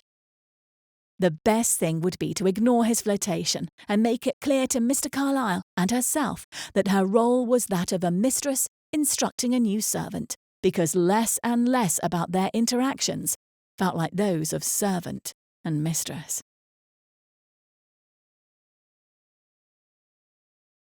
Chapter 10. James paused at the door, watching Miss Jardine inside her sister's room as she aired out the sheets. The afternoon light poured through the open window, illuminating her from behind. She was humming lightly as she saw to her work, and James felt a little ache in his chest at the idyllic image. Even with the return of his memories, what it was that was so familiar about her still eluded him. He had begun the day with several objectives in mind. Firstly, he wished to postpone his return to normal life, as that would entail facing the expected visit to Miss Garrett, and he was not at all certain how he intended to approach that meeting. He shuddered every time he pictured her stare fixed upon him, but he also shuddered at the thought of his father's disappointment if he should fail to come up to scratch. He would use the day to ponder on that dilemma. Secondly, he had hoped to seek enlightenment, very carefully albeit, regarding Miss Jardine and Mrs. Bradford's objectives in making him believe he was their servant. A servant of all things. In his initial anger and bafflement, he had nearly gone to demand an explanation from Miss Jardine last night. But could he count on her telling him the truth? A person who would deceive someone as she'd been deceiving James was clearly not to be relied upon. The entire situation was so incredible as to be lunatic, and yet simultaneously comical and intriguing. In the end, his curiosity determined his final aim for the day, to turn the tables on Miss Jardine. He had considered other options, of course, berating her, leaving the house without a word. He would have been justified in either. But those options would both be so fleeting and dissatisfying. No, he would amuse himself much better this way, making Miss Jardine regret the promise she had made to guide him through his so-called duties. It seemed only fair, given what she was doing to him, and certainly more enjoyable than facing the realities of his life. But teasing Miss Jardine was proving to be even more entertaining and agreeable than he'd foreseen. And as he watched her for another moment, broom in his hand, he made a decision. Based on the date he had seen on the newspaper Mr. Sharp had left, he had a week until the meeting his father had arranged with Miss Garrett and Lord Linscott. What would happen if he never appeared for it? No one could blame him for being too indisposed to attend such an engagement. He had lost his memory after all. And if he waited long enough, Sir William would offer for Miss Garrett. She would be well taken care of, and James would be liberated from the undesired connection. He would stay, and he would find out what Miss Jardine was about while he was at it. Mr. Sharp called the next day, and despite the niggling guilt in James's stomach, he gave the surgeon no indication that his memory had returned. As for injury to body, the man said to James and the two sisters, he is well on his way to recovery. As regards to injury to mind, I cannot deny that I am disappointed. We must begin to consider the possibility that the memory shall not return. James looked at Miss Jardine, whose eyes were round with, was it dismay? The news certainly did not seem welcome, and her reaction perplexed him. If she'd been trusting that his memories would return, what in the world was she about? Why not simply tell him the truth? She knew at the very least he was not her sister's servant. There was no doubt at all about that. But did she know his real identity? He suspected she did, and the fact that he couldn't think how they might have become acquainted grated him unbearably. They were not the sort of people he would have had occasion to meet in society, and he was certain he had never before been to Portsbury. If he had not taken it in his head to go out rowing that fateful morning and subsequently found himself in increasingly rough waters, he never would have been to Portsbury. He was determined to untangle the whole mess. That determination was certainly tested, though, for life as a servant was anything but easy. His time from dawn till dusk was occupied with chores, and the closet, fiend seize that blasted closet, was a trial indeed to sleep in, if he was fortunate enough to sleep at all. His experience there made him all the more appreciative of Miss Jardine having slept there the first 2 nights of his stay. Evenings were the most difficult for James. It was then that he seriously considered ending the baffling charade they were all living, for it was then that he was alone. His time during the day was often spent in the company of Miss Jardine, as she oversaw his tasks and instructed him in improving them. He made sure that there was enough progress in the performance of his duties not to raise questions or lead to his termination as a servant. But little enough progress that Miss Jardine was obliged to assist him from time to time. He took great joy in teasing her and in flirting with her just enough to discomfort her. He enjoyed her company. Once or twice he wondered whether the sisters shared a hope of forging a connection between himself and Miss Jardine. This was largely due to Mrs. Bradford's apparent eagerness to throw them into tasks together. Perhaps they hoped to arrange for a match between the two of them before he could become aware of his true situation in life. But such a belief was unsustainable. James had heard Miss Jardine plead with her sister on more than one occasion to allow her to take on the care of Charlie in lieu of engaging in a task alongside James.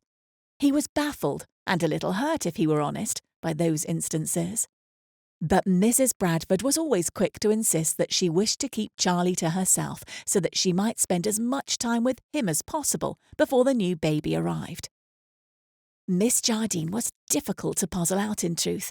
She could be impatient with James, and often was, but this he found easy to forgive. After all, he had made it his goal to make her life more difficult. In addition, her shows of wit pleased him, and it became an ambition of his to make her laugh. He always felt exhilaration and satisfaction when he succeeded.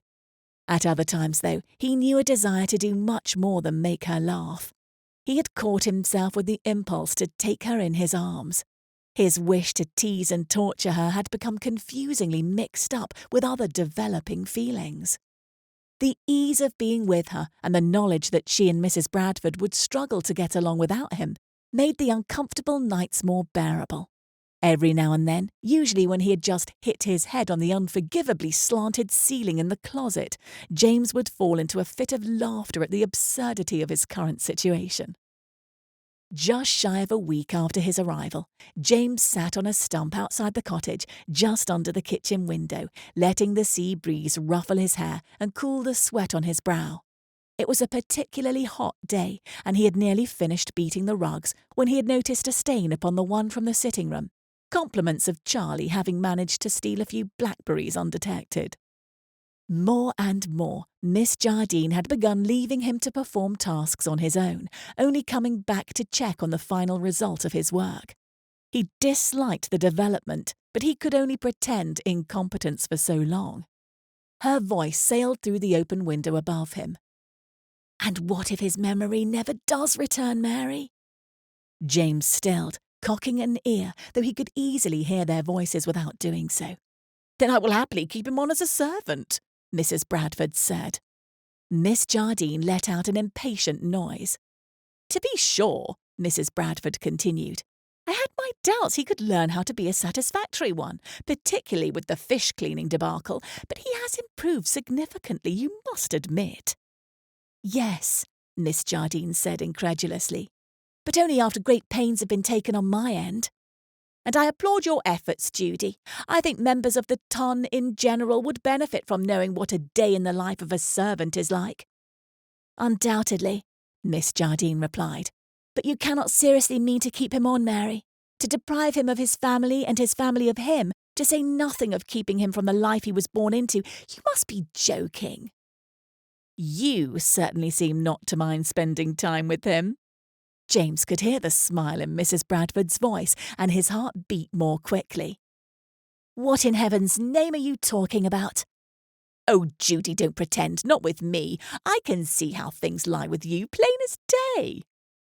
James leaned closer, cursing the beating of his heart, which had grown so loud in his ears he feared he might not hear what was said next. "You are being ridiculous," Miss Jardine said in a clipped voice. "Though that should come as no surprise to me, I suppose. You are hardly subtle in your efforts to throw us together, as though anything could come of that." "And why not?" Miss Jardine scoffed. "Enough, Mary. I know you are only amusing yourself, but no more, please. It is time to tell him the truth." No, Mrs. Bradford said hurriedly. "I am sorry for teasing Judy. I see you do not find it funny, which can only mean your feelings run deeper than I had thought. But please do not tell him, not just yet. When George returns, you have my blessing, but—" "But what?" Miss Jardine sounded exasperated. "I feel much safer with him here while George is away," Mrs. Bradford said in an apologetic voice. "Only think, what if the baby were to come? My time is drawing near, and I have been feeling pains for a few days now. You would be obliged to go fetch someone, and I would be in no fit state to care for Charlie." There was a pause. "Just a few more days, Judy, that's all I ask, and then you are free to tell him whatever you wish." There was silence, finally punctuated by a sigh from Miss Jardine. Footsteps sounded, approaching the door that led to the back of the cottage and out to where James was seated. He picked up the stick he had been using to beat the rugs and hurried to his feet, rushing over to the branch where a rug was still draped and beginning to hit it. He hoped Miss Jardine didn't realise that the sound had been absent for the past few minutes. As for what Mrs. Bradford had implied about her sister's feelings for him, he hardly knew what to hope for.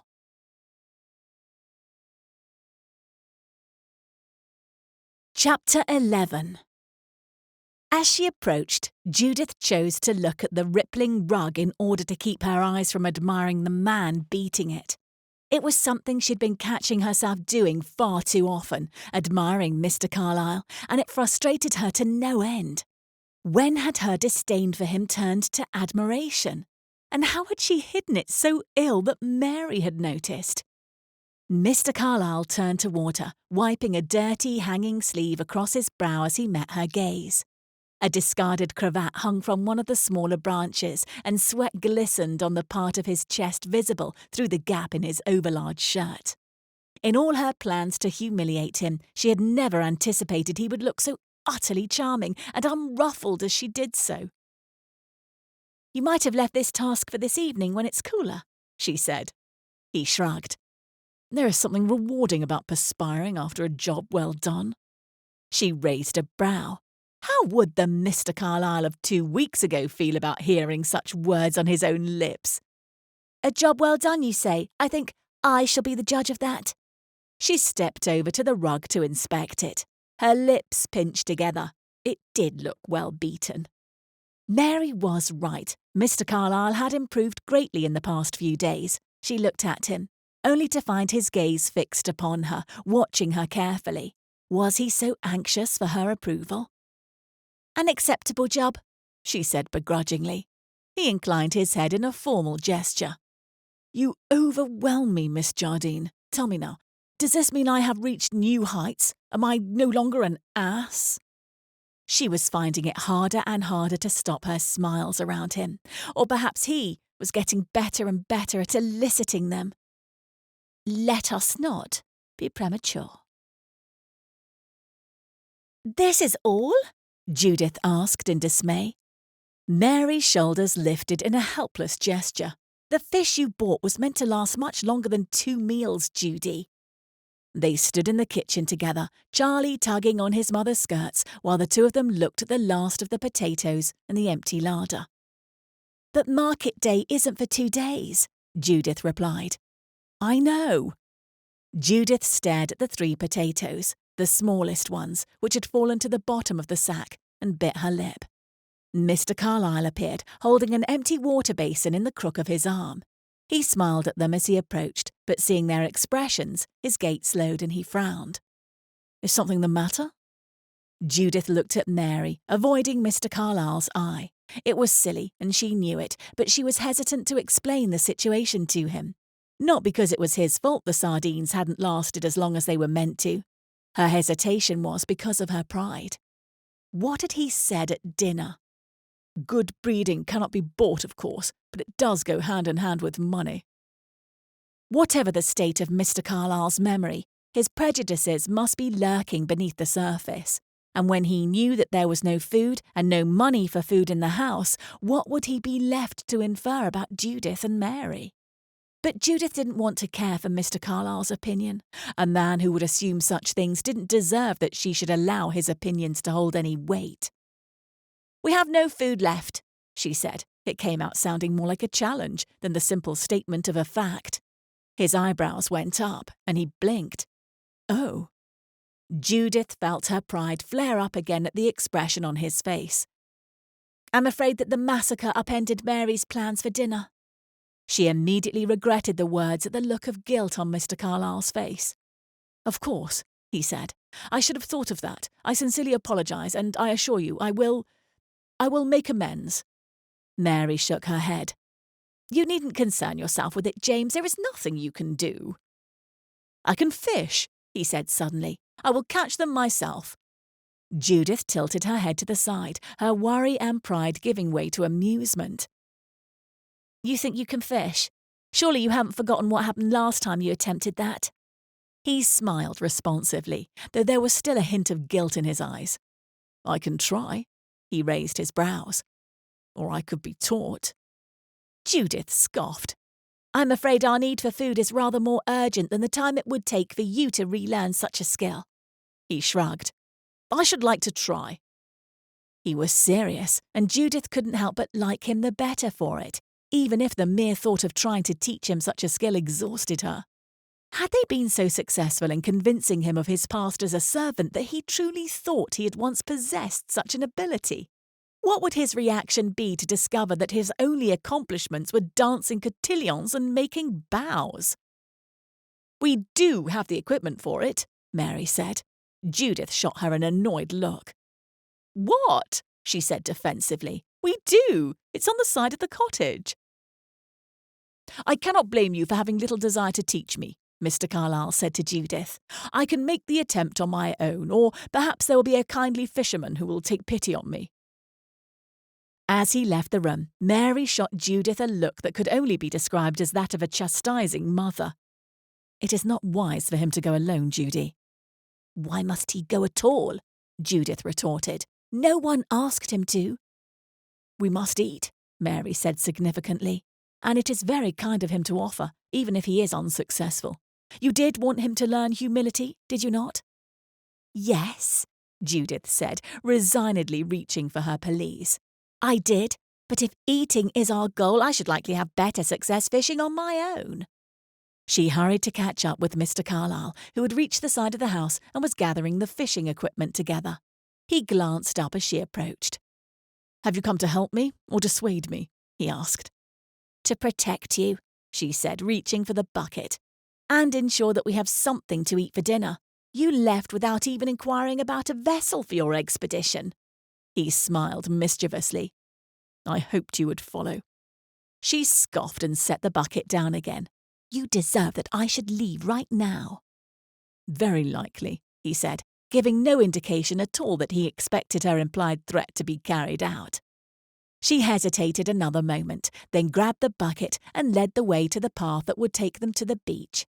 Mary and George owned a small boat of somewhat questionable integrity, which, when not in use, was kept hidden in the reeds just above the beach.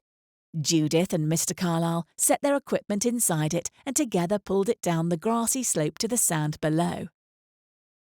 "So you leave the invalid to push you out to sea?" Mr. Carlyle teased as she climbed in.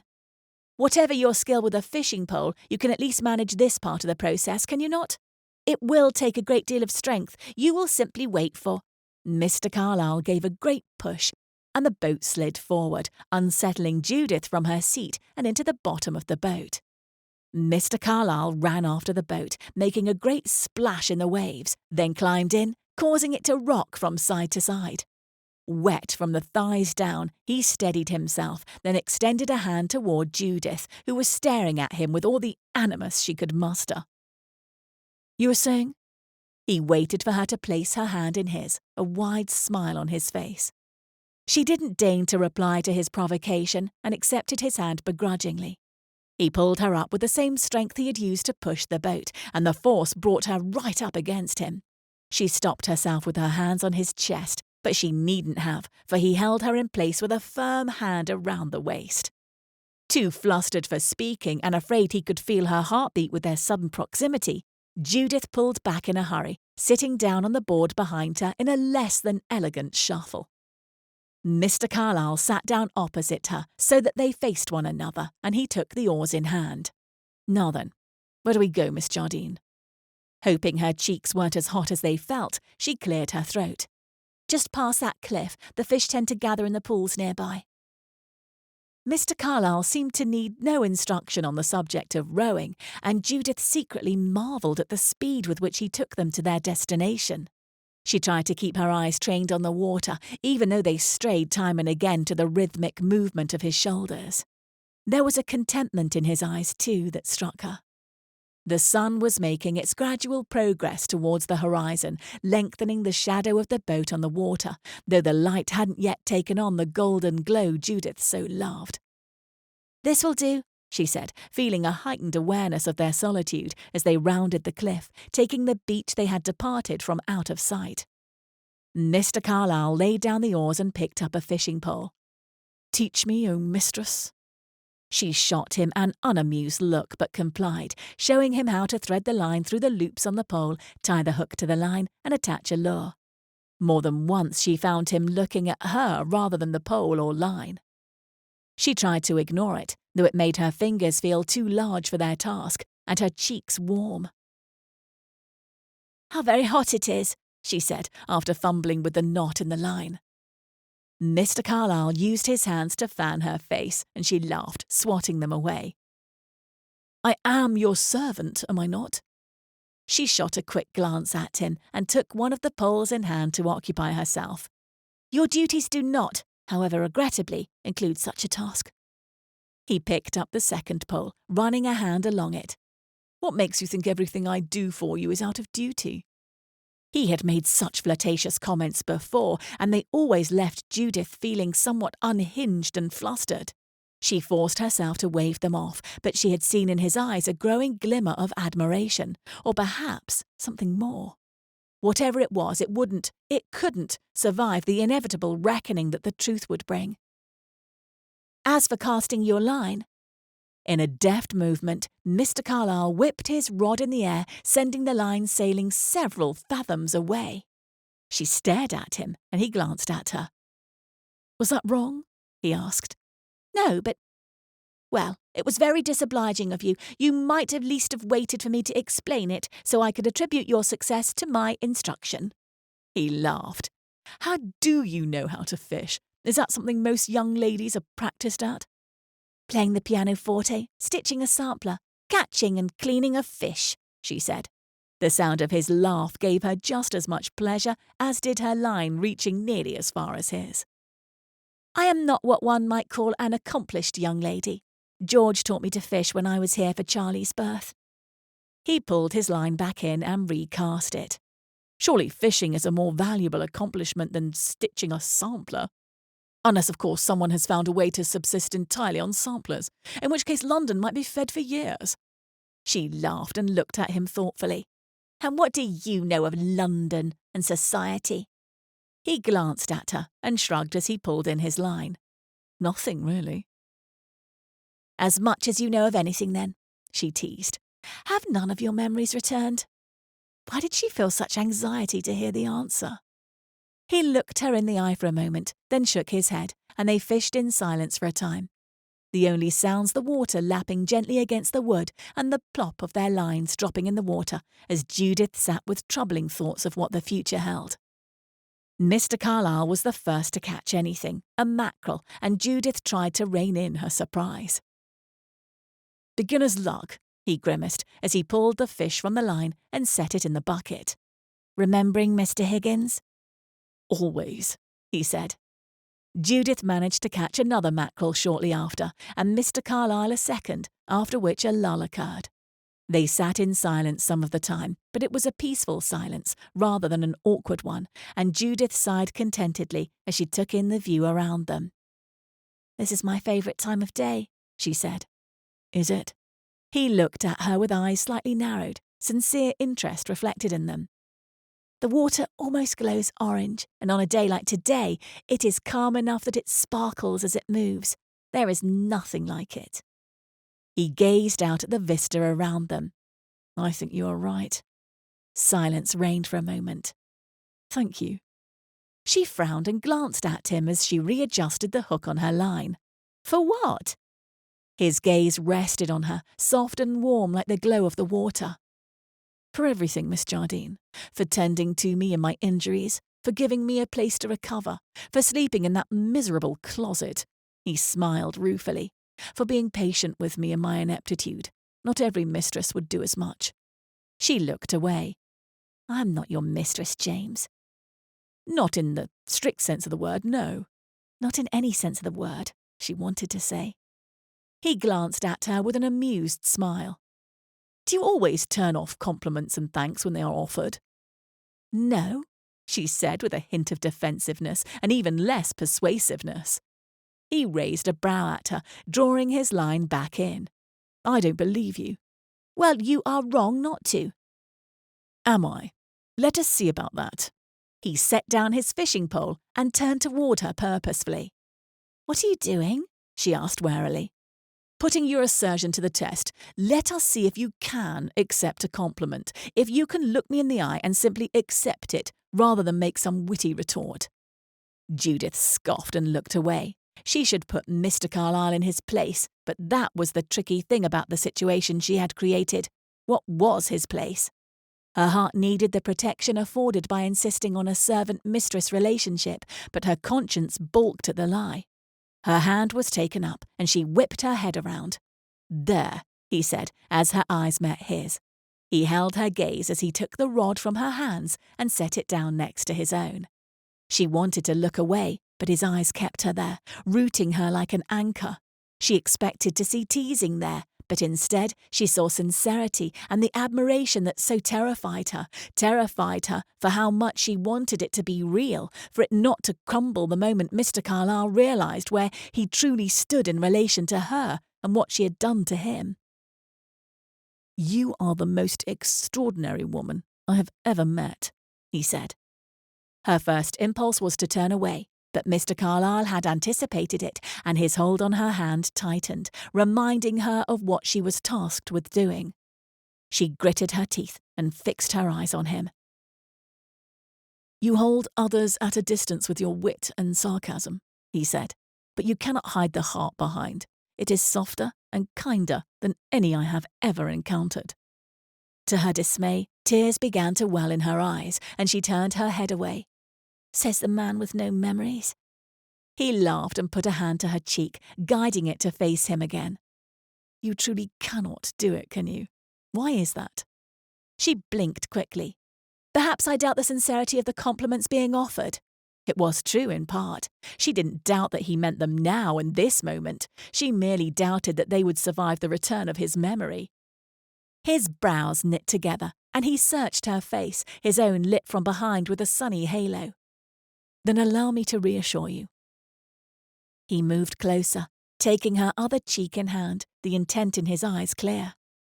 Judith should have pulled back immediately, but her heart revolted.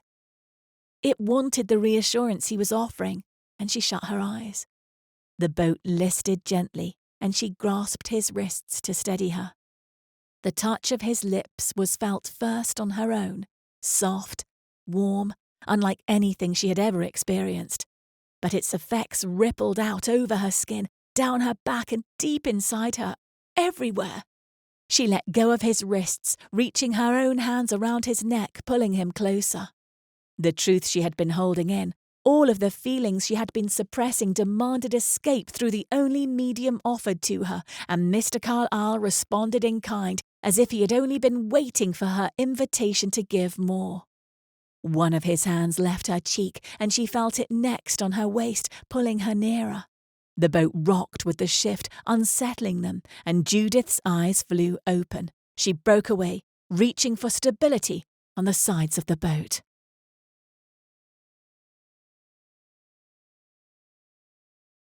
Chapter 12. James gripped the rim of the boat with one hand and steadied Miss Jardine with the other. She was staring at him, dismay building in her wide eyes. Had he been wrong to kiss her? If so, he had never wanted so badly to be wrong again and again. He didn't know what had motivated her to take him in and convince him he was a servant, but he knew her well enough to know she was regretting it.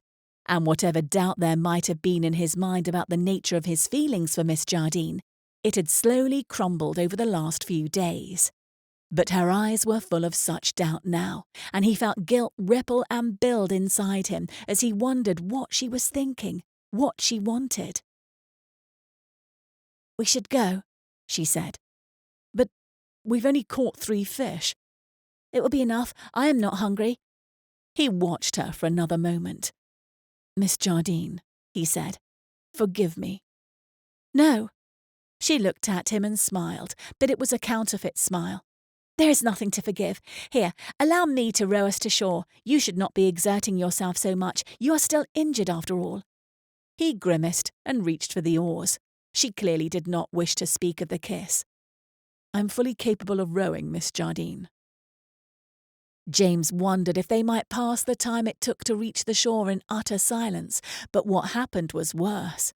Miss Jardine kept up a monologue full of polite but vacuous remarks, while James only responded when a response was required of him.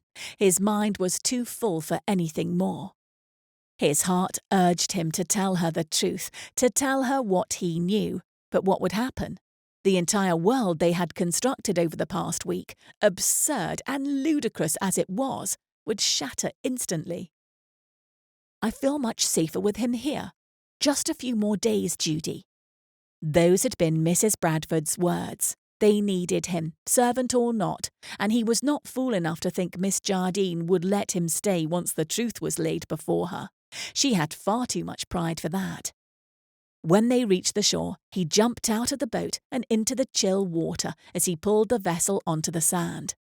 The afternoon's glowing orange hues had given way to ambers and deep reds as the sun settled on the horizon. Miss Jardine's talkativeness seemed to have dissipated with their arrival on shore, and after putting the boat in its place, their walk to the cottage was undertaken in silence. But James couldn't pretend nothing had happened, and as they set the equipment back in place, he finally spoke. "Miss Jardine, I cannot let things lie so easily as you." "James, please," she said, shaking her head. "Please do so for my sake. I shall not tell my sister what happened, but if you insist on speaking of it, I shall have no choice." He stared at her. She was threatening him with dismissal. Dismissal from a fictitious position. "You kissed me back." He couldn't stop himself. She swallowed. "You are mistaken now. Please, say nothing more on the subject." She turned and walked to the cottage, disappearing through the door with only the briefest of glances at James. James didn't eat dinner. He spent the evening cleaning and made do with a cup of ale at the table after the others had retired to bed and the house was dark and silent. The table was still laid, the dirty dishes before him, and a single candle lighting the room. There had been no time to clean the fish upon their arrival at the cottage, so they had been cooked whole. One of the 3 plates contained the better part of a fish, picked at but largely uneaten. James had no doubt that it belonged to Miss Jardine. The head was intact, and the eye stared forward grotesquely, reminding James forcibly of Miss Garrett. He shuddered. Tomorrow was the date of his expected meeting with Miss Garrett's father, and James found himself at a crossroads. He had been running from his life since his memories had returned, but he could only run for so long, particularly when he wasn't certain of his destination. That he had fallen in love with Judith Jardine was no longer deniable, and in a shockingly short amount of time that she returned at least some of his regard he didn't doubt. But she was resisting it, and James could only assume it was her conscience that held her back. So why the ruse? His stomach rumbled, and he stared at the fish on Miss Jardine's plate, considering whether he should finish it off. Its juices glistened in the candlelight. It looked even less appetizing than had the fish at the dinner he had attended in. He stilled. The dinner. Fish juice. His eyes widened, still fixed on the half-eaten fish as flutters of memories flapped around elusively in his head. The woman beside him at dinner, the one he had hardly spoken with due to Miss Garrett's incessant talking. She had spilled on him, and he had nearly vomited, goaded beyond endurance by the sequence of undesirable events that night, until he had seen his opportunity to escape the dinner he had regretted almost since arriving at it. He shut his eyes, trying to recapture the face of the woman beside him. It couldn't possibly be. Could it? She had told him her name at one point, hadn't she? She had, for he had elicited laughs from the table when, in his aggravation, he had turned her name into a joke. Miss Sardine. James performed his duties in the morning with almost more impatience than he could manage to contain. But despite the fact that he could hear the sounds of her movement within, Miss Jardine was slow to leave her bedchamber. She was still inside when the front door opened, and a man stepped into the house. Kneeling at the hearth, James stared up at him, taking in the man's large girth and the way he looked on James with an expression of confusion. Who are you? The man asked, eyes taking in James's task. James stood just as Mrs. Bradford stepped into the room, followed by a toddling Charlie. She rushed towards the man. "George!" Mr. Bradford wrapped his arms around his wife and they kissed. James looked away out of politeness, feeling a little surge of envy. Charlie was anxious for the embrace to end, though, and Mr. Bradford picked him up with a laugh, planting a kiss on the boy's round cheek before turning to James again. "Who's this?" Mrs. Bradford looked at James with a great deal of anxiety in her eyes. "Oh," she said with a nervous laugh. "That is James. Come set your things down, George, and I shall explain it all." She ushered him out of the room with a firm hand, and James was left to himself again, smiling wryly. Mr. Bradford was clearly not complicit in the ruse. As for James, he was suddenly deprived of his final excuse for staying. He was no longer needed in the Bradford household. His head whipped around at the sound of a door opening, and Miss Jardine appeared in the corridor, eyes sweeping the area. But the door to Mr. and Mrs. Bradford's bedchamber was closed. Miss Jardine walked towards James. "Did I hear George?" He nodded, feeling a great deal of nerves now that the opportunity he had been waiting for was finally before him. "He just returned, went to set his things down and speak with your sister." He dusted off his hands and swallowed. "Could I speak with you outside, Miss Jardine?" She looked at him with wariness. "It is important," he said. She gave a quick nod. He opened the door for her, and she thanked him curtly, stepping into the refreshing morning air and walking the short path that led to the main road. He extended a brief greeting to a man driving a donkey cart there. Her arms were at her sides, somewhat rigid, and her fingers fiddled with her skirts. "Miss Jardine," James said, his mouth feeling dry. She turned toward him abruptly. "Let me speak first." James frowned, looking at her intently. Was she going to tell him the truth? She had told her sister that she would only wait until Mr. Bradford returned. "Hello there!" The shout was nearly drowned out by the sound of horse hooves and carriage wheels, which soon decreased in volume, then stopped.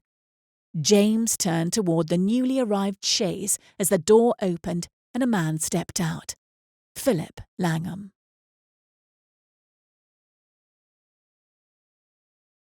Chapter 13. Judith couldn't move. The stranger who had just appeared could not have come at a more inopportune time. It had taken her all night to garner the courage to tell Mr. Carlyle everything, the courage to accept that whatever visions of possibility she had created, they would only ever be dreams. George's arrival had decided things. "I am devilishly relieved to find you here," the stranger said to Mr. Carlyle. "The first report I followed turned out to be a hump. I admit, I had my doubts when the fellow spoke of a man without memory, but—" He clapped a hand on Mr. Carlyle's shoulder and surveyed his clothing with obvious distaste. "Good heavens, Carlyle, what in heaven's name happened to you?" He looked at him through narrowed eyes. "You do remember me, don't you?" Judith's gaze shifted rapidly between the two men. Mr. Carlyle was watching her, though, a sombre expression on his face. His gaze lingered on her for a moment as he turned to the man by his side. "What are you doing here, Langham?" Mr. Carlyle asked. Judith's heart plummeted. He knew the man. His memories were returning, and she hadn't been able to explain everything. "What do you think I'm doing here?" the man called Langham said as he laughed. "People have begun to think you dead, but I knew better. Knew you didn't want to offer for the Garrett girl. Figured you'd found something more entertaining." He glanced at Judith finally, chuckling again. "And all this time you've been having a little dalliance with Miss Sardine, of all people." Judith stiffened, and her face flooded with colour on hearing the nickname. She looked to Mr. Carlyle, and the guilt in his expression answered the questions she'd only just begun to ask herself. He knew everything. "Your father will be mad as fire when he knows the truth of it. I can tell you that much. Come." Mr. Langham took Mr. Carlyle's arm. "You can stay with me at the Red Lion." He glanced at Mr. Carlyle's clothing again and shuddered with disgust. And we can find you a tailor until you return to London." "Stop, Langham," Mr. Carlyle said, not budging from his place. Mr. Langham paused, and his brows shot up. Mr. Carlyle gently took his arm from the man's grasp. "I'm not coming with you." "Huh?" Mr. Langham gave an uncomfortable laugh. "I'm in the middle of a conversation just now. You'll have to wait." "No," Judith said in a clipped voice. "We have finished our conversation. You should go." Mr. Carlyle turned to her, searching her face, a frown on his brow. "Miss Jardine." Mr. Langham covered a chuckle, and Judith's nostrils flared, well aware that her name was a source of amusement to him. "You knew," she shot at Mr. Carlyle, unable to contain herself any longer. "You knew this entire time." What did it matter if Mr. Langham heard what she said? She was done caring for the opinion of such people. "No," Mr. Carlyle said, coming closer to her and reaching out a hand. "I didn't. She stepped backward. "Stay away from me. I am nothing but sport to you, a joke from the very first time we met, and you—" She swallowed. "I can only hope everyone in England comes to learn the sort of person you are." She turned on her heel, but he grabbed her hand, keeping her from going. Mr. Langham was watching with wide eyes, but he seemed to come out of his staring trance, clearing his throat and hurriedly stepping up to the carriage. "I'll just be in here, dear boy." Mr. Carlyle gave no indication of hearing his friend. "You are not sport to me, Miss Jardine." "Am I not?" She pulled her hand away. "Miss Sardine has not been your entertainment?" She nodded at the carriage Mr. Langham was inside. "No, I should have told you when my memories returned, but—" His shoulders came up. "I didn't want it to end. I wanted more time with you." She pulled her hand away, shaking her head. "I do not believe a word you say. You've been lying this entire time." Mr. Carlyle blinked. "I have been lying? And what of you?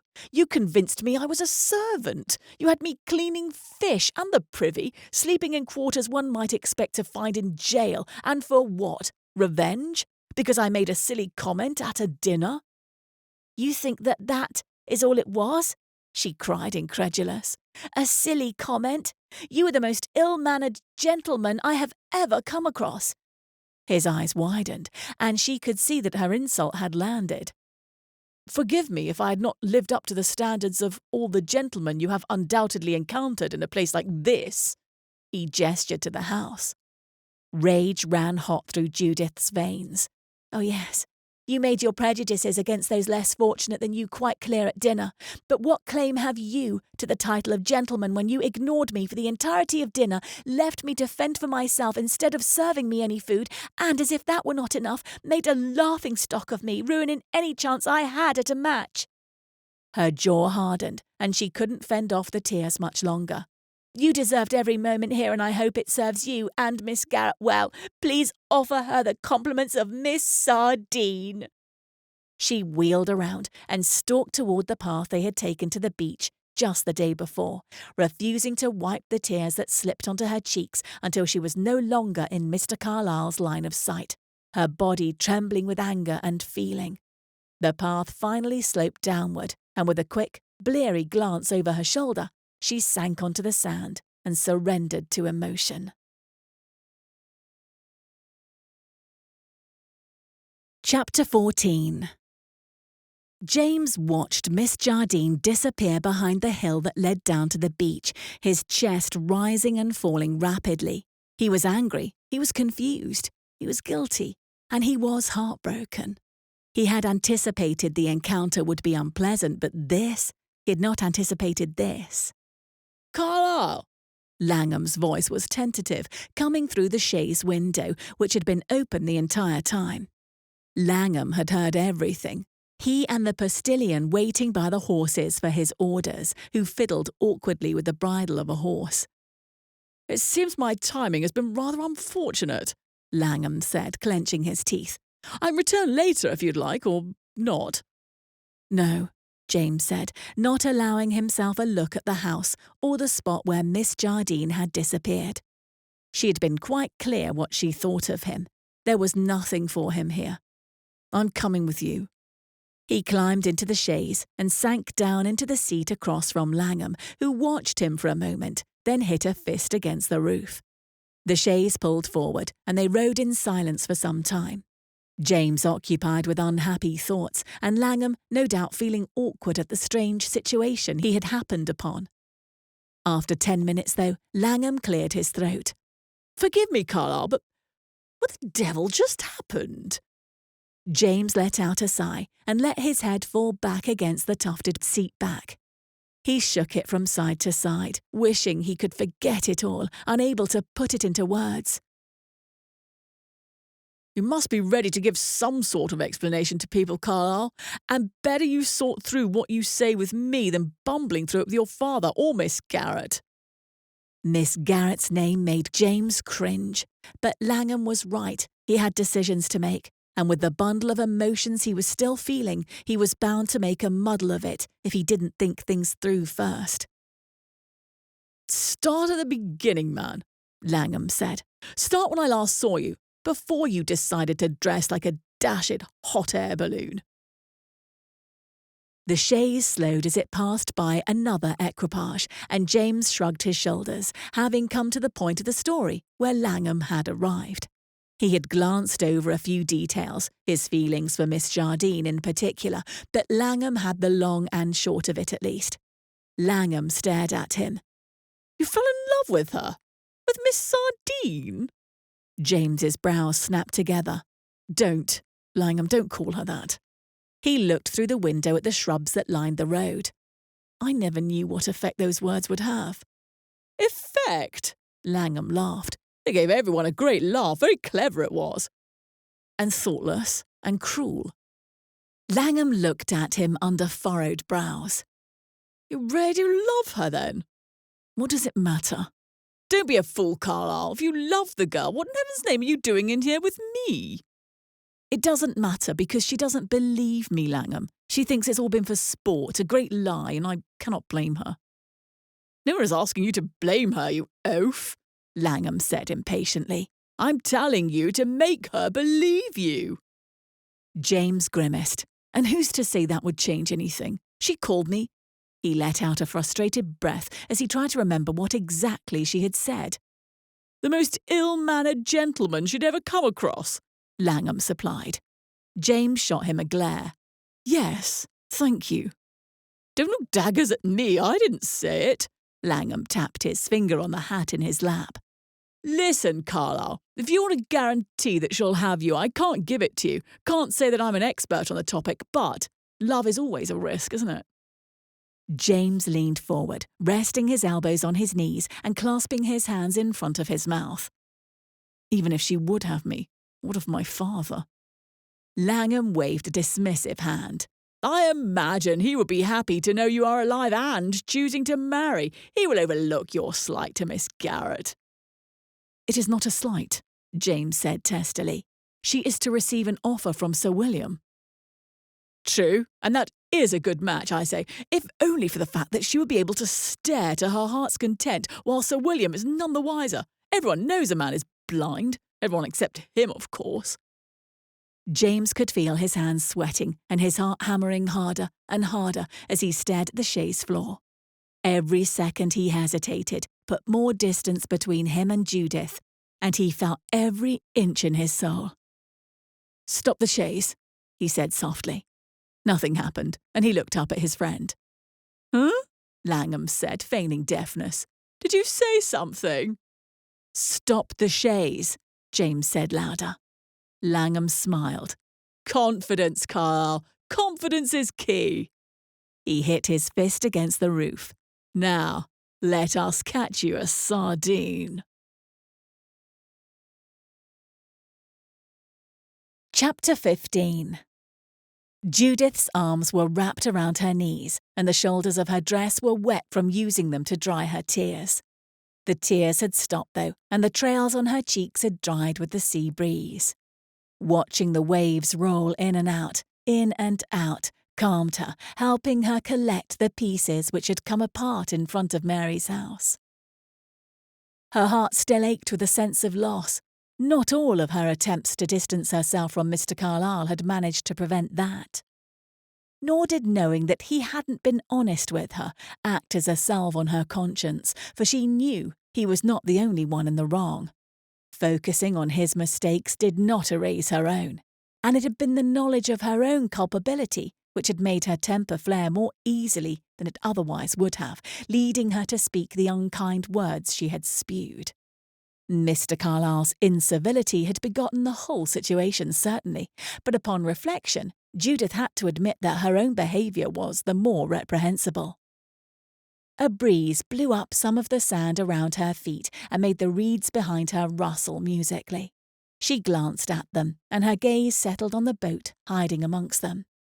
A few residual tears obscured her vision as thoughts of the kiss she had shared with Mr. Carlyle crept into her tired mind.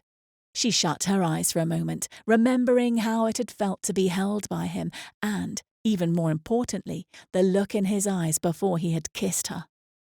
All of it had been wrapped up in lies. "Miss Jardine?" She jumped at the unexpected voice and hurriedly wiped the tears from her eyes before turning.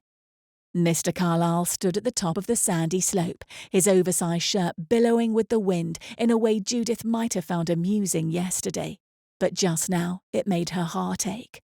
He stepped down the slope towards her, boots sinking into the deep sand.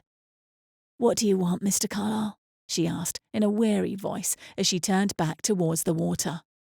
He said nothing, merely sitting down beside her and putting his arms around his knees, just as hers were. They sat in silence, listening to the waves and the grass rustling, watching the white sail of a boat in the distance. "I am sorry, Miss Jardine," Mr. Carlyle finally said, "for so many things." She stared straight ahead, even though she wanted to see his face again, to look into his eyes and see whether the sincerity she had seen there in the boat yesterday had been imagined or if it was still there. If she didn't see him, perhaps she could forget how much she cared for him. "I am sorry for being so ill-mannered at that dinner. I was so focused on deterring the woman I didn't want that I neglected the only woman I ever could want."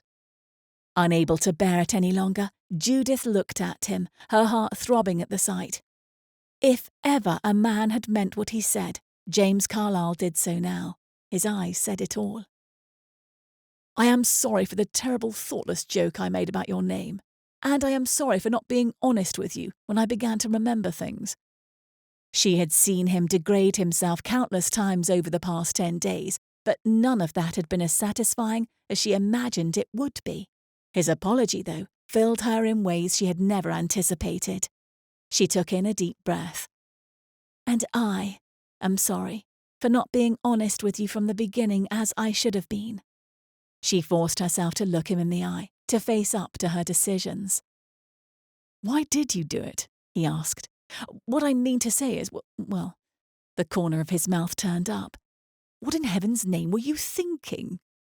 She thought back on that day, on the moment when she had made that small decision that had grown into such a complicated lie. "It was a silly, impulsive decision," she said. "I never meant for it to go on so long. I merely wanted to teach you a lesson for an hour or two, but then Mr. Sharp forbade me from saying anything that might overset you, or from forcing your memories onto you, and—" She lifted her shoulders helplessly. "I didn't know what to do." He gave a half smile that flipped her heart. "Your obedience to Mr. Sharp is inspiring, if somewhat unexpected."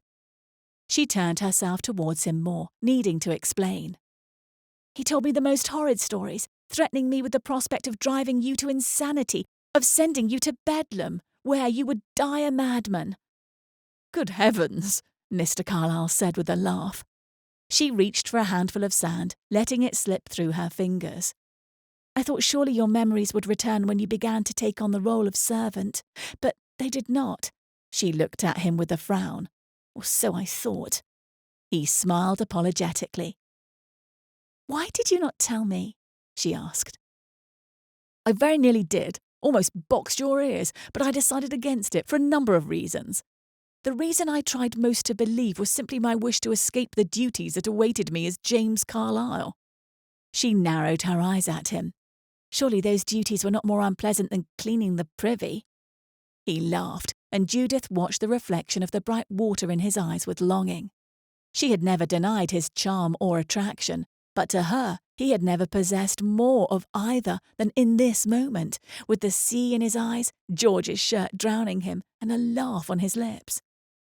"That is up for debate," he said, "but it was not the only reason I stayed, and it was certainly not what kept me here. As I look back now, I can admit that the real reason for playing along with the ruse was—" He let out a breath through his nose and looked at her. "You." Her heart skipped a few beats. "I wanted to understand you," he said, "to puzzle you out. I wanted to be with you." She searched his eyes for a moment, then looked away, but he guided her face back with a hand. "Don't turn away, Judith. I need you to believe me. I know I have no right to your trust after everything, but I am asking for it anyway."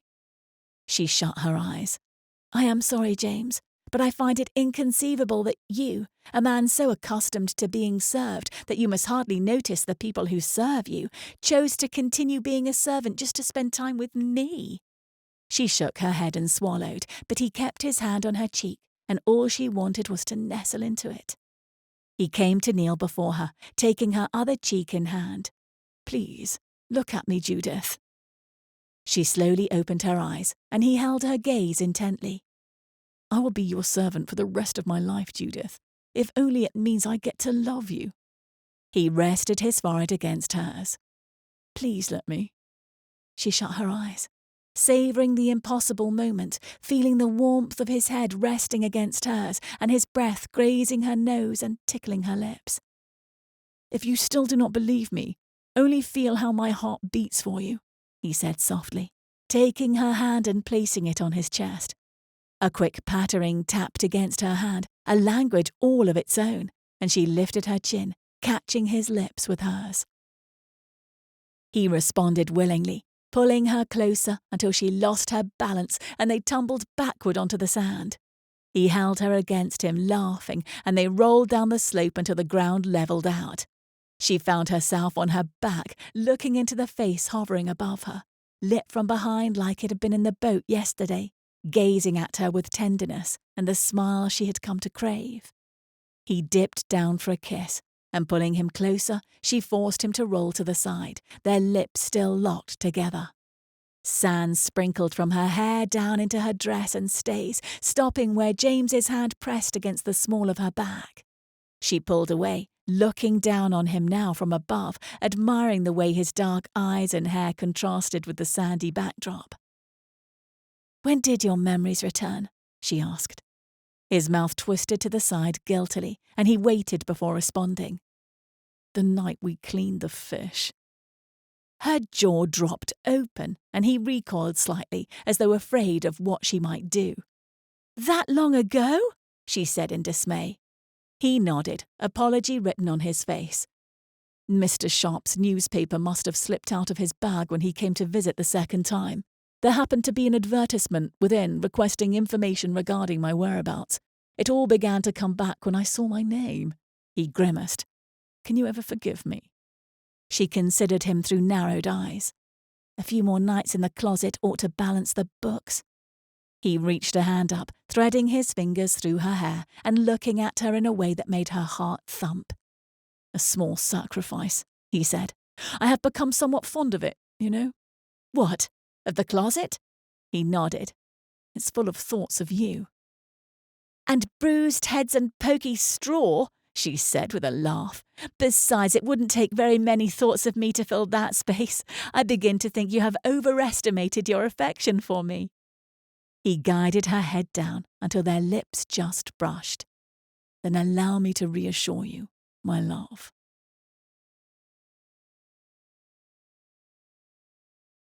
Epilogue. Judith and James walked arm in arm along the damp sands of the beach at Brighton, waves threatening their feet again and again, only to withdraw. Judith looked to the north, letting her gaze travel along the row of townhouses that lined the coast. She had been hesitant to come to Brighton after their wedding, but experiencing the seaside town as a new bride was entirely different than experiencing it as Miss Jardine less than 3 months ago. With the arrival of autumn temperatures, many of society had begun to trickle out of the seaside town. Judith preferred it a little quieter and calmer. She enjoyed her promenades with James when there were fewer people to greet. She was also happy to be in such close proximity to Mary and their new baby girl Sarah. George had received a new position on an estate just north of Brighton, and things were looking up for the Bradford family. More than anything, though, Judith no longer felt like an imposter here. She didn't wonder any more whether she fit into society. She and James belonged together, and that was all that mattered to her. She belonged where he belonged. Two people approached from the opposite direction, and Judith and James slowed once they were recognised. "Carlyle," Mr. Langham said as he came upon them. He walked with a woman of middling age whom, given their similarity in appearance, Judith took to be his mother. James tipped his hat. "Good day, Langham, Mrs. Langham." "Mother," Mr. Langham said, "allow me to introduce you to Mrs. Carlyle, formerly known as Miss Sardine." James cleared his throat significantly, looking anything but amused. "Miss Jardine," Langham corrected himself. Judith laughed softly and curtsied to Mrs. Langham. "The notorious Miss Sardine," Mrs. Langham said, but her smile was so warm and her voice so kind that they robbed the words of any offence. "How lovely to finally meet you. I have heard so much about you." "Oh dear," Judith said with a nervous laugh. "I just saw your father yesterday, Mr. Carlyle," Mrs. Langham continued, "and he wasted no time informing us of his son's recent marriage." Judith glanced at James, raising her brows. James's mother had welcomed Judith with open arms, but his father had taken more time to come around to the match. James smiled down at her, as if to say, "I told you so." He had been adamant about two things when they had become engaged. First, that his father would be powerless against Judith's charms, and second, that he didn't give a fig for what his father thought anyway. "You heard about Sir William and Miss Garrett, I imagine?" Mr. Langham asked. "Married last week, were they not?" James replied. Mrs. Langham smiled and nodded. "I met them near the pavilion just yesterday, arm in arm, very much in love. Miss Garrett could not keep her eyes from her new husband." Mr. Langham coughed, though it sounded suspiciously like a laugh. "I can only imagine," James said, holding Judith all the closer. They parted from the Langhams shortly after, and James sighed as they continued their walk. "I apologise for Langham," he said. "He can be the greatest of dolts." "It is quite all right," Judith said, smiling. "I have embraced the name, you know. I find it amusing now."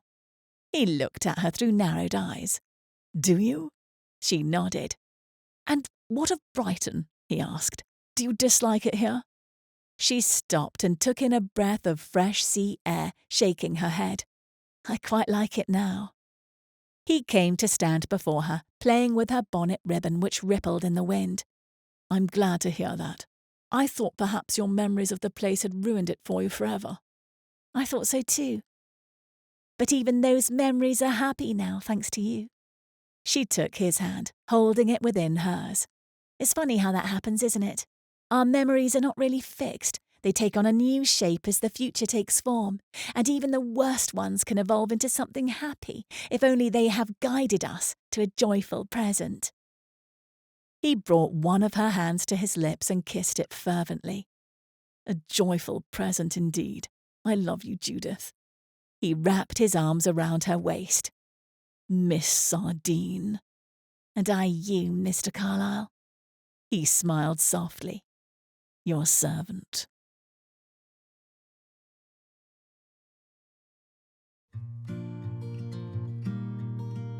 Martha Keyes was born, raised and educated in Utah, a home she loves dearly, but also dearly loves to escape to travel the world. She received a BA in French Studies and a Master of Public Health, both from Brigham Young University. It wasn't until exploring a host of other career opportunities that Martha considered writing a story of her own. She has never looked back. When she isn't writing, she is falling down research rabbit holes, looking for travel deals, and spending time with her husband and rascally twin boys at their home in Utah. Visit Martha's website here, www.marthakeys.com.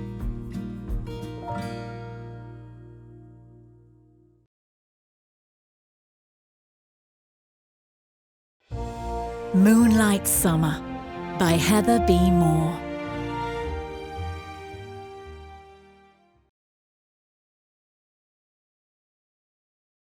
Chapter 1.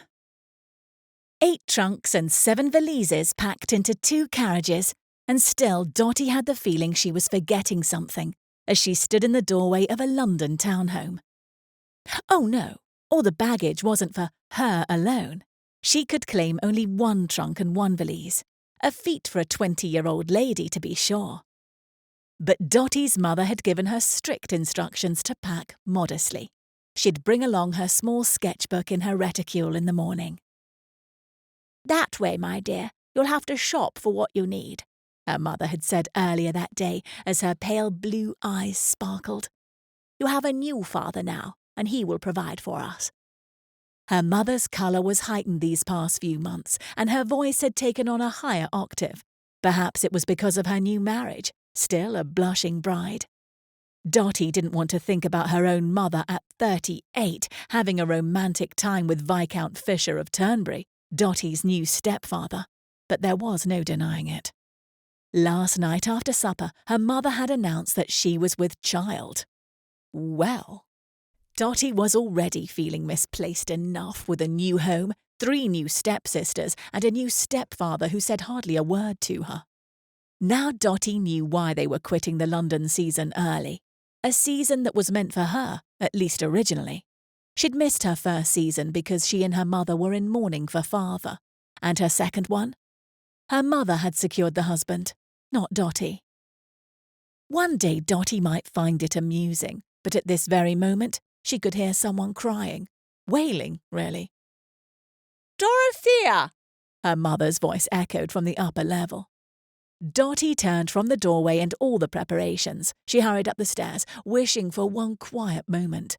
She'd never appreciated those moments before when she was the only child to her parents, Lady Atkinson and Lord Atkinson, who'd been the Baron of Rutland. "I don't want to leave my dollhouse." This was followed by another wail. Dotty stepped into the nursery, where her mother, the nursemaid and the housekeeper were all surrounding 6-year-old Alice. The young girl was as fair-haired as Dotty was dark. "Dorothea, do something," her mother said, touching her perfectly coiffed hair as if a piece of it had strayed. "My nerves can't take this. I'm expecting, you know." "I know," Dotty wanted to say, but instead she crossed to Alice and knelt in front of her. The child's clear green eyes were filled with tears, and the flush on her cheeks told Dotty she was about a half a minute from a full breakdown. Wailing was only the beginning. Dotty's heart went out to this young girl, though, a child who'd lost her mother last year, just as Dotty had lost her father. "What do you want to take on our trip to the seaside?" Dotty said, in a quiet, calm voice. Alice sniffled. "My dollhouse." Dotty didn't miss the fact that her mother and the housekeeper had quit the room.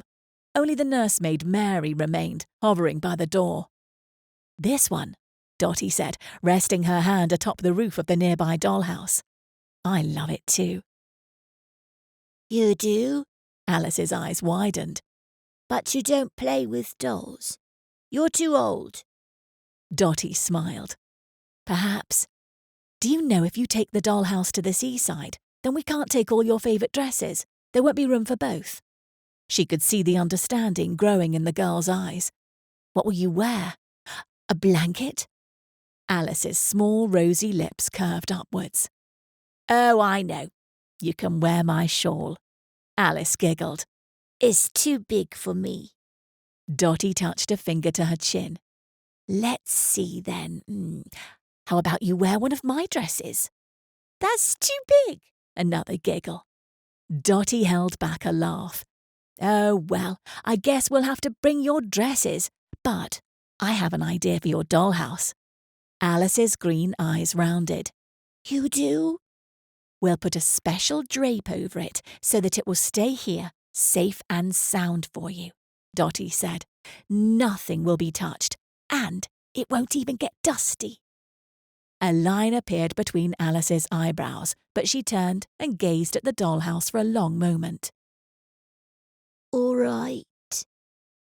Dottie's heart did a victory leap. Wonderful. Now, let's find the drape that you want. It has to be very pretty, just like the house. Nursemaid Mary leapt into action at this. I have something that might work. I'll be back in a moment. Thank you, Mary. Dottie then smiled at Alice. See? Now you won't have to wear a pillowcase. Alice grinned. I'm too big for that anyway. You certainly are, Dottie said, tapping the child on the nose. You're almost a young lady now.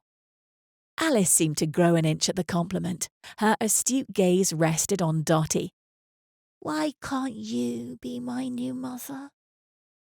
Cold prickled Dottie's skin. This wasn't the first time Alice had said such a thing. The good news was that her mother wasn't in the room. Oh, Alice, I'm your sister now. That's even better. We can have more fun together, and I don't have to get after you when you try to wear a reticule as a hat. Alice's belly laugh burst out. This time Dottie laughed with her. Being an older sister wasn't so bad after all. Dorothea, I must speak to you. Her mother stood in the doorway again, wearing lavender from head to toe. Come to my chambers. Blanche and Nora will be joining us as well. Dottie's two other stepsisters. She hid a sigh. Spending time with little Alice was one thing, something enjoyable, but Blanche and Nora were ages 18 and 16 respectively, and one would think they were Grand Duchesses for the airs they put on. Very well, Dottie said, just as Mary returned. A lively discussion ensued between Alice and her nursemaid of how to drape the dollhouse, and Dottie decided it was a safe time to leave the nursery. She followed her mother to the next level of the house, their footsteps silent on the luxurious carpet. Although her father had been a baron, he hadn't had as much wealth as her new stepfather, a viscount. Dottie knew the whispers about the ton over how the age difference between her mother and her new husband was vast, 20 years, and he only married her to sire another child. Well, that had happened. Her mother seemed happy, though, so Dottie would make do. Maybe next season she'd come into her own and secure a husband herself. Blanche and Nora were both waiting in her mother's chambers already. Blanche was the eldest, and at 18 she always dressed as if she were on display for royalty. Nora tried, oh how she tried, but there was always something amiss, a falling ribbon, a torn hem, a soiled glove. Both girls were as blonde as Alice and looked to be the picture of angels, until one got to know them. Girls, her mother said with a clap of her hands. Listen up. She settled onto the edge of a wingback chair. In light of my announcement last night, you know that I will not be up to the task of chaperoning you to every social event. Therefore, it will fall to Dottie. All eyes turned to Dottie. She opened her mouth to reply, but in truth, she was too shocked to comment. Her? A chaperone? She wasn't a married woman or a matronly aunt. She should have her own social calendar to attend to, one that didn't involve chaperoning two others. I will, of course, accompany you when I can, her mother continued, but it will not be seemly for me to do so as I progress. She placed a hand on her stomach as if she were actively progressing. And now, Dorothea, I have another matter to discuss with you. Her pointed look shifted to Blanche and Nora. Privately. Even though the two sisters left the room and shut the door, Dottie had no doubt one of them, if not both, would be listening at the door. Have a seat, my dear. Dottie took the chair opposite, suddenly feeling over-warm. Her mother plucked a letter off the nearby end table and unfolded it. Father received this correspondence just this morning. Dottie had a wince at the way her mother said father. Her father was not Lord Fisher, but now she had to listen to the man as if he were. His close associate, Lord Edgar Marshall, Baron of Wildenhall, will be on holiday in the same area as we are staying. Her mother smiled. He's an older gentleman, but 15 years is not such a leap. He's very well thought of in the ton circles, and he is in need of a wife. Dotty swallowed against the dryness of her throat. She was privy to this information. Why? Her mother's smile grew. Father says he's quite pleasant and well-spoken and has a tidy fortune. Upon our arrival, we will draw up the marriage contracts. Dotty shot to her feet. Mother! Her mother lifted a hand. Do not speak in haste, Arthur. Not now. Not when we've been given so much. We need to be grateful for... Mother, Dotty repeated, keeping her voice lower. I will not agree to wed a man I've never met. Her mother's pink flush returned. Of course not. You will certainly meet him before anything is signed, but I trust Father's judgment completely, and so should you. She rose to her feet as well. A year ago, you were nearly destitute. Your father, bless his soul, had debts that you very well know almost sent us to Scotland, begging a living off my cousins. If it wasn't for my husband, he wouldn't have any of this. Dotty's breathing had gone shallow. Perhaps she'd prefer living in a cottage in Scotland if she could make her own choice of whom to marry. Her mother's gaze seemed to pierce straight into her heart. The woman across from her seemed a different person, a different mother than she remembered. Joining two families hadn't been easy, but they'd all made concessions. But that didn't mean Dotty's future had to be decided by her stepfather. I thought I'd have another season, Dotty said quietly. Be able to choose a man closer to my own age, a man who I can love and have children with and look forward to spending a lifetime together with. Her mother pursed her lips. Dotty knew she'd started stuttering, an awful thing that happened when she was upset or nervous. Father would like you settled sooner than later, her mother said, in an overly calm voice, as if she was speaking to a young child. Next season, we will have our hands full with Blanche's coming out and the new baby. With you married and settled, we will have one less thing to worry about. So that's how it was. Dotty was now an inconvenience, and she knew that no matter the argument she raised, she had no suitor in the wings waiting to propose before she met Lord Marshall. Dotty was well and truly trapped.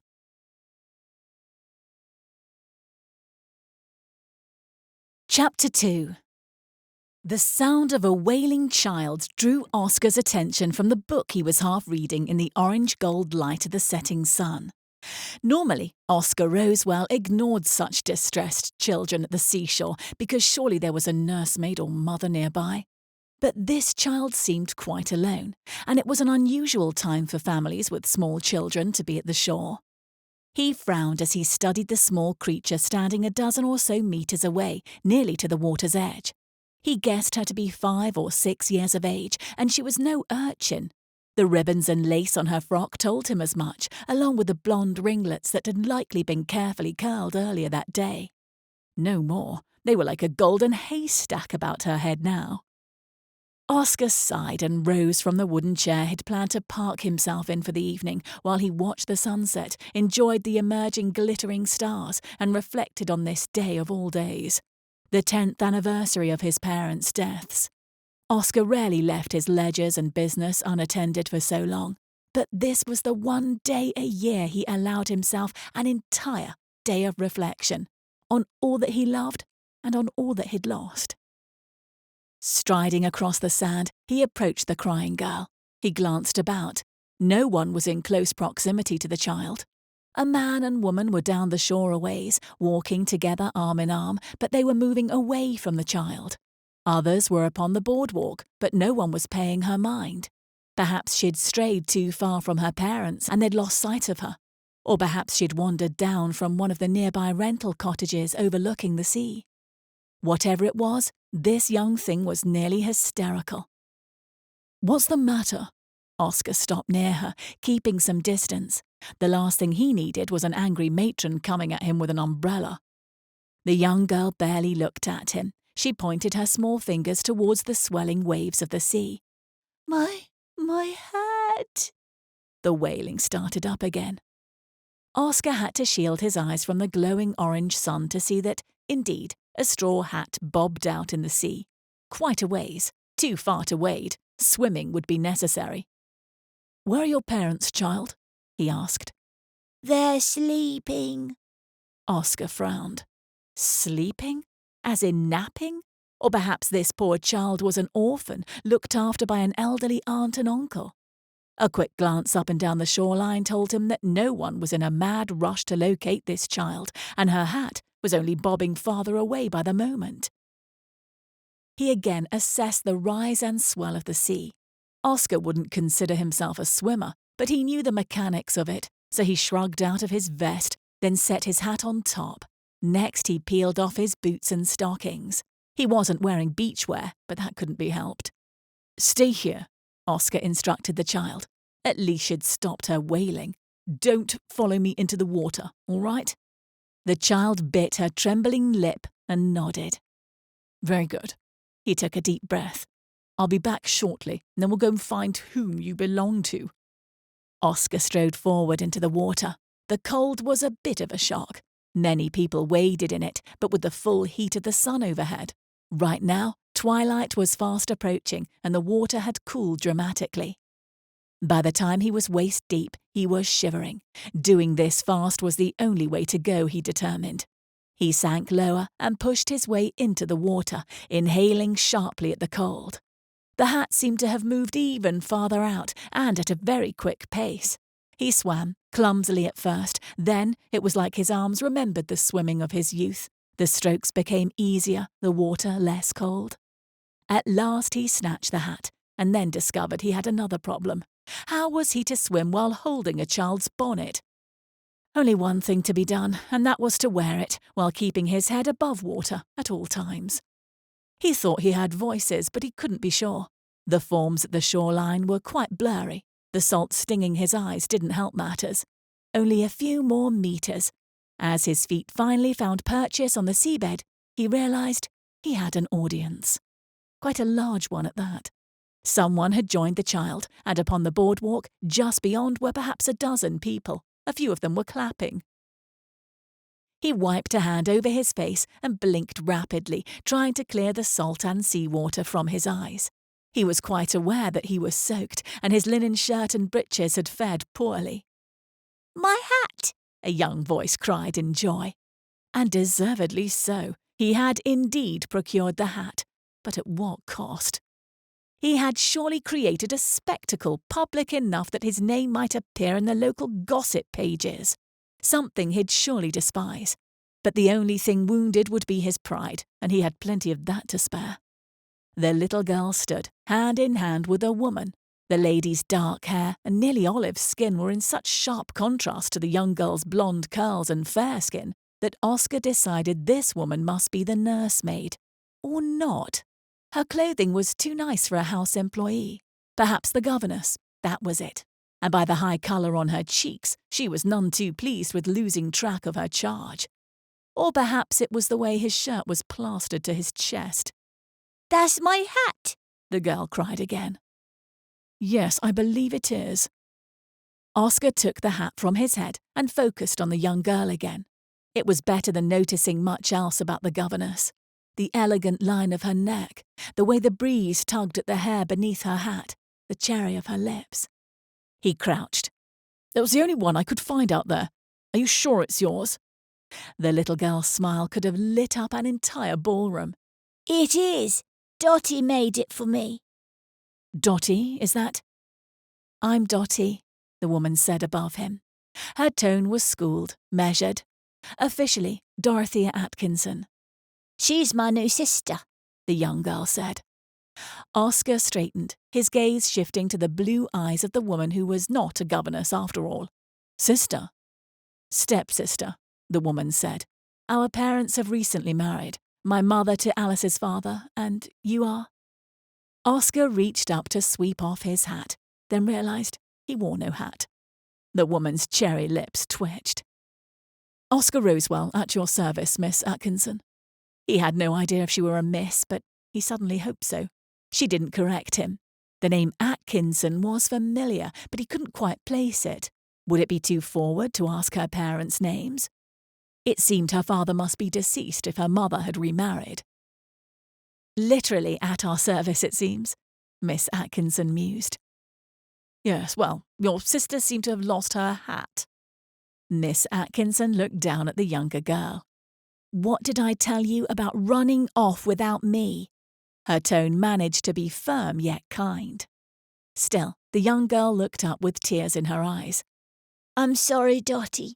The wind took my hat and you were talking to the lady with the purple skirt and I didn't want Mother to be angry. Oscar watched as Miss Atkinson bent to meet the girl's eyes. The hat is not as important as you, Alice. I was very worried when I couldn't find you. Alice's lip was trembling again as giant tears cascaded down her cheeks. I am right here, Alice said. Miss Atkinson nodded. So you are, and I'm glad for it. She drew the child to her, and as they embraced, Miss Atkinson looked up at Oscar. Thank you, sir, for your help. You're most welcome. Oscar was curious about this pair, which he shouldn't be. They were likely on vacation with the rest of their family. They'd be here for a few weeks, then disappear like all the others, leaving the seashore empty, the boardwalk quiet, and the town once again peaceful.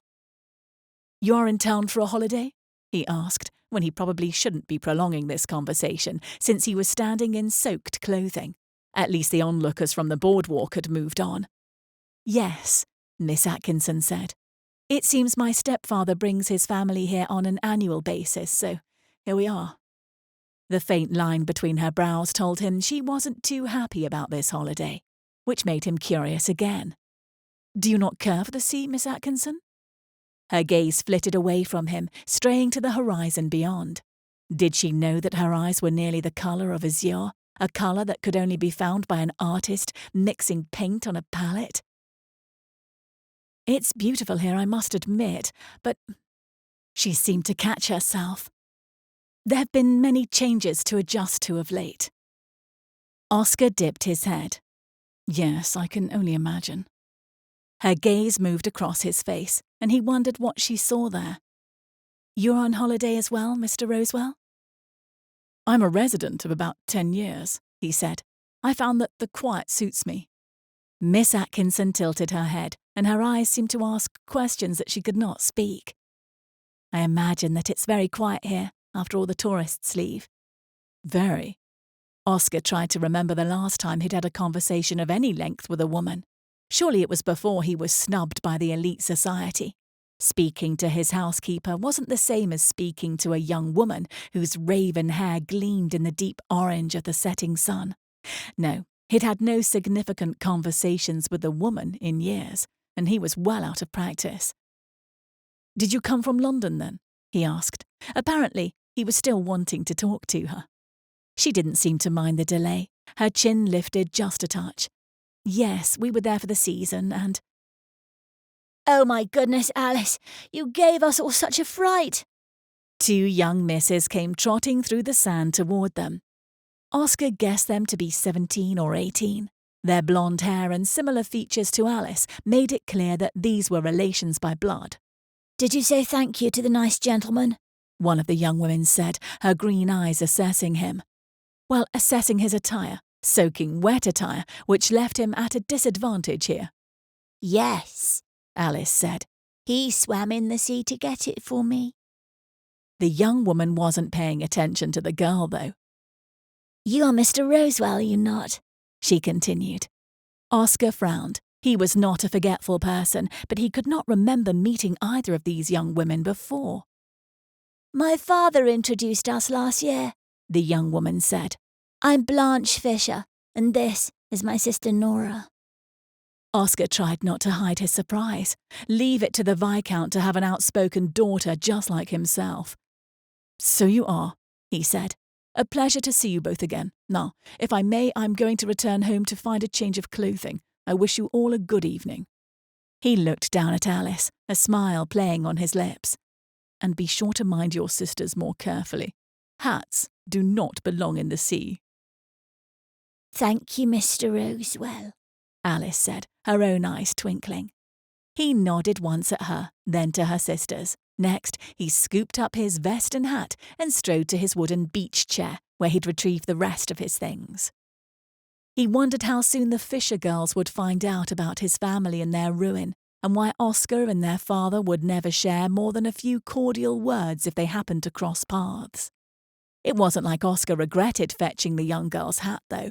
That had been perfectly all right, but a twinge of regret had begun to form over speaking to Miss Atkinson for so long, for letting his curiosity get the better of him, for letting his gaze linger over her lovely features.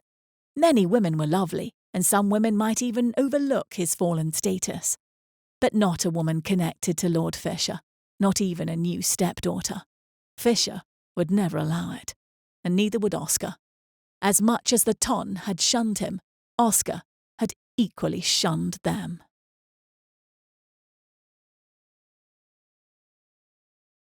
Chapter 3.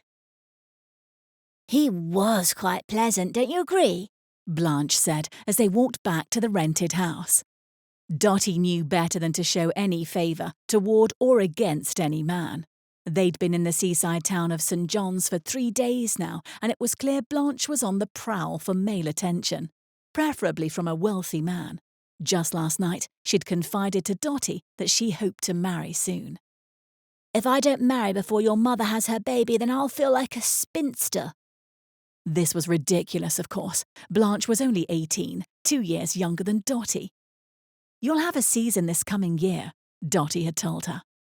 Father is giving all of his time and attention to your mother, and I know once the baby comes I'll be forgotten. Even if you are my chaperone, we won't be going to London if our parents are occupied with a baby. Especially if it's a son, Dotty thought, and she was sure that that was what Blanche was thinking as well. Dotty then realised that she hadn't been the only one displaced by this family. He's so very old, Nora said, her hair nearly in as much disarray as Alice's. Alice was skipping and humming. She'd already declared that she couldn't wait to tell Mother about the nice man who'd saved her hat. That's because you're only 16, Nora, Blanche pronounced with an authoritative air. To me, he is not so old. You are only 2 years older than me, Nora protested as she tugged at one of her ringlets that had nearly straightened. He can't yet be 30, Dotty cut in. That's an average marrying age for men. Both of her stepsisters looked at her. You should marry him then, Alice pronounced. You're the oldest sister. Dotty laughed and hurried to change the subject. Oh, there's our carriage. She didn't want this type of attention upon herself. Mr. Rosewell seemed agreeable enough, handsome too. His auburn hair had a bit of a wave to it, even when wet. He was taller than most men she'd been around, and he had a tan, as if he spent plenty of time outdoors. Did that mean he was the sporting type? Mostly she'd noticed the warmth of his hazel eyes and his kindness towards Alice. But with Blanche already proclaiming interest, Dotty would have to put the man clean out of her mind. She'd have to forget how he somehow smelled of pine and leather, even though he'd just been swimming in the ocean. Perhaps it was how all men smelled, but even she knew that wasn't true. She'd been around enough to breathe in various colognes that were cloying to her senses. Besides, tomorrow she was to meet Lord Marshall, her future husband. She ignored the flutter of nerves now blocking out thoughts of the man she'd just met. The distance to the house was not far, but a carriage still waited for them at the end of the boardwalk. For once, Dotty was grateful they didn't have to walk the rest of the way, although there was still plenty of light from the setting sun, and the air was warm. Alice's disappearance had given her a fright, and right now, the sooner they were secured in the walls of the house, the better. She might be dreading the lecture she was sure to receive about Alice's disappearance, but Dotty would shoulder that responsibility. For she was glad Alice had been found safe. That was all that mattered. When the carriage came to a stop in front of the house, Dotty felt the weight return, the feeling she had every time she was inside with her mother and stepfather. It was as if time were ticking down the minutes of her fate. At least outside of the house, while visiting shops, strolling the boardwalk, or eating an ice, she could ease her mind and enjoy a better perspective. Inside the walls of this house, as well as the one in London, life revolved around her mother's wishes and stepfather's expectations. Alice reached the front door first, and Dotty grasped her hand. "Let us explain to our parents what happened. We don't want you to be in trouble." This gave Alice pause, and the eagerness of her expression faded somewhat. "I will tell Father," Blanche declared. "He simply must invite Mr. Rosewell over and thank him properly." Dotty winced at this suggestion. It wasn't that she didn't want to see the man again, and he should be properly thanked, but already Blanche was setting Dotty's teeth on edge. No one argued with Blanche as she headed into the house and asked the butler, "Where is the Viscount?" "In the library, Miss Fisher," he replied. "Supper is in an hour." "I must speak to him before supper," Blanche said. She looked back at Dotty and the others. "Come along, we all must face him." Dotty agreed, although if she hadn't agreed, she would have still accompanied Blanche. Might as well get this over with at the same moment. The rented house was far less grand than the Fishers' permanent residence in a county outside of London, and less opulent than their London townhouse. But this house was still beautiful in its own way, and although her mother had complained of reduced comforts, Dotty enjoyed the lighter wood, pale-coloured carpets, and sumptuous seascape paintings in blues and greens. Blanche knocked lightly on the closed library door, then entered. "Father, we are here to report on an incident." Lord Fisher, who was sitting in a large wing-back chair with a book on his lap, rose to his feet immediately. He took off the spectacles he used when reading and frowned at his eldest daughter. "What is all this?" His gaze moved from Blanche to the rest of them. The Viscount was a short man, but his presence was commanding all the same. His nose was a bit too large for his face, and thankfully his daughters seemed to have inherited their mother's features in this regard. Blanche explained in a rush all that had happened, and by the time she finished, the Viscount's gaze had shifted to Dotty. He didn't seem overly concerned that Alice had escaped her sisters, because his one question was, "What did Mr. Rosewell say to you?" Warmth heated her neck, and she swallowed before she replied. He merely asked if we were a family on vacation, but it wasn't until Blanche joined us that he realised he was already acquainted with the Fishers. Lord Fisher's gaze narrowed a touch, and he looked as if he wanted to probe deeper, but instead he said, "Thank you for bringing the report. I'll have you know that Mr. Rosewell is not welcome in my house, no matter the kind deed he extended towards Alice. Rosewell's father and I have no friendship between us." "Which kind deed?" their mother said from the doorway. She swept into the room and moved toward her husband. "And what is wrong with this Mr. Rosewell? Do we know him?" Lord Fisher stiffened. "He is an old acquaintance, no one to concern yourself with, and I'll let the girls tell you about Alice. As for me, I must get back to my studies." "Ah, you and your studies, husband," her mother said in a fond tone. "You're already a brilliant man. You should be writing these books yourself." Dotty was impressed with how easily her mother could pump up her husband's ego, not that it needed any pumping. "Come along," Dotty said, because she sensed Blanche was about to protest, and they didn't need a family argument. Things were still new and precarious between them all. Peacemaking was the best thing that Dotty could do right now. Alice came readily, followed by Nora and finally Blanche. "Why would Father say that about Mr. Rosewell?" Blanche asked as they headed up the stairs to the bedrooms. "I don't know," Dotty said, "but I'm sure your father has his reasons." Blanche made no secret of feeling put out, and she pursed her lips together. After Dotty delivered Alice to the nursemaid, she returned to her bedchamber and dressed for dinner. They hadn't brought a full staff with them, and they all shared the same maid. Dotty elected to do her own hair in a simple chignon that she could manage herself. So by the time Ginny arrived, Dotty only needed help fastening the buttons at the back of her dress. Tonight would be the last dinner Dotty would eat in peace, for tomorrow Lord Marshal would be in attendance. Apparently, it would be his first night in St. John's. Dotty was both curious and dreading the meeting at the same time. What if he was unsuitable? In her opinion, of course. He was suitable in Lord Fisher's opinion, suitable in wealth and standing. But what about the other components that made up a marriage? Common interests, shared humour, attraction.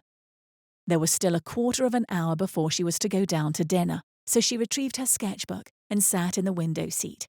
It was now dark outside, and the moon had yet to fully rise, so she used the candlelight in the room to draw by.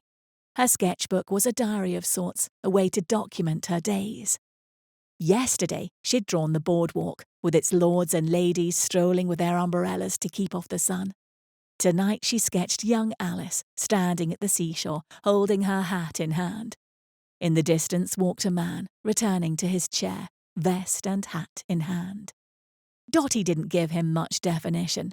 No, that would seem too intrusive. Besides, what if one of her stepsisters got a hold of her sketchbook? Still, Dotty spent another moment defining more of the Good Samaritan's wavy hair. By the time she heard her stepsisters heading down for dinner, she'd added quite a bit more detail. Perhaps she'd rip out the page and start over, later tonight. She checked her appearance one more time in the mirror, then walked out of her bedchamber. Alice would be taking dinner in the nursery, like usual, and soon after, she'd go to bed. So Dotty stopped at the nursery for a moment, assuring herself once again that the child was safe and sound. A lost hat was nothing to fret over, but the moment that Dotty had realised Alice had disappeared was a moment she never wanted to relive again. Dotty! Alice said, and rushed over to wrap her arms around Dotty's legs. The child lifted her eager face to gaze at her. You look pretty. Dotty smiled. Alice seemed to be the only one in the household who noticed the effort she put into her appearance. I can't wait until I get to go and have supper with the grown-ups. It will be here before you know it. Dotty squeezed her shoulder. I'll see you tomorrow. Remember, go to bed good for Mary. Even as Dotty left Alice, she knew she wouldn't be sleeping well tonight. Tomorrow should meet her fate.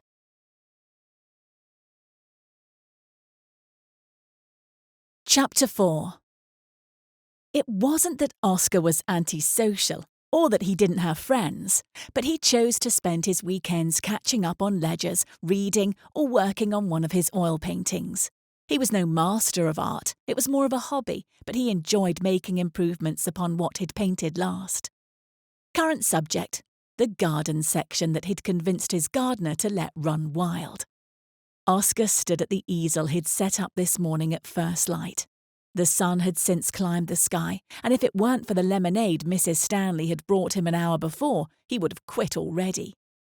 This particular garden area was only a small patch, full of briars and wild roses and seeded lavender, but it made for an interesting subject to paint.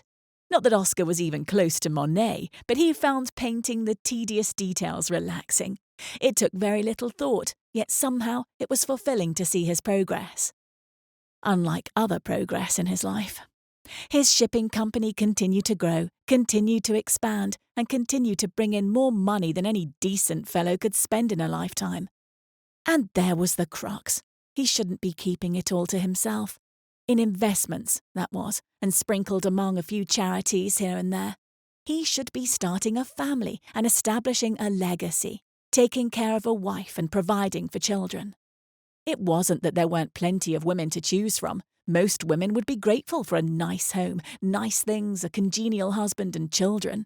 But he wanted a woman he could match intellectually, which meant she needed to be educated.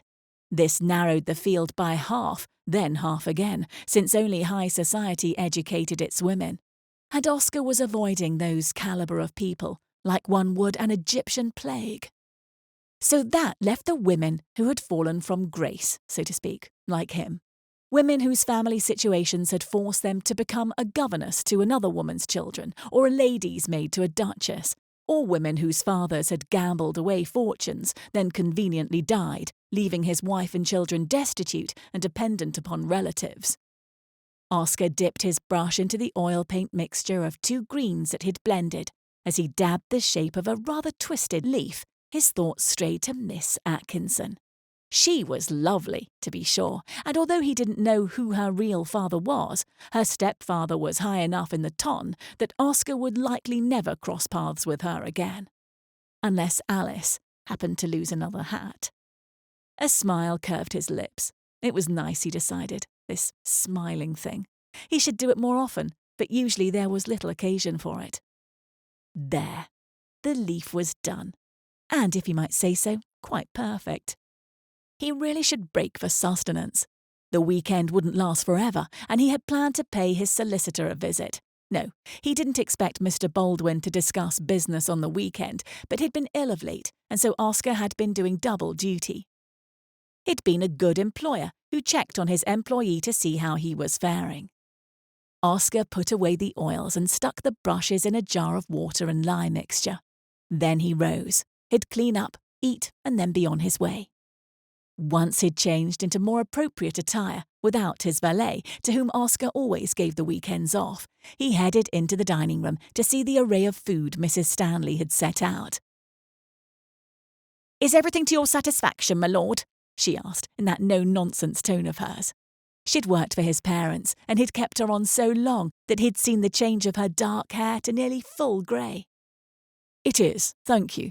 Oscar had long since given up correcting Mrs. Stanley for calling him my lord.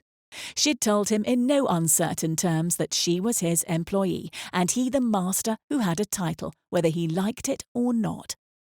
Mrs. Stanley bustled out, but he knew she'd be hovering nearby if he should need anything. Oscar settled at the rather long and lonely dining table. Lonely dining table? He'd never thought of it that way, but now, looking down the length of it assured him that yes, the table was quite empty. It could easily sit 12, yet it was only Oscar's place that occupied the vast space. He began to eat and wondered at his reflective mood today.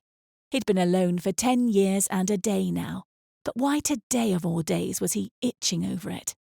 All was usual in his world. Summer was on the decline. Final shipping runs of the season were arriving.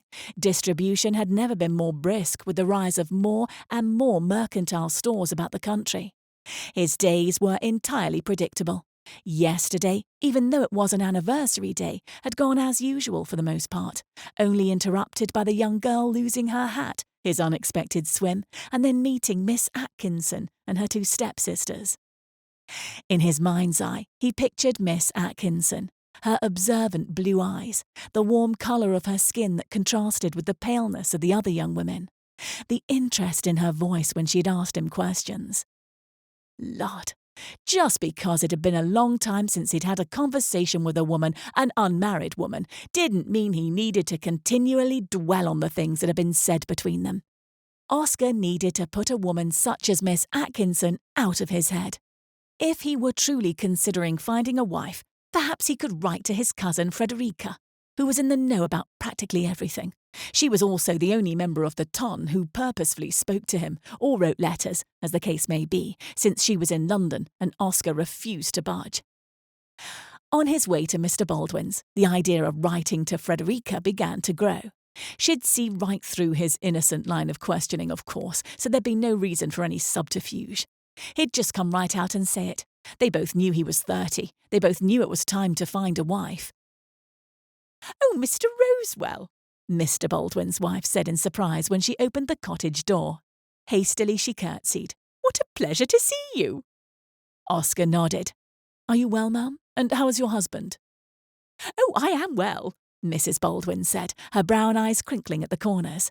"It's so nice of you to ask. And my husband, well, he's much better today. He was just saying that he expects to return to full duties tomorrow." "Good news on all counts," Oscar said. "Is he up for a visitor?" Mrs. Baldwin's round face flushed 2 shades. "Oh, of course, where are my manners? Come in, come in. I'll make a spot of tea while you visit."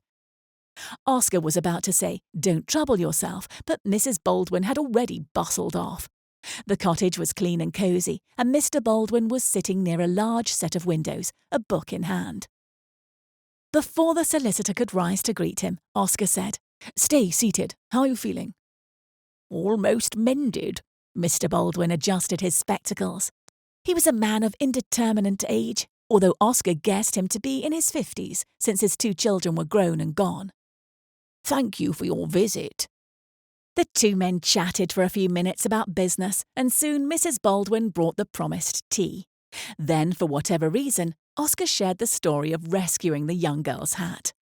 Mrs. Baldwin listened too, hovering in the kitchen doorway. "The Fishers, did you say?" she said. "Didn't his wife pass away last winter?" "Indeed," Mr. Baldwin took a swallow of his tea. "But it seems he's remarried." "So quickly?" Mrs. Baldwin asked. Now Oscar didn't care for gossip, but he was intrigued. "With all those daughters, it's no wonder," Mr. Baldwin said. 3 of them, did you say? There were 3 at the seashore, Oscar confirmed, and a stepsister too. "Oh, so quite a houseful now." Mrs. Baldwin came further into the room. "All in need of a husband?" Oscar set his teacup down. I don't believe so. At least I didn't ask. Mrs. Baldwin only smiled and headed back to the kitchen. "I'm sorry about that," Mr. Baldwin said in a hushed tone. "She didn't mean to imply." "Of course not," Oscar said with a flick of his hand. "I haven't interacted with the ton in years, and I don't plan to now, even if they would accept me back. There's something to be said for getting comfortable where you're planted." Sure, Mr. Baldwin said with a nod. A short time later, Oscar took his leave, his thoughts circling again to Miss Atkinson. He really should find some way to get her out of his mind. Why had he shared the incident with the Baldwins? Now it might come up in a future conversation, which would only keep it at the forefront of his mind. "Whoa!" someone said above him. Oscar reared back and realised he'd stepped in front of a curricle and horse. His thoughts had been so involved that he hadn't paid attention to where he was walking. He shielded his eyes from the sun, which was just in line with the driver's head. "Sorry about that," he called up to the man. The sandy-haired fellow nodded, then he leaned forward. Well, Oscar Rosewell. Earl now, is it?" It had been a long time since Oscar had been called by his title. He peered at the gentleman, who did look familiar. The sandy hair that nearly touched his collar, the too long nose, the generous freckles. "Edgar Marshall," Oscar said. "It's been ages." "I'll say." Right there in the middle of the road, Edgar hopped down from the curricle. His waistcoat was the brightest orange Oscar had ever seen. He'd always been an unconventional fellow, and it seemed he hadn't changed. They'd been at school together, way back when they were both at Eton. They weren't exactly friends, but they hadn't been enemies, if that was saying something. Oscar had been several years younger than Edgar, so they didn't exactly move in the same circles. Edgar's hand clamped down on Oscar's shoulder. "How are you doing, big man? I haven't seen hide nor hair of you. Thought maybe you'd left the continent." Oscar laughed. "Not exactly. I've been here for years." "Here?" The man's brown eyes widened. Oscar nodded. Edgar looked about the quaint street with its shops and vacationers. "But why?" His gaze swung around to Oscar again. "Surely this place is as dull as a rock when summer is over." "Perhaps a little dull," Oscar agreed, "but it suits me." Edgar looked like he wanted to argue, but then his eyes narrowed. "Wait a minute. Did I ever send condolences about your father? And mother too, right? I was sorry to hear about their passing. How long ago was it now?" Oscar winced. Nothing good would come of this conversation. 10 years. Edgar whistled. "Time sure does pass in the blink of an eye." He paused. "My apologies." Oscar waved off the comment. "Like you said, it's been a long time since we've seen each other. I hope you enjoy your vacation." "Oh, it's not exactly a vacation," Edgar said. "It's more of an arrangement with a certain lady." Oscar wasn't sure if he was hearing correctly. There were no houses of ill repute in St. John's that he knew of. Just then Edgar burst out with a laugh. "Penny for your thoughts, Rosewell. Never mind, I don't want to know.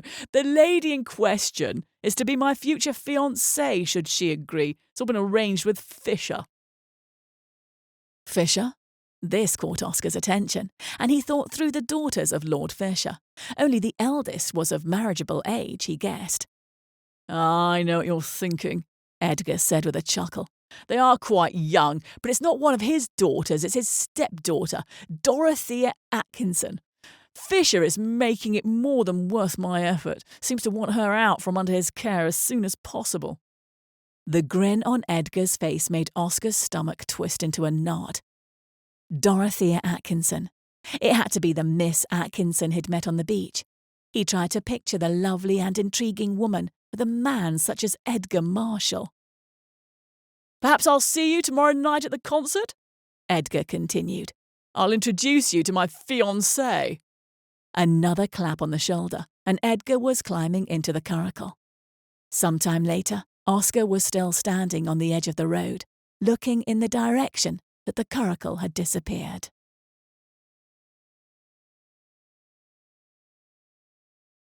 Chapter 5. This was it. Dotty knew. Dread mixed with curiosity pooling in her stomach. The moment she'd meet her future, face to face. She could already hear the rumblings of the deep male voices, one her stepfather, the other Lord Marshal. Her mother linked arms with her before they rounded into the drawing room, where the men were waiting. "This is very thrilling," her mother whispered. "To think that my daughter will finally be married to a wonderful man."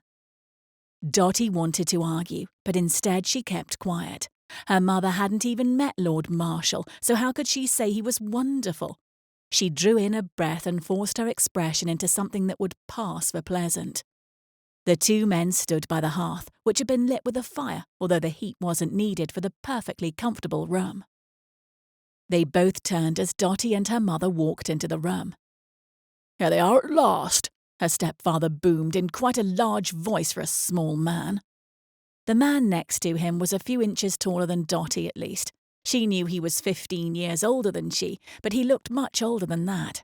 Sandy hair threaded with grey, and his eyes were heavy with lines. His rather long nose would likely be inherited by his children, but her attention was drawn to his rather bright orange waistcoat. An interesting choice. And then he smiled. The best she could describe it was a toothy smile. Did he have more teeth than the average person? "Good evening," Lord Marshal said. "You must be Miss Atkinson." Yes, she croaked out. Where had her voice gone? She tried to clear it silently. "Good evening to you, sir." Lord Marshal strode forward and took her hand, then pressed a kiss on the back of it. His fingers were cold, as if he hadn't just been standing by the hearth. A shiver trailed along her arm, and not the pleasant kind. "Tell me about yourself, Miss Atkinson. What are your likes and dislikes? For example, what's your favourite dessert?" He had yet to release her hand. Would it be rude to pull it away? "I am quite fond of trifle," she exhaled, hating that her stutter was back. Her mother's gaze upon her told Dotty that it had been noticeable. But Lord Marshal didn't seem to notice. Instead, he chuckled at her dessert remark and finally released her hand. Dotty quickly clasped her hands together in case he got other ideas. "I'll never turn down a well-made trifle either," he said. "Is that it? No other desserts?" Dotty didn't know what to make about all this dessert talk. She deliberately concentrated on her words to avoid stuttering. "I'm partial to puddings as well." Another chuckle. "Again, we are in agreement." He looked at her stepfather. "I think we are a match. Dessert will sweeten every marriage. Let's get the contract." The Viscount stuck out his hand and the two men shook. Wait, had they just agreed on the marriage contract? Dotty took a small step forward, her pulse fluttering madly. I think I'd like some time." Everyone stared at her. To get to know Lord Marshal? She really needed a drink of something, anything. Her throat was absolutely parched. Before making such an important decision. Smiling was the only way to cover how her heart rate had climbed sky high. She didn't know where her bravado had come from, but apparently it had appeared without any coaxing. "Very well," Lord Marshal said in a cheerful tone, although his left eye twitched. Bless him, for now. Her mother grasped Dotty's arm in a rather tight grip. "Are you sure, Dorothea? There's no reason to delay. Just think, you can be introduced as a betrothed couple right away." Although Dotty felt her stepfather's eyes burning into her, she focused on her mother. "I'm sure, and I'm grateful for the added time." She turned another sweet smile upon Lord Marshal. "Thank you for your consideration and patience." He nodded, although his left eye once again twitched. Dotty wished she could be anywhere but here in this drawing room, with the awkwardness becoming thicker by the moment. What was wrong with asking for more time? Surely it was a rational request. "Well, Now that we know what we all like for dessert, Lord Marshal said in a smooth voice, what has your cook stirred up tonight? Lord Fisher's brows tugged together. I believe my wife can enlighten us. Oh yes, her mother said. It's a trifle, in fact, so we will all look forward to it. Once they were seated at the dining table, it seemed that Lord Marshal had found out all he needed to know about Dotty because he didn't ask any more questions. Both Blanche and Nora joined them. Nora's necklace was askew until Blanche pointed it out, and Blanche herself was wearing a fine ruby necklace, making her look older than her years. Lord Marshal regaled the family with his love for hunting and his cook's excellent dessert-making skills. In fact, he joyfully listed his top 3 favourite desserts, which were all various trifles. And that is why I'm looking forward to trying the Fisher trifle. The Viscount chuckled at this. We will look forward to your opinion. The dessert was served, and after his first bite, Lord Marshal declared, This is excellent. My compliments to your cook, Fisher. Then he looked over at Dotty. Since we are to spend time getting to know each other, I'll pick you up tomorrow night at 6:30 to attend the musicale at the Jacksons. I've secured an invitation. Dotty hadn't been addressed by him recently, so she was momentarily taken aback. She darted a glance at her mother, who spoke up, thankfully. She will be accompanying Blanche since I won't be attending, but Dorothea will be happy to meet you there. Her mother nodded to Lord Marshal. Perhaps you can sit together so that you may converse easily. Lord Marshal paused as he brought his glass to his mouth. Ah, it's a plan then. I shall await the lovely lady's arrival tomorrow night. His smile showed quite a few teeth. Dotty smiled in return. Maybe she could get used to this.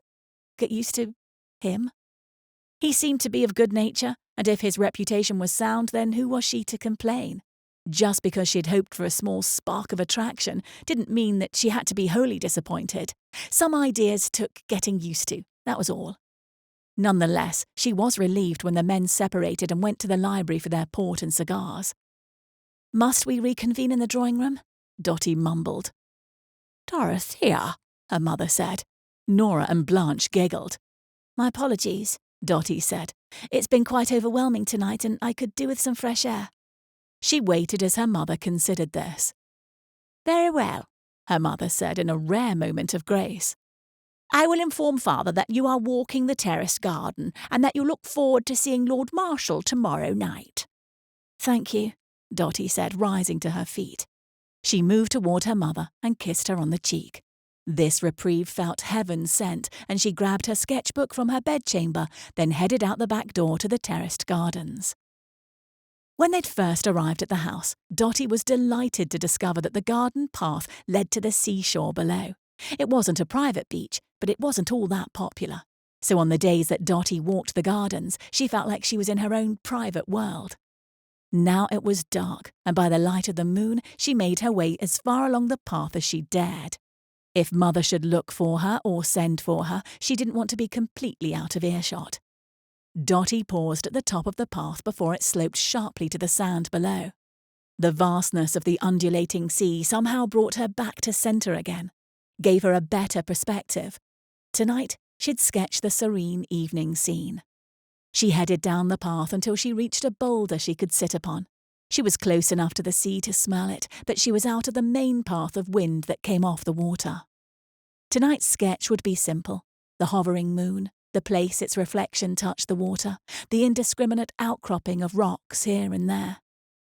As she sketched, she thought of how many women and men married for convenience. It was a common thing. Marriages were hard work no matter what instigated them.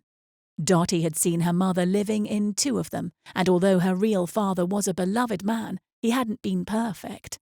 And Lord Fisher was far from perfect. But they were both good and honourable men. Was Lord Marshal? Perhaps in time they'd discover they had more in common than favourite desserts, like their children. The breeze kicked up, and Dotty pinned the ruffling pages of the sketchbook with her other hand. Her thoughts shifted again to Lord Marshal. He wasn't exactly a handsome man, but he had some charm, or at least entertaining colour choices of waistcoats. She didn't know the mysteries that took place between a married couple, but she supposed if women before her could endure, then so could she. She sighed along with the wind. She should return home now. As she stood, another gust of wind tugged at the pages, and the sketchbook slipped from her hands. "Oh no," she muttered as the book slid down the boulder and plopped in the sand below. Her attention was caught by something moving to her right. Her heart jolted, and she scrambled off the boulder, her pulse pounding in her ears. "Who's there?" she called out in a shaky voice. Perhaps she should run up the path instead of asking a question. "My apologies," a male voice said. Dottie's breathing froze. Her sketchbook could stay in the sand. It was time to head to the house. But could she realistically outrun a man? She took another step backwards as he came into fuller view on the other side of the boulder. "I didn't mean to startle you," the man said, his voice familiar. "I was sitting over there when you climbed atop the boulder. I didn't make my presence known because I didn't wish to startle you." Dottie drew in a breath. "So you sat being silent?" "Yes." She blinked a couple of times. She knew this man. Well, had met him once. Yesterday. "Mr. Rosewell?" He dipped his head. "Yes." He moved again, stooping. When he straightened, he had her sketchbook in hand. "I believe this is yours." She opened her mouth, then closed it. "Did that land on your head?" He hesitated. "It did." "Then it is I who must apologize." "It didn't hurt much." Her eyes had fully adjusted to the moonlit darkness, so it was now clear he was smiling. Dottie didn't know if she should feel mortified or laugh. "What must you think of me? First my stepsister's hat calls you to take an unexpected swim, and now my sketchbook has surely given you a bump." He lifted his other hand and rubbed his forehead. "No bump yet, but I shall keep you informed if you wish." Her lips twitched, then she laughed. "I should very much like to know when you've recovered." She'd probably stepped outside of some boundary she wasn't supposed to assure myself that you are still of sound mind. "Yeah, I think I'll survive," Mr. Roswell said. Mr. Rosewell said. He really did have a nice smile, and it made him even more handsome in her opinion. Her pulse did a little leap. "Do you live nearby, Mr. Rosewell, or do you walk miles and miles to sit next to this boulder?" "I live right there," he said, motioning to the adjacent property. His house couldn't be seen from the viewpoint, but Dottie had seen it from the front through the large gates. She might have wondered who lived there, but no one in the family had mentioned the name of the nearest neighbour to their rented house. "Ah, so I'm intruding on your privacy," Dottie said. "The seashore belongs to no one," Mr. Rosewell said. "Least of all me." He set the sketchbook on the boulder between them, as if he were reluctant to get any closer to her. Or maybe he was just being a gentleman. Dottie moved to the boulder and picked up the book. "Well, I thank you all the same." He nodded. "Do you often sketch in the dark?" "No," she burst out, then stifled a laugh. He chuckled. "That's good to know. I thought maybe you had nocturnal powers." She shook her head, still smiling. "And what is it that you were so fervently sketching tonight?" Oh, she hadn't expected that question. "Nothing special, just the moon upon the water. My sketchbook is more of a diary, in images. I sketch my experiences from the day." Mr. Rosewell didn't laugh. In fact, he looked intrigued. "Perhaps I might see it one day?" For some reason, this made her feel inordinately pleased. Perhaps? Was she flirting with this gentleman? Someone she hadn't even been properly introduced to? "I should get back to the house before my mother looks for me." Mr. Rosewell nodded. "It's been a pleasure speaking with you, Miss Atkinson." She moved toward the path as Mr. Rosewell remained by the boulder. A final time before heading up to the incline, she looked over her shoulder. He was still there, but now he was looking out toward the sea, his hands in his pockets. What an interesting man. Lonely, it seemed. She knew nothing about him, but she at least sensed his solitude. Not even her stepfather would socialize with him. What did it all mean? She now was more curious than ever. Chapter 6. Oscar had had better nights of sleep, just not last night. Usually when he was restless, it was because he was worried over a delayed shipment or a dishonest captain or an unruly crew. But last night, his thoughts were nothing like that. He'd been running over the conversations he'd had with Miss Atkinson. Why? He wasn't quite sure. Their conversation had been frank, but also friendly. The fact that she'd come into the darkened seashore like he had to seek quiet and solace was intriguing. She'd been intriguing. Miss Dorothea Atkinson, Dotty. But he shouldn't think of her that way. Her more formal title was the appropriate way to dwell on the lady in question. Well, he really shouldn't be dwelling on an almost betrothed woman. But what were the chances of happening to meet Miss Atkinson one day and then the very next day running into Edgar Marshall? Oscar's sigh was rough. He should be focused on the review Mr. Baldwin was giving about the ferry account. Oscar turned back into the conversation with the man sitting on the other side of the desk in the library. The price of silk is rumoured to be going up, Mr. Baldwin continued. His healthy colour was back and his illness had completely disappeared. I recommend that we start our own price hike now, so once it hits, we are nearer to the mark. A larger price jump will be less pleasing to our vendors should we wait. It made sense, and Oscar was grateful to have such an intelligent man of business working for him. I agree. A small price increase, but we will also give out a few bonus bolts of cloth to each vendor who purchases above the threshold. That way the sting is less, and they will be accustomed to the new price when we no longer offer the bonus. Mr. Baldwin tapped a finger against the side of his spectacles. That might do well indeed, sir. Oscar gave a brisk nod. What else do we need to discuss today? His tone was more urgent than he intended. Mr. Baldwin's forehead creased in surprise, but he only said, That will be all. I've letters to write with this new offer, so that the news is not fresh when the deliveries are made. Very well. Oscar paused, wondering if he should offer an explanation of his impatience. But there was no explanation. He was simply restless, last night and today. Thank you. Mr. Baldwin rose and gathered his papers. Tomorrow, same time? Yes, of course, Oscar said. Until then. He and Mr. Baldwin had a long-standing meeting time every morning. It worked well for both of them to tie up any loose ends from the day before and to curtail any forthcoming issues. Once Mr. Baldwin had vacated the library, Oscar crossed to the large windows.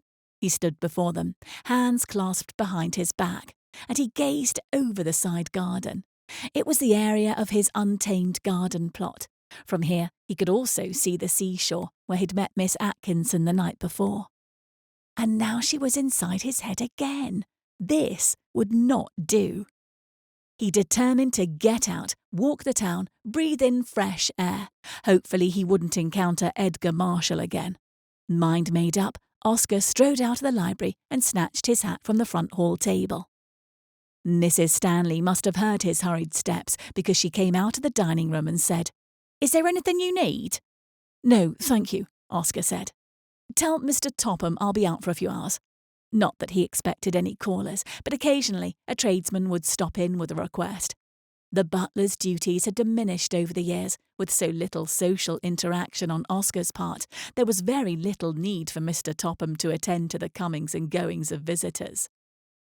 Oscar forewent the idea of a carriage. A long walk would do him good, and the day was pleasant enough.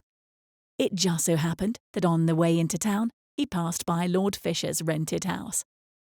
It wasn't like Oscar expected to see Fisher's wife and daughters, or stepdaughter, on the front lawn, reading or lunching or chatting, but still he looked.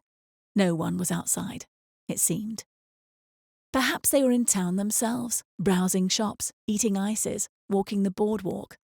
This line of thinking was all silly, he very well knew, but his thoughts were rebelling on him, so much so that every woman he saw he immediately scrutinised to see if she was Miss Atkinson or one of the Fisher ladies. None were, and it wasn't good for his peace of mind to be around the elite anyway, even if they were minding their own business, even if there was little chance anyone knew him by name. He'd head to the seashore then, walk above the boardwalk so he wouldn't have to greet passers-by. But before he turned towards the boardwalk, he heard a woman say, Alice, we don't have time. The musicale is tonight and we have much to prepare for. The response by the young Alice was lost in a murmur of words, but Oscar knew before he turned whom he would see. Miss Atkinson was with the Fisher girls. They stood with a couple of other young women, while Alice was tugging on Miss Atkinson's hand, likely asking to do some other sort of activity. Oscar took a long look at Miss Atkinson's profile, her graceful neck, her firm chin, her high cheekbones. Her angular features might exclude her from being a diamond of the first water, but her gentle way with Alice, her open and interested features, made her no second-class beauty either. He marvelled as to why a man such as Edgar Marshall had been paired with her. Such a lovely and graceful woman to marry a bumbling... Miss Atkinson turned, nearly in his direction, so Oscar quickly moved out of her line of sight. Then he headed toward the seashore, keeping a brisk, businesslike pace. He nodded to a few people he passed by, but he didn't stop to talk to anyone. It took several moments before his pulse settled down enough for him to also slow his pace. Once he neared the boardwalk, he'd regained most of his faculties. But now he was overheated. He headed to a grouping of trees and stayed close to them as he continued to walk. Had she seen him? Had Alice? Or either of the other Fisher sisters? No one had called to him, but they wouldn't, would they? Lord, this would not do. He needed more of a change of scenery. He continued past the areas where the public gathered on the seashore and headed to the less charming part of town.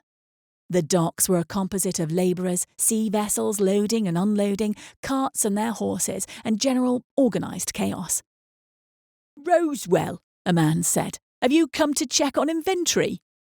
Oscar turned to see Mr. Palmer. The man was burly, eyes squinted from years of working in the sun, but he was as trustworthy as they came.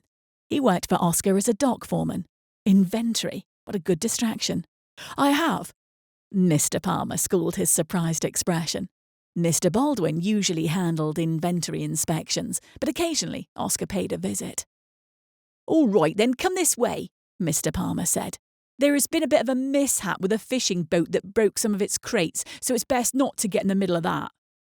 Oscar followed the man. The docks were busy this time of day. Everyone trying to load or unload cargo. Boats being cleaned and repaired. Sailors looking for food and rest. Dock workers negotiating their day's wages. It was a perfect distraction. But 2 hours later, after he had inspected several crates on one of his boats, then chatted with the captain of another boat, Oscar wasn't any better. He wasn't any less restless. So he decided to put an end to his restlessness.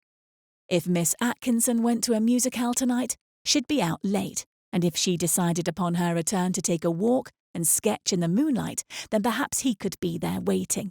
Perhaps they could have a conversation again. He could find out if she was betrothed. Then he could forget about her. The sun couldn't set fast enough.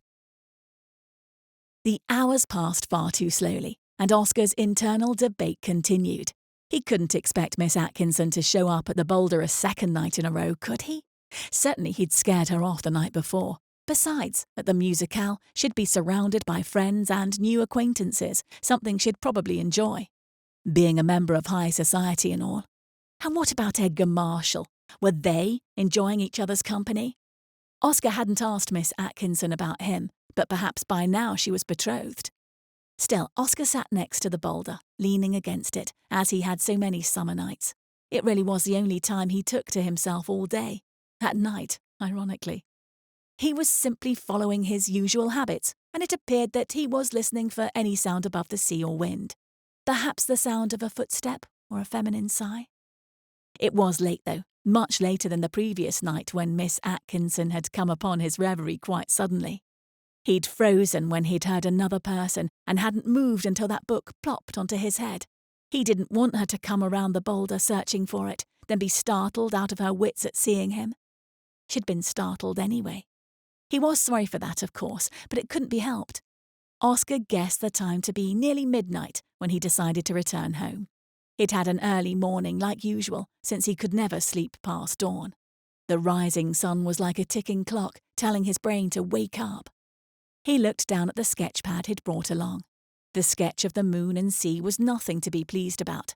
It seemed his hobby should remain with oil painting. The sounds of scattering pebbles caught his attention. Oscar turned to see that a figure was coming down the path from the Fisher home. The moonlight made no secret it was a woman, and Oscar hoped it was her, Miss Atkinson. He didn't move as she neared, waiting for her to see him, and when she did, he felt her soft smile reach across the space between them and warm his skin. "You're here," she said simply. "I'm here."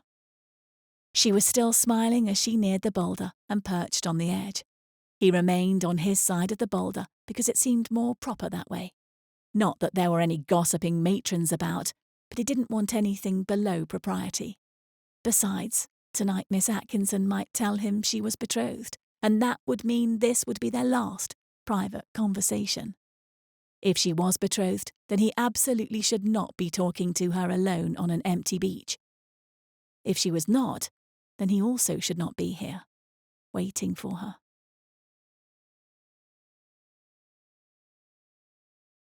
Chapter 7. He was here. He'd waited for her. Dotty knew it with every shallow breath she took, a result from hurrying through the garden and toward the seashore. Or was it because of her growing curiosity about this man? "I didn't think you'd be here so late," she said. "I was enjoying the night breeze." They both knew that wasn't entirely true. His smile seemed to defy the dark night, and she wondered what in the world this man was doing to her heart rate.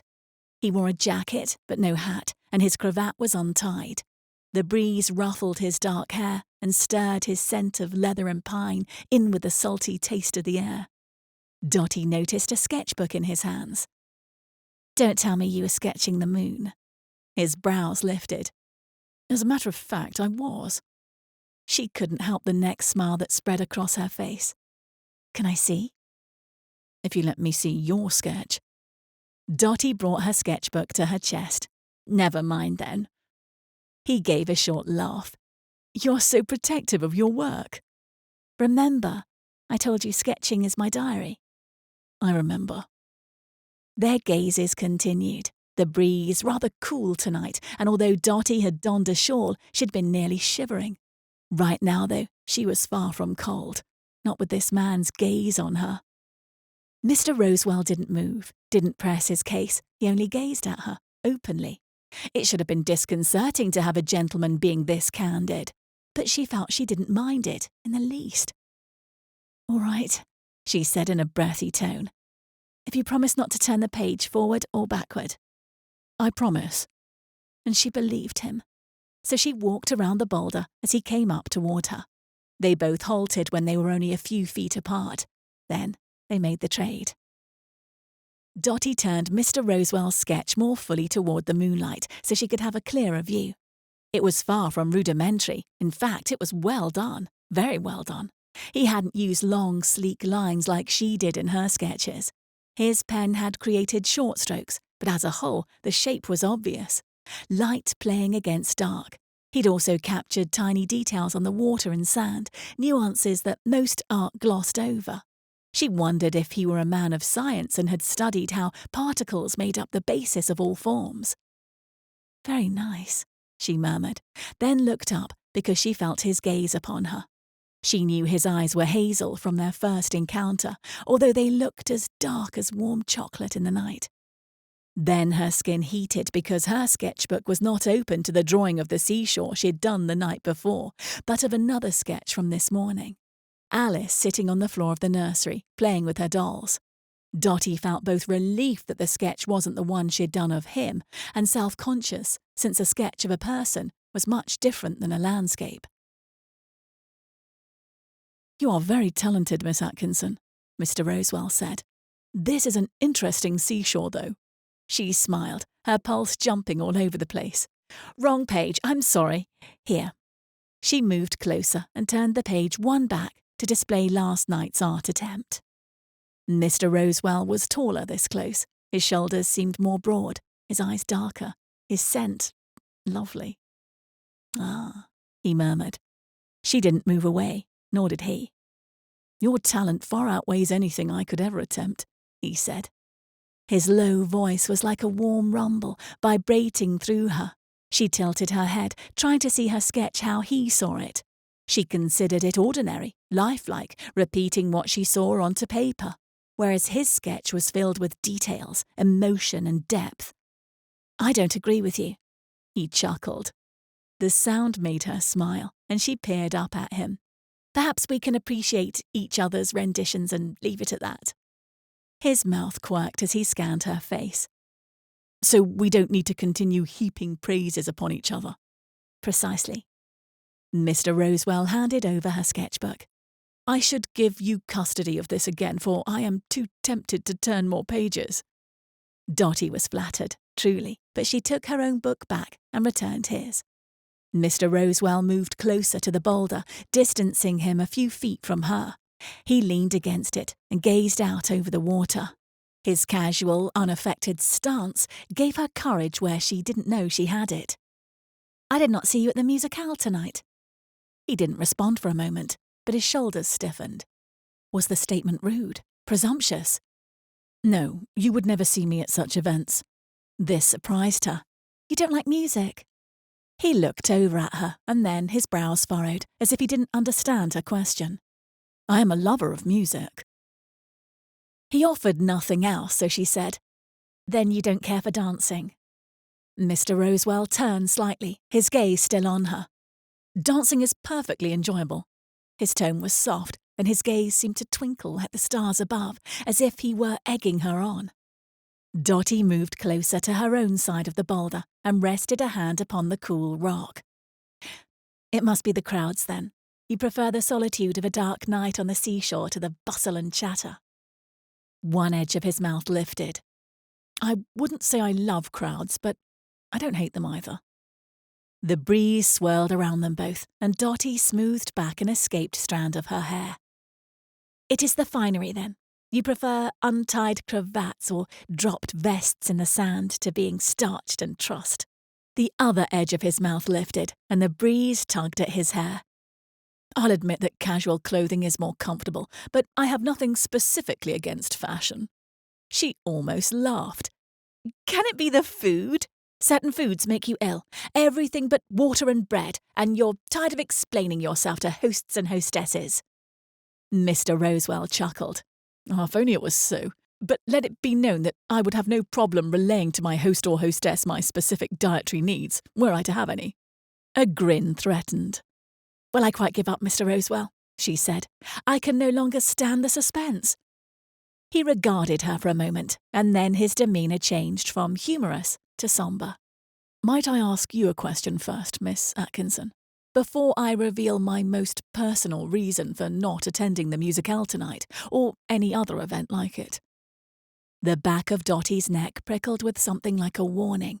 She hadn't felt uncomfortable at all around Mr. Rosewell, but did she really know him? The answer was no. She shifted, so she was another step apart from him. "What is your question?"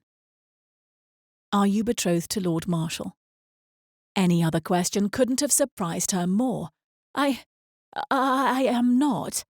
His shoulders visibly relaxed. It was none of his business, or perhaps it was entirely his business. He'd waited for her tonight, and Dotty had hoped he'd be waiting.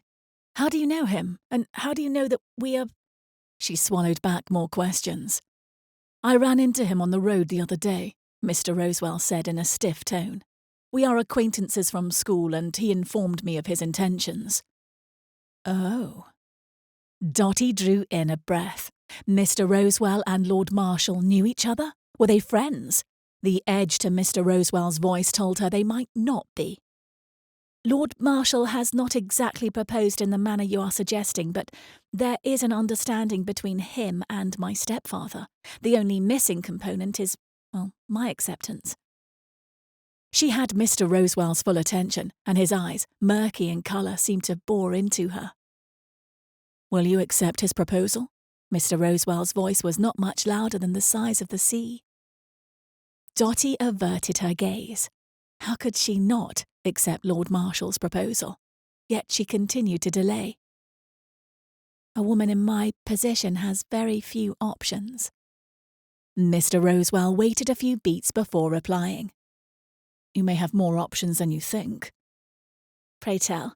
Turning down Lord Marshal will incite my parents' displeasure, that is certain," she said, "and it will affect any future interest or proposal, or if I refuse to marry at all, well, that would mean I'd be under the roof of my stepfather's house for the unforeseeable future, something I could not abide." "Your predicament is grave indeed." The breeze caught her hair again, and she felt Mr. Rosewell's gaze upon her as she fixed it. "I'll tell you why I wasn't at the musicale tonight," he said, after a long moment. Dotty lowered her hands, then folded her arms. She was suddenly feeling cold. 10 years ago, my parents were in a carriage accident that took their lives. She inhaled. "I am so sorry." He only nodded. His gaze had returned to the sea. "My parents were grieving the loss of my older brother, who died the month before from a short illness. My mother was a ghost of herself, hardly saying a word to anyone, spending day and night in her bedchamber. But my father—" Mr. Rosewell's shoulders were stiff again. "My father," he began again, his voice hoarse, "took to gambling and drinking, numbing the pain and disbelief. It wasn't long before he boasted his way into some of the top card games, lost more than he could pay outright. He was distressed that night of the accident, embarrassed over an argument with another gentleman. He'd come home in a fury, although I think he was just scared, and told Mother that she needed to move house and he was driving her that night." Dotty couldn't move, couldn't reply. This story was horrible, tragic. Mr. Rosewell had lost his older brother and parents in such a short time. "No one knows exactly what happened with the carriage," Mr. Rosewell said quietly. "They were found the next morning, carriage overturned, horses injured, my parents both deceased." "Mr. Rosewell," Dotty blinked back hot tears. "I am so sorry." He held up a hand. "I do not mean to distress you or bring pity to my situation, but that is not the worst of it. My father's name was blighted, even after I paid his debt, which wasn't so great as it was simply embarrassing. Rumours circulated, each one more exaggerated than the last, until my father's name was no better than mud, my mother's too. I might have been able to overcome the ton speaking ill of my father, but not my mother. She was an angel on earth." Dotty's throat went tight and stung with grief. She understood loss and grief all too well. She'd experienced it with her own father, but her reputation had never been lost. Her honour was still intact. "So to answer your question, Miss Atkinson, I was not at the musicale tonight because some things can't be forgiven." She nodded slowly. "I am sorry for your pain, Mr. Rosewell. I don't know why anyone would relish in another's misfortune, but you've borne the brunt of many tragedies." He gazed at her for a moment, then straightened from where he was leaning against the boulder. "I have spent the past 10 years on the fringes of society," he said, "and I've never been tempted to re-enter. Until now." Nothing else he could have said could have surprised her more. Mr. Rosewell retrieved his sketchbook, then took a few steps back. "Have a good evening, Miss Atkinson." She opened her mouth to reply, but she had no idea what to say. Instead, she watched him walk away beneath the moonlight. He turned onto a path she hadn't noticed before, and soon he was out of sight.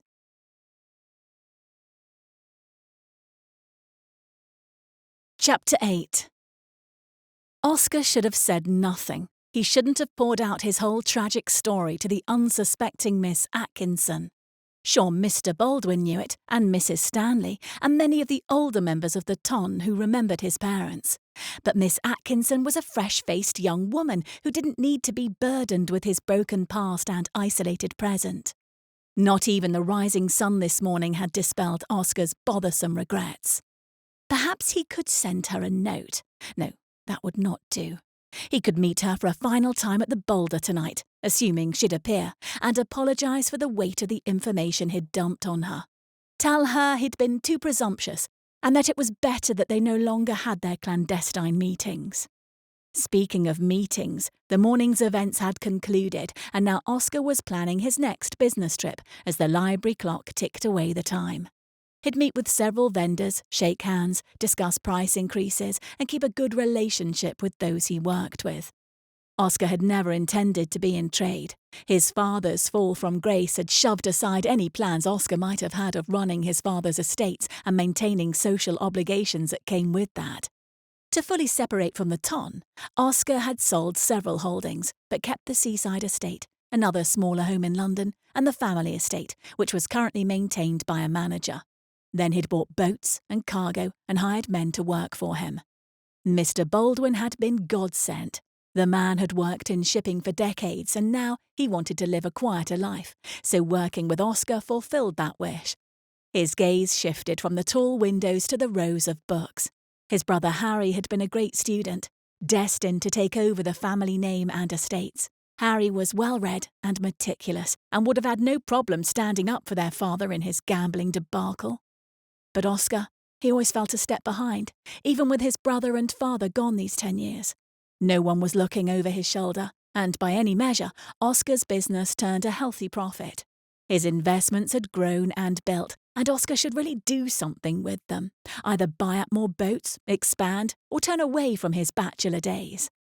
But what society woman would want a secluded life such as his?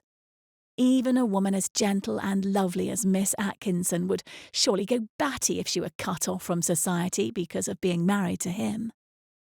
Oscar straightened and rose from his chair. Here he was jumping ahead and positioning a woman, specifically Miss Atkinson, in a role she'd never play, not in this life or the next. He shook away thoughts of her. His mind was foggy. Perhaps getting out of this seaside town for a few days or a few weeks even would be good.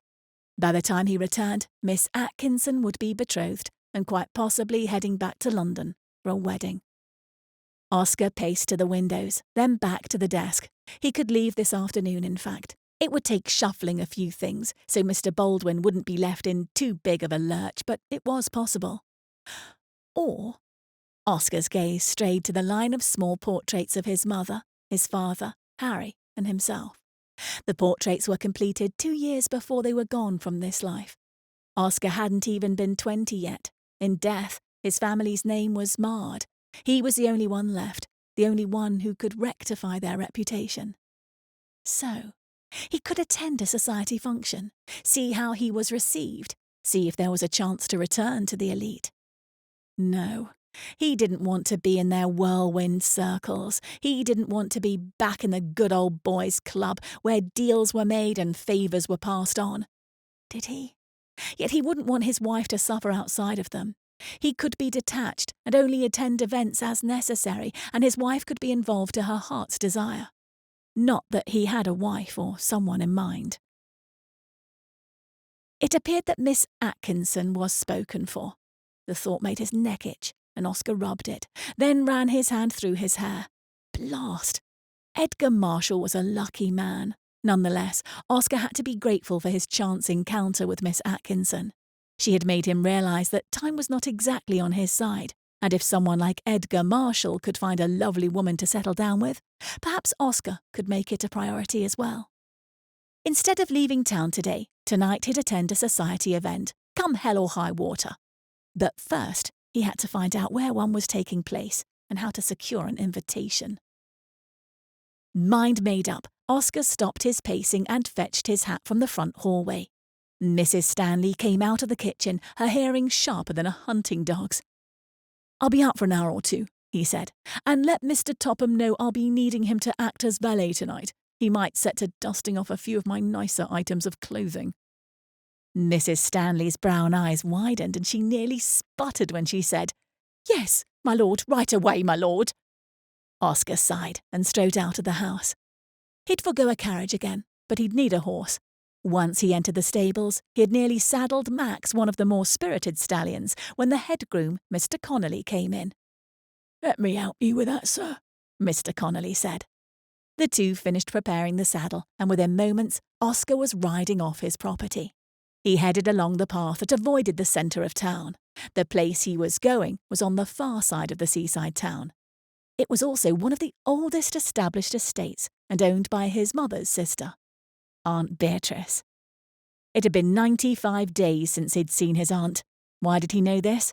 She expected him to visit her 3 times a year, on the dot, to the day. That meant this visit would be unexpected and unwelcomed. It wasn't that Oscar didn't care for his aunt, as a relative, but even in life, Aunt Beatrice and his mother were at odds. Last year, Oscar had learned the truth, the whole truth. Aunt Beatrice had hoped for Oscar's father to propose to her. Instead, he proposed to Oscar's mother, the younger sister. Aunt Beatrice's estate was grand and immaculate. Oscar had once estimated that over 40 people worked for his aunt. He reined in his horse at the massive gates, and a guard he recognised from previous visits stepped forward with a nod, then opened the gates. Oscar continued at a trotting pace up the long drive, and by the time he neared the stately home, a groomsman had already appeared. "Lord Rosewell, welcome." "Thank you," Oscar said, trying not to bristle at his title. Correcting the groomsman would be peevish. Besides, if his plan went as hoped, he'd be called Lord Rosewell plenty of times before the night was through. By the time he stepped up to the front door, the butler had swung it open. He eyed Oscar for a moment, clearly surprised to see him. "Is Lady Pierce expecting you, my lord?" "She is not, unless she has a looking-glass." The joke fell short. "I will inform her of your arrival," the butler said, his back stiffer than his clothing. Oscar was left alone in the grand hallways. From floor to ceiling, everything was extravagant and elegant, with marble columns, ornate rugs and gilt-framed paintings. His aunt might have married into money, but she was still disgruntled over her lost beau. Footsteps clipped along at a rapid pace, drawing Oscar's attention. The butler had returned. "This way, my lord. She will receive you in the music room." Oscar followed the butler along the marble floors and then was ushered into a room of pink and gold. "Lord Rosewell, my lady," the butler intoned. His aunt was seated at the pianoforte, her back straight, her fingers paused over the keys. Oscar always earned a painful jolt when he saw Aunt Beatrice, for she looked a lot like his own mother. There were differences, of course, but the woman's hazel eyes and fine features were certainly familiar.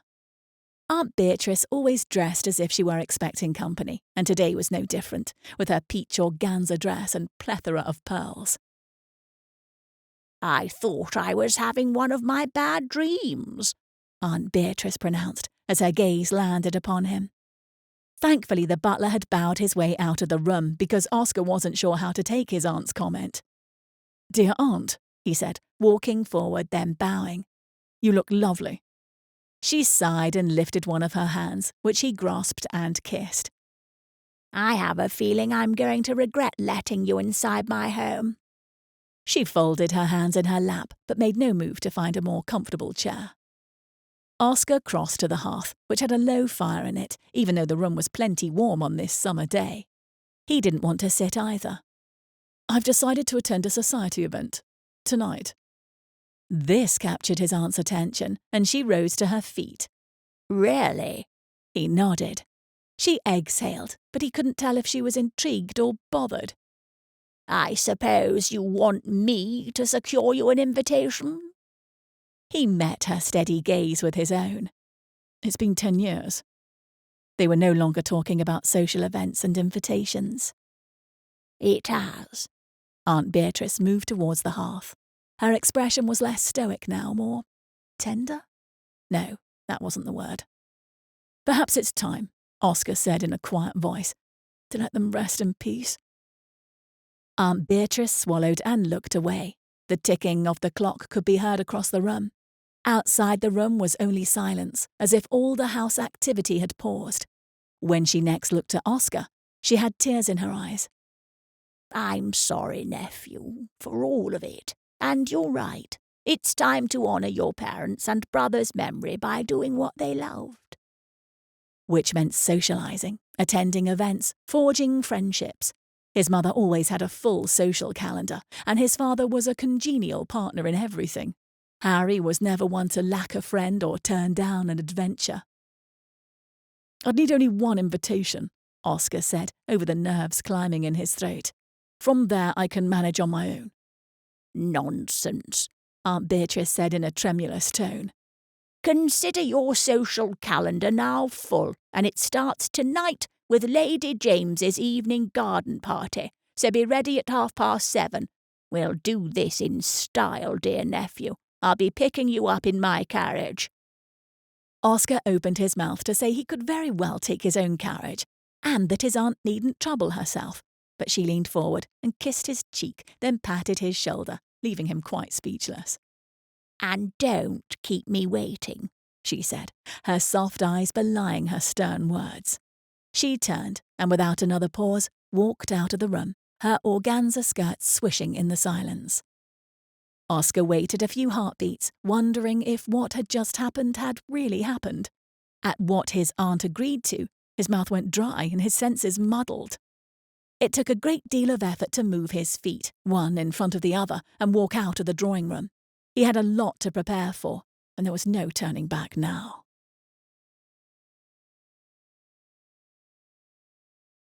Chapter 9. The garden party would have been more lovely and enjoyable if time weren't running out. At least according to Dottie's mother. Lord Marshal hadn't called upon Dottie that day, and her mother was worried he'd slighted her. This led to her mother requesting an audience with Dottie a short time before they were due to leave for an evening garden party. You can't keep a man such as him waiting much longer, her mother had said, sitting in front of her dressing table. What if he's already put off? Father won't stand for your slighting the man, and neither will I. You had better not embarrass our family. If Dottie hadn't been looking directly at her mother, she would have wondered if the woman speaking was indeed the same woman who'd raised her. I don't plan to embarrass the family, Dottie said, a hot lump growing in her throat. Perhaps he was busy today, and it's not like I even know the man. I'd like to at least know a man's character before I consent to be his wife. Oh, pish, her mother had said, with a wave of one hand as the other hand fluttered to her belly. She hadn't started showing her pregnancy yet, but she was already acting as if she were close to confinement. In fact, she'd said she'd only stay at the garden party for a short time, so they'd taken 2 carriages. Now, Dottie was regretting coming in the first place. There he is now, her mother said. Dottie snapped back to the present to look where her mother had gestured. Sure enough, Lord Marshal was standing in a group of gentlemen who all had drinks in hand. Their conversation seemed quite lively, and there was laughing by all, Lord Marshal showing many teeth. On the other side of the group of men, a lawn bowling game had been set up. Torches lit the grassy space, and couples had formed teams. Make your way closer to him, her mother said. He'll notice you soon enough, and then he'll have to speak to you. We can't let him think you've snubbed him, Dorothea. We want him to continue his interest. Pray that he hasn't already erased you from his mind. Would that be a bad thing? Dottie hid a sigh. Of course it would. She needed to be more grateful, more logical. Marriage to a man who could provide for her would be a good thing. Dottie wished Blanche, or even Nora, had been allowed to attend tonight. At least they would be someone else to talk to. But her mother had said that there would be no more social events for Blanche until Dottie was betrothed. She didn't want any distractions. That pronouncement didn't earn Dottie any favours from her stepsisters, and the pressure was even greater than before. Walk with me, Dottie said. It wasn't ideal, but it was better than walking alone through the crowd or hovering by the refreshment tables. I am overheated, her mother began to fan herself as if to prove it. The evening air was plenty cool, but Dottie wasn't going to argue the temperature. Bring me a glass of lemonade, my dear. Her mother's request was the perfect excuse to move into Lord Marshal's proximity. Would he talk to her? Did she want him to? She knew she was being peevish, and how could she not be, especially after hearing Mr. Rosewell's tragic story? Not only about the loss of his parents and older brother, but because of the way he was treated, even after paying off his father's debts. Dottie wasn't privy to the conversations and dealings between men, but she did know that the Ton's response seemed overly harsh. She rose from her chair, reluctant. Her mother had already started talking to another woman, so Dottie was truly on her own. She moved through the crowd, speaking briefly to those who stopped and spoke to her. She couldn't remember everyone's names, even though she'd met most of these people more than once. The nearer Dottie grew to Lord Marshal, the more hot she felt, and not in a comfortable way. Maybe she'd get 2 lemonades. Even though she was walking plenty slow, she never caught his eye. She continued past, then stopped at the refreshment table. From here she could see her stepfather with the usual cronies he conversed with at social functions. He had seen her. Lord Fisher didn't seem to miss much, and he certainly didn't miss her lingering at the refreshment table. She picked up 2 glasses and managed to thread her way back through the crowd without spilling a drop. "You should not have returned so soon," her mother said, a crease between her eyes. "You didn't give Lord Marshal enough time to notice you."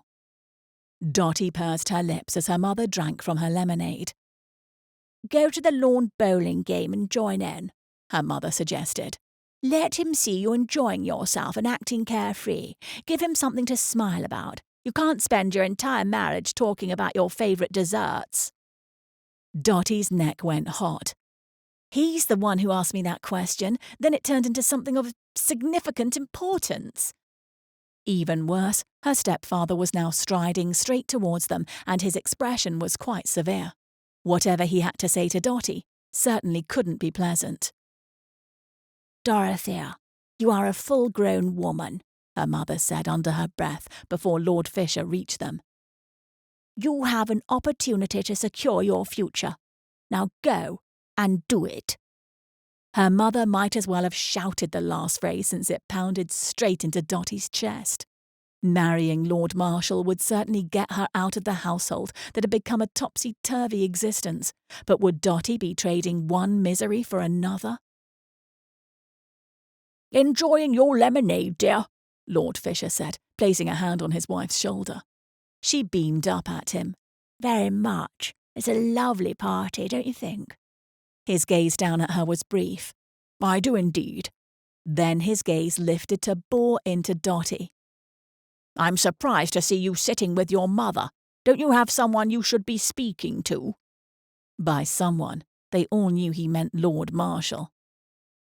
"Yes," Dotty managed to say without stuttering. "Mother and I were just talking about joining in with the lawn bowling. Perhaps Lord Marshal could be my partner?" "Excellent idea," the Viscount said. He held out his hand to her, and she had no choice but to take it and rise to her feet. "Do you want your lemonade?" her mother trilled with a smile. "I am quite finished," Dotty said. Without another look at her mother, Dotty headed towards the lawn bowling game. She'd played many times, of course, and found it fun in general. She'd never done so under the guise of trying to attract a man's attention. Again, Lord Marshal didn't seem to notice when she passed close enough for him to see her. As she stepped up to the grassy area, it looked as if a new game was about to begin.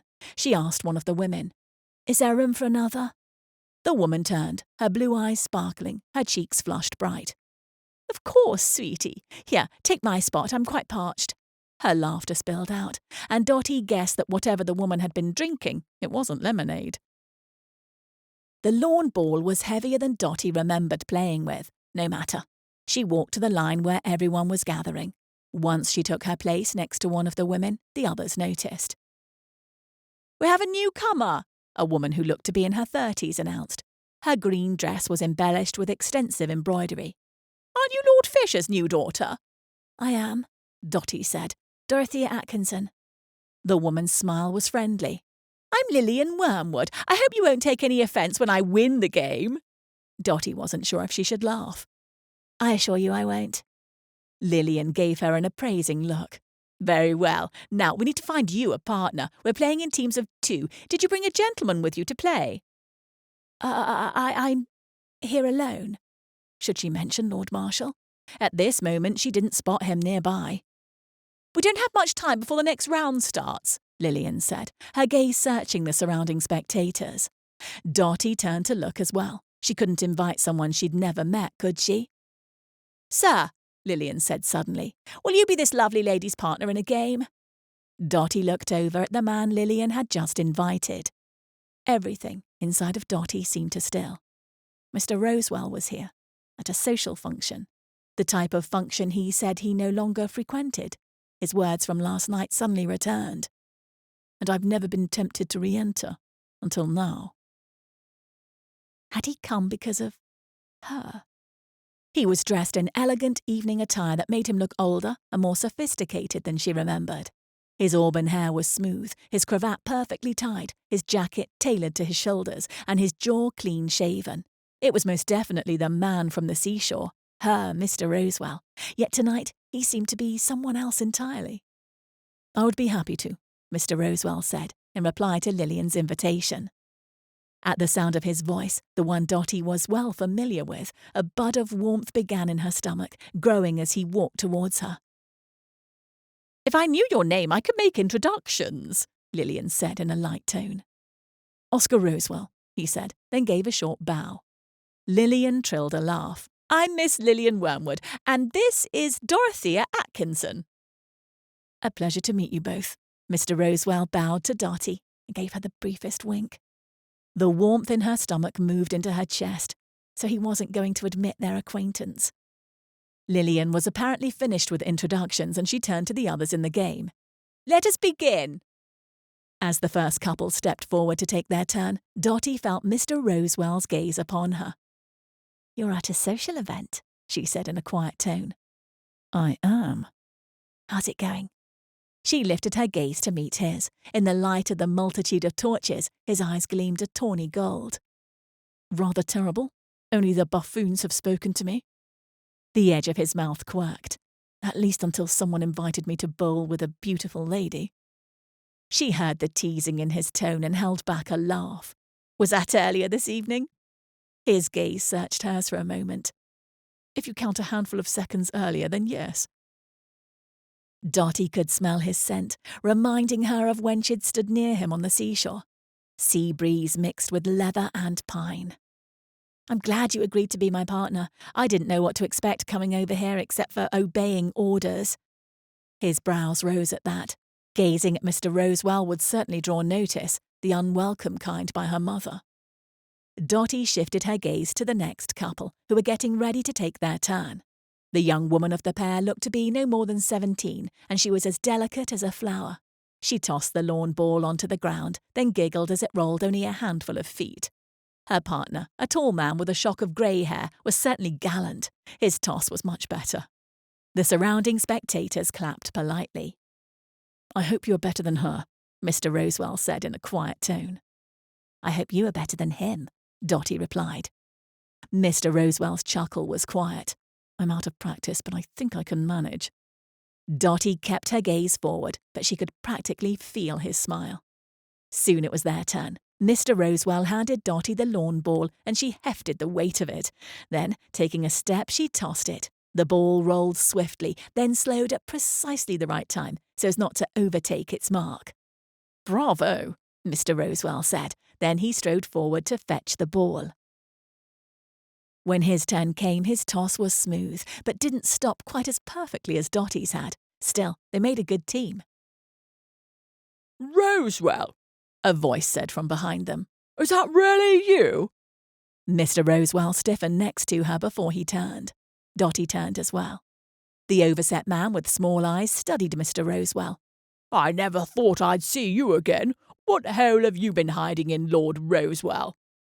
Dotty stared at the rude man. Who was he, and why was he calling Mr. Rosewell by Lord? Was Mr. Rosewell titled? "What are you bellowing about at a nice garden party?" another man said, joining the first. Dotty suspected these men already had had too much punch. The second man sported a moustache, and his mouth gaped as if he were imitating a fish. "You are alive. Well, well. Are you still an earl, or did you abdicate that title after your father?" "I've abdicated nothing, Lord Darrell and Lord Williams," Mr. Rosewell said in a cold tone.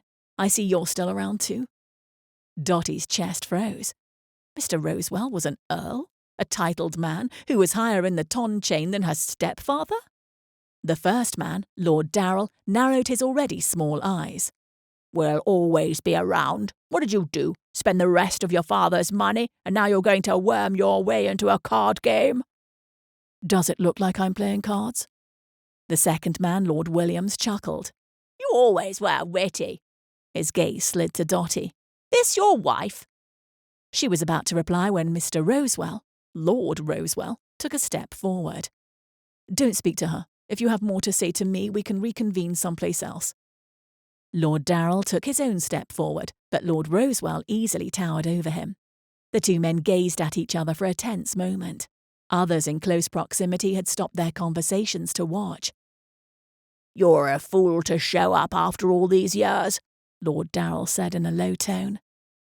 "Am I?" Lord Rosewell matched his tone. "Why?" Dotty wanted to tell all the men to stop being foolish. Lord Rosewell and Earl had every right to be here. It was only a garden party, and if the host had allowed him to come, then that should be fine with everyone else. Lord Darrell seemed taken aback by Lord Rosewell's question.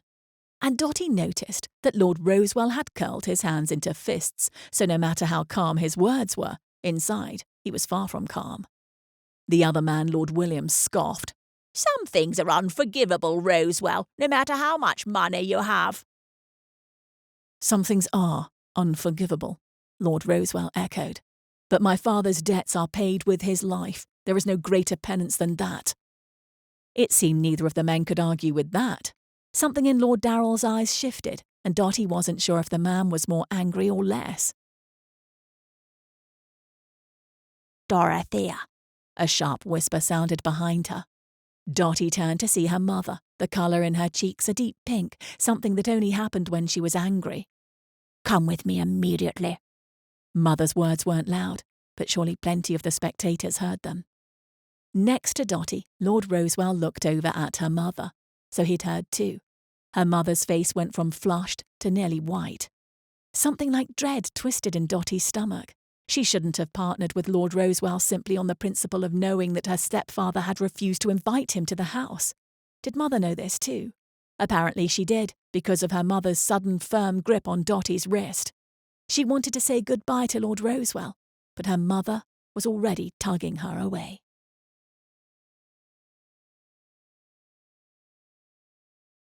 Chapter 10.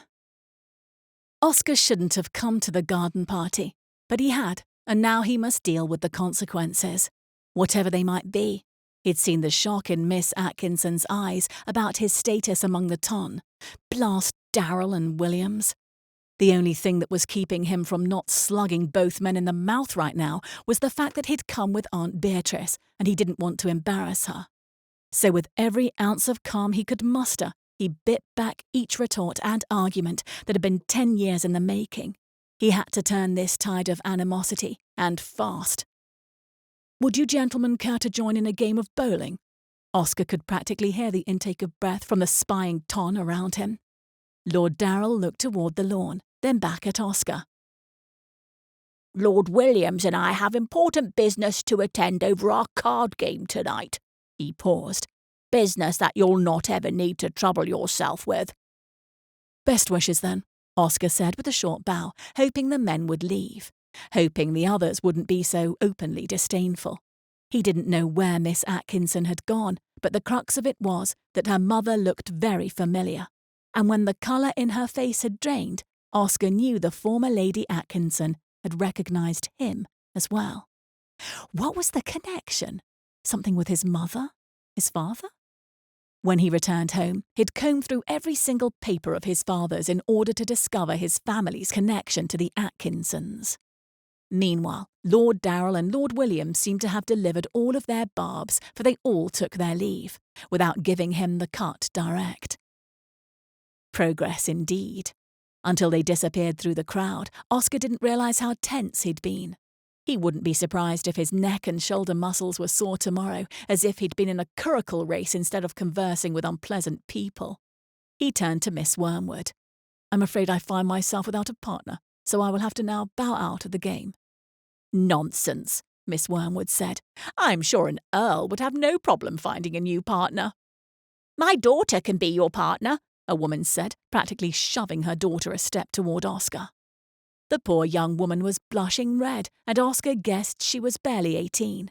Ah, society and the mothers who were searching for matches for their daughters.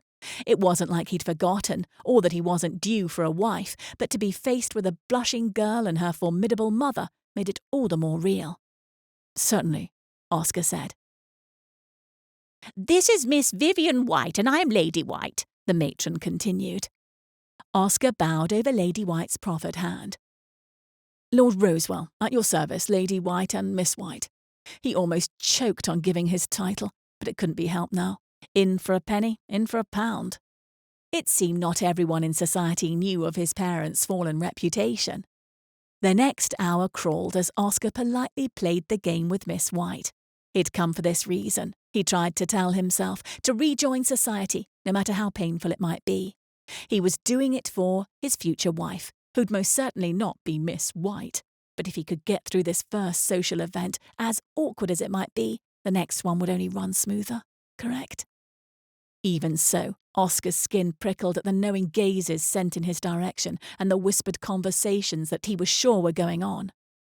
Aunt Beatrice was in her group of cronies, gossiping surely, but she was on his side.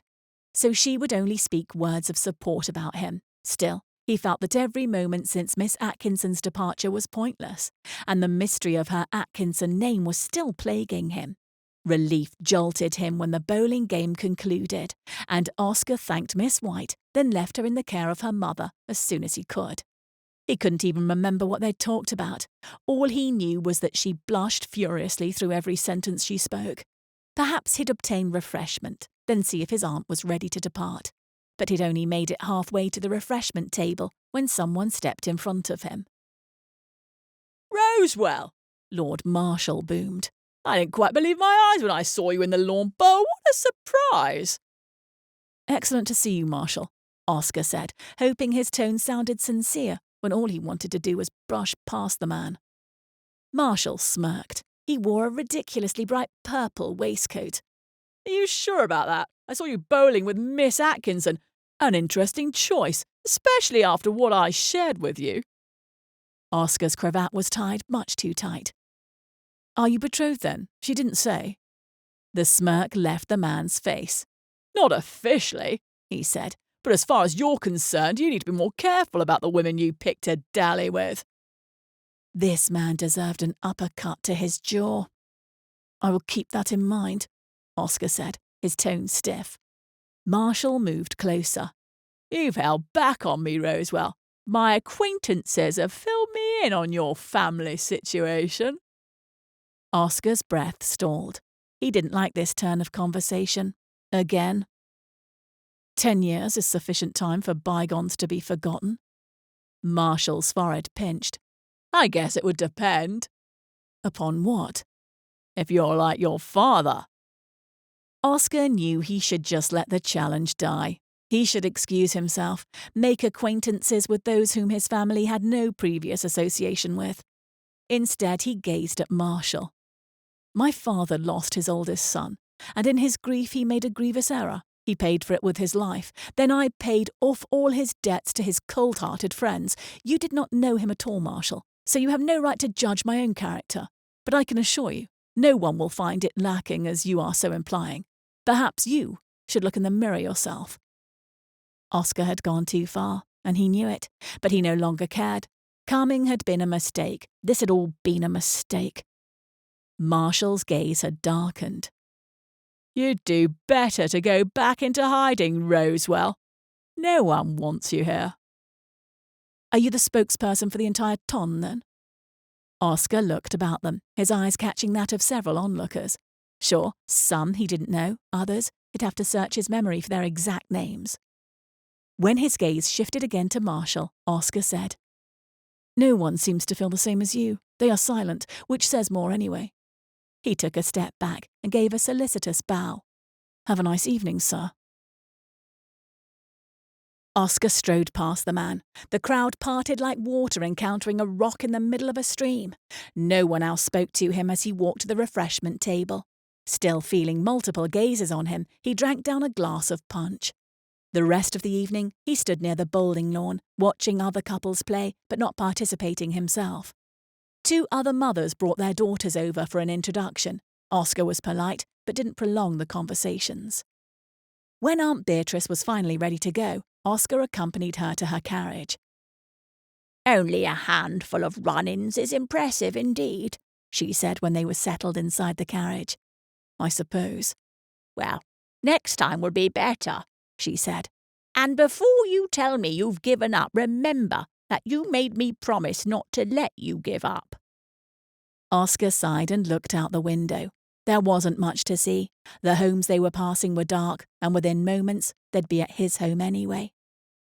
"She must be a special lady," Aunt Beatrice murmured. Oscar lifted his chin. "There is no lady." Aunt Beatrice harumphed. There was nothing to do but keep quiet. He didn't want to make confessions that he wasn't ready to make. Besides, he had a mission tonight. When the carriage stopped before his house, and before he could escape his aunt's scrutiny, she said, "Don't forget, in 2 nights' time, we're going to the Lady Ashton's ball. Her daughter has just come out, and I think the 2 of you might suit." Oscar tried to hide his surprise. Aunt Beatrice only chuckled. "I'll pick you up in my carriage, so you better not bow out." With a sigh, Oscar said, "I won't. Thank you for being my patron." "It's only temporary," she said, "until you can convince the buffoons that you are more than worth your salt." It was a compliment of sorts, Oscar decided. He thanked his aunt again, then climbed out of the carriage. The night had cooled and the breeze tugged at his clothing, but he stood in his driveway for a long while after her carriage had disappeared from sight. He wasn't looking forward to going into his house, because then he knew his search would begin, and he was worried about what it might turn up. The night deepened, and Oscar knew he couldn't put off this search any longer. He headed into the house and lit several candles in the library. He started going through the paperwork from his father's estate, scanning for the name of Atkinson. Finding nothing after an hour of searching, Oscar next turned to the ledgers. The ones from 10 years back were kept in the stacked boxes in one corner of the room. Oscar had never thrown them out, nor had he shelved them. Opening the ledgers and seeing his father's handwriting caused a pang in Oscar's chest. Memories of his father flooded back. He and Harry were similar in personality and temperament, always surrounded by friends, always engaged in one activity or another, always generous. Oscar was more quiet, like his mother. Thinking of her sweet nature only made the pang in his chest intensify. He dragged a box over to the desk, where he dug out the ledgers and stacked them on top of the desk. First, he leafed through the one that was kept during the last year of his father's life. Oscar had been over this ledger before. It helped him determine his father's financial state before he got into heavy gambling. His father had started to sell off furniture to procure more money, and those transactions were painstakingly recorded. When the name of Atkinson jumped out at Oscar, he froze. Then he reread the entry. 2 thoroughbreds, purchased from Joseph Atkinson, hired a trainer. Another line on the next page read, "Horse races, thoroughbred lost against Joseph Atkinson's horse." Another line later on, "Horse races, lost against Joseph Atkinson's horse again." Oscar skimmed through more entries until he reached one that read, "Bought another thoroughbred to race against Atkinson." That was the final entry with anything about Atkinson or horses, but Oscar already knew his father hadn't won any races with the expensive thoroughbreds he'd bought. So, Joseph Atkinson had bred horses, which were sold to Oscar's father and raced against him. It sounded suspect, as if Atkinson were purposely selling the thoroughbreds that were beatable. Did his wife know about it? Did his daughter? If the man let others believe he'd given them fair deals, then that was just as criminal as his father not paying his gambling debts. Whatever had happened, Atkinson had been involved with Oscar's family, and it was clear his former wife didn't want any association with Oscar, which told him that she knew her husband was guilty of something.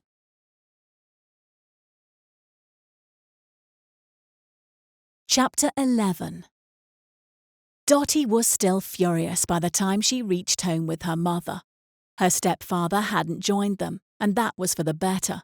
She hated how those men had treated Mr. Rosewell, no, Lord Rosewell, an earl.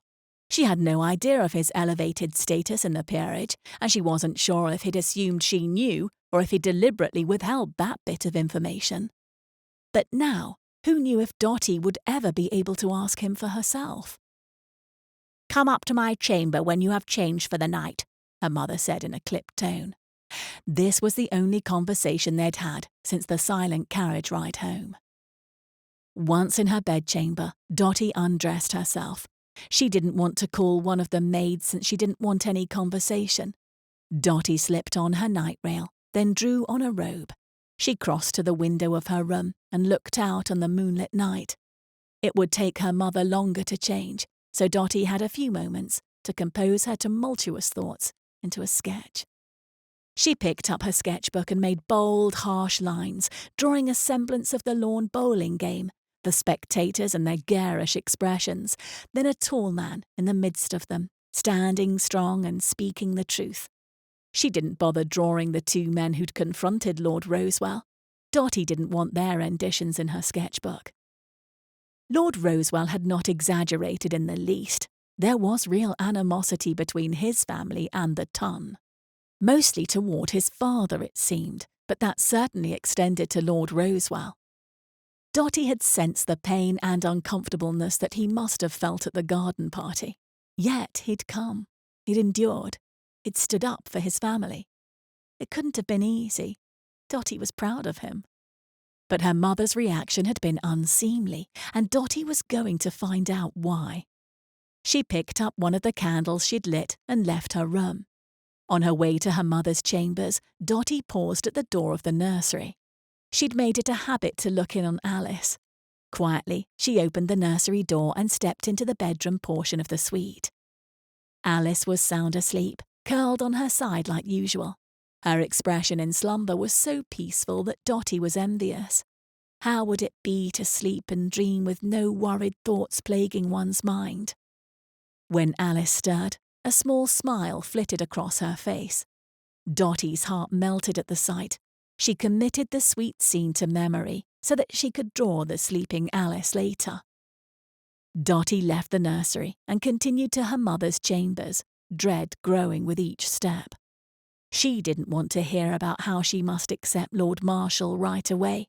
She didn't want to hear about how Lord Rosewell's family reputation also made him someone she couldn't speak to or play an innocent lawn bowl game with.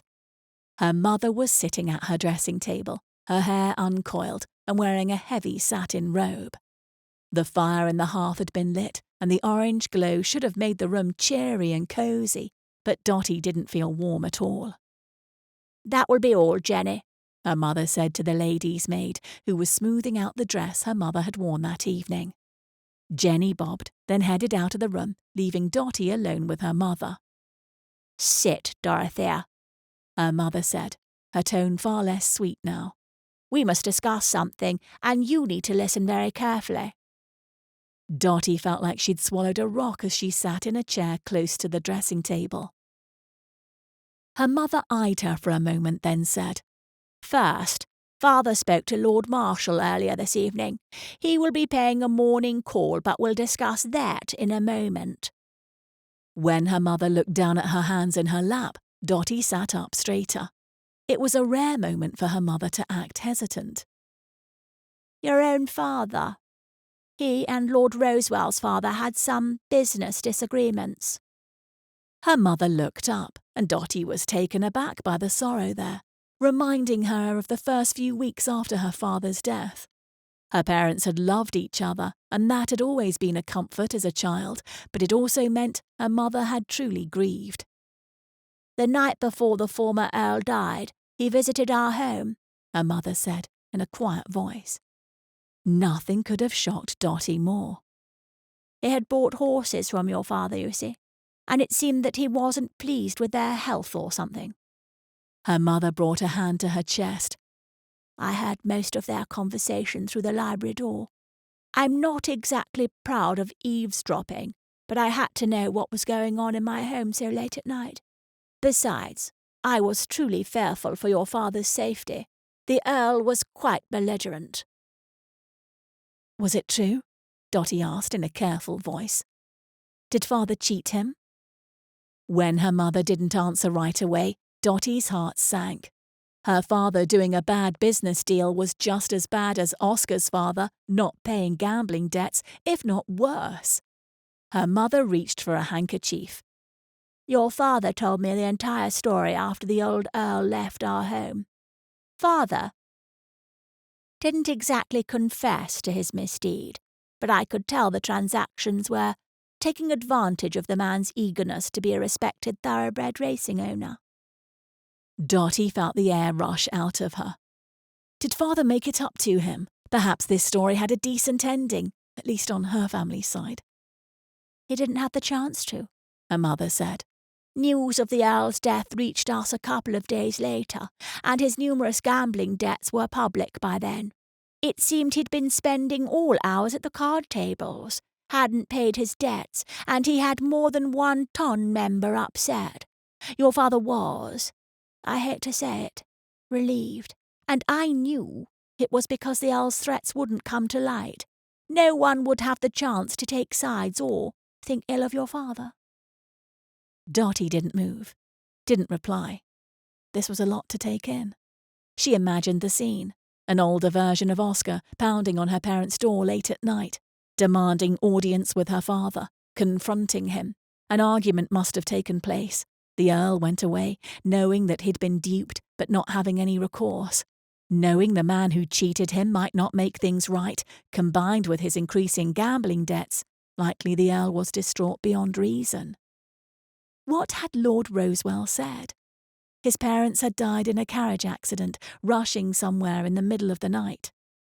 Dotty's stomach hurt and her head pounded. Would things have been different if her father had confessed his errors, paid the difference? Would the Earl still be alive?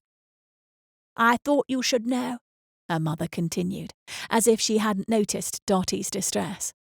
I don't want you associating with Lord Rosewell in any way. Father would agree. He doesn't even know the whole of it like we do now, and I don't want him to. Your own father deserves to rest in peace. What's done is done. Dotty's eyes burned with tears now. Just because the two men involved are dead now, it doesn't mean that wrongs can't be made right. Her mother's eyes narrowed. The past will stay in the past, Dorothea. Your father doesn't need his name dragged through the mud, and that's final. She rose from her dressing table. The fire in her eyes returned. Now, tomorrow when Lord Marshal visits, I expect you to treat him like gold. And if he proposes, you need to be the strong young woman I raised you to be and do the right thing. You are no longer a child, Dorothea, and you cannot shirk your duties as a woman and future wife and mother. Dotty shivered as her mind raced. Her mother's bedchamber had been almost too warm, and now all she felt was a deep chill, almost to her bones. She stood as well, since her mother had risen. Lord Rosewell should know the truth. Her mother's cheeks reddened. Do you want our reputation to be lost? Is that what you want for me? For your 3 new sisters? For your new father? You know how ruthless the ton can be. Dotty stiffened, but she didn't look away. Of course I don't want our reputations to be damaged, but father made a terrible error, and that should be corrected. Her mother barked out a short laugh. How? Pray tell. What would fix an error 10 years in the past? The money should be repaid. Dotty lifted her chin. Take it from my dowry that father set aside for me, I don't care, and if the money left over isn't enough for Lord Marshal to extend a proposal of marriage, then so be it. That's ridiculous, her mother spat out. This needs to be made right to the Rosewells, Dotty said in an even tone. Unless you have a better idea, this is what needs to be done. Then, for the first time in her life, Dotty walked out on her mother. She returned to her bedroom and grabbed her sketchbook, but didn't stay. She couldn't be inside 4 walls right now. Picking her way through the darkened house, she left through the terrace door at the back of the house. Her stepfather wasn't home yet, and it was just as well. She didn't want to run into anyone. She needed to be alone. But she wouldn't go to the boulder at the edge of the property, because she couldn't face him. If he were there, waiting, how could she keep this news from him? He had every right to know, but once he did, what would he think of her family? Her own father had contributed to his father's demise. How did one rise above that?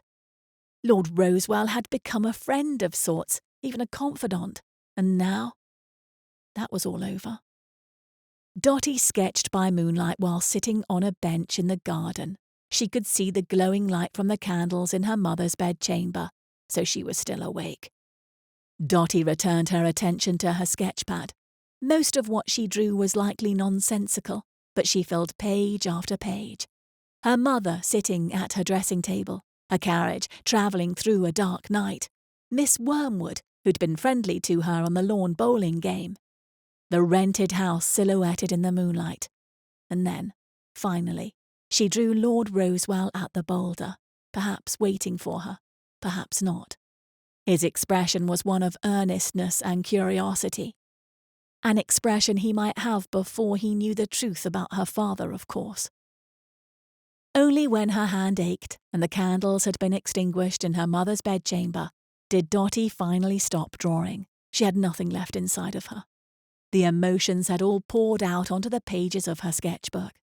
Yet she still felt unsettled. Tomorrow, her mind whispered. Tomorrow. She was supposed to accept a proposal from Lord Marshal. Tomorrow she'd be an engaged woman, and there was nothing she could do about it unless she wanted to hurt her mother and their new family. Any negative action on her part would also impact her stepsisters, and the thought of little Alice enduring anything she didn't deserve was unthinkable.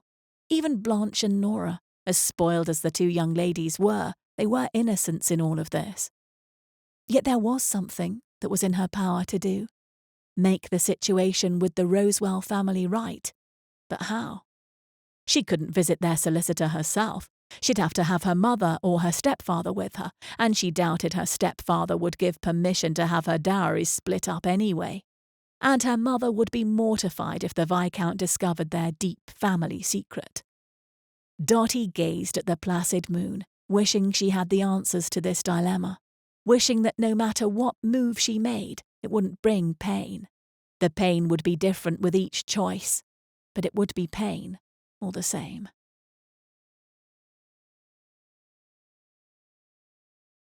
Chapter 12. Oscar had been through hard things in his life, but 2 nights ago when he discovered the connection between his father and the Atkinsons had been one of the hardest realizations he'd ever come to. He'd wanted to visit the boulder by the seashore, but he hadn't. And the next night he'd refrained as well. Would Miss Atkinson be there, waiting to see him?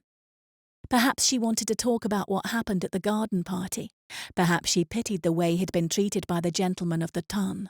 Well, he didn't want her pity, and now that he knew the connection between their families, he couldn't very well continue their acquaintance with such a big matter between them. Whether she knew about her father's misdeeds or not, that wasn't the issue.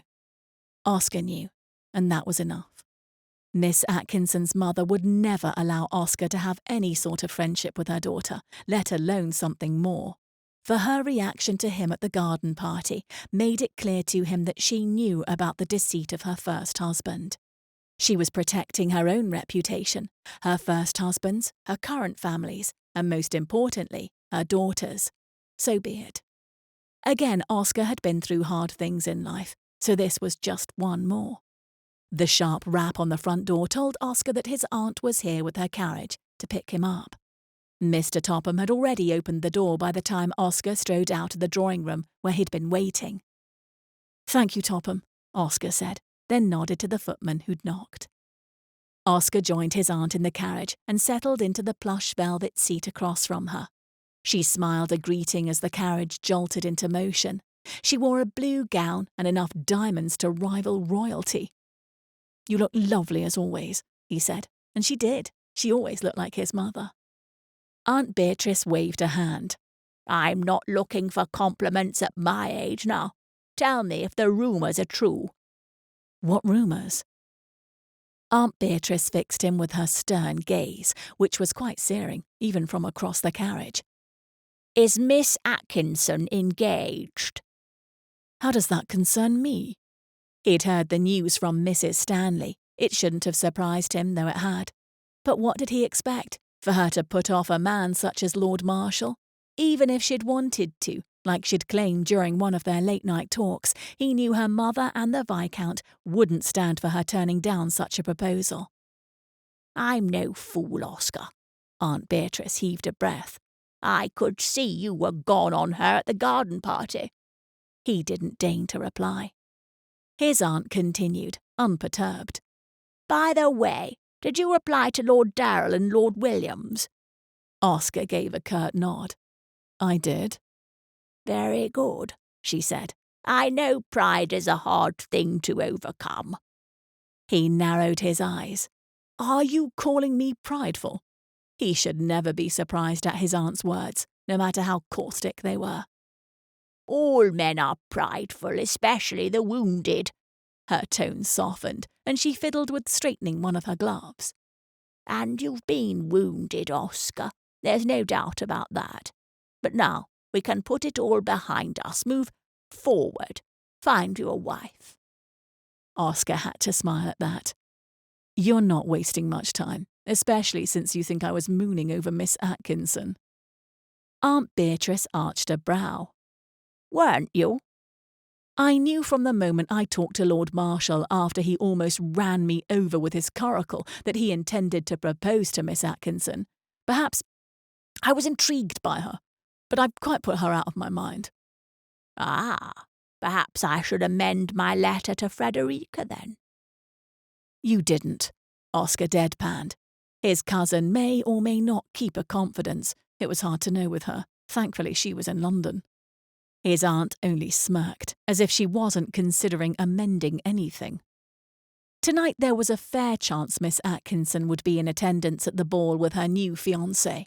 It wasn't going to bother Oscar in the least. He wished the woman every happiness. In fact, he hoped she never discovered the true character of her own father.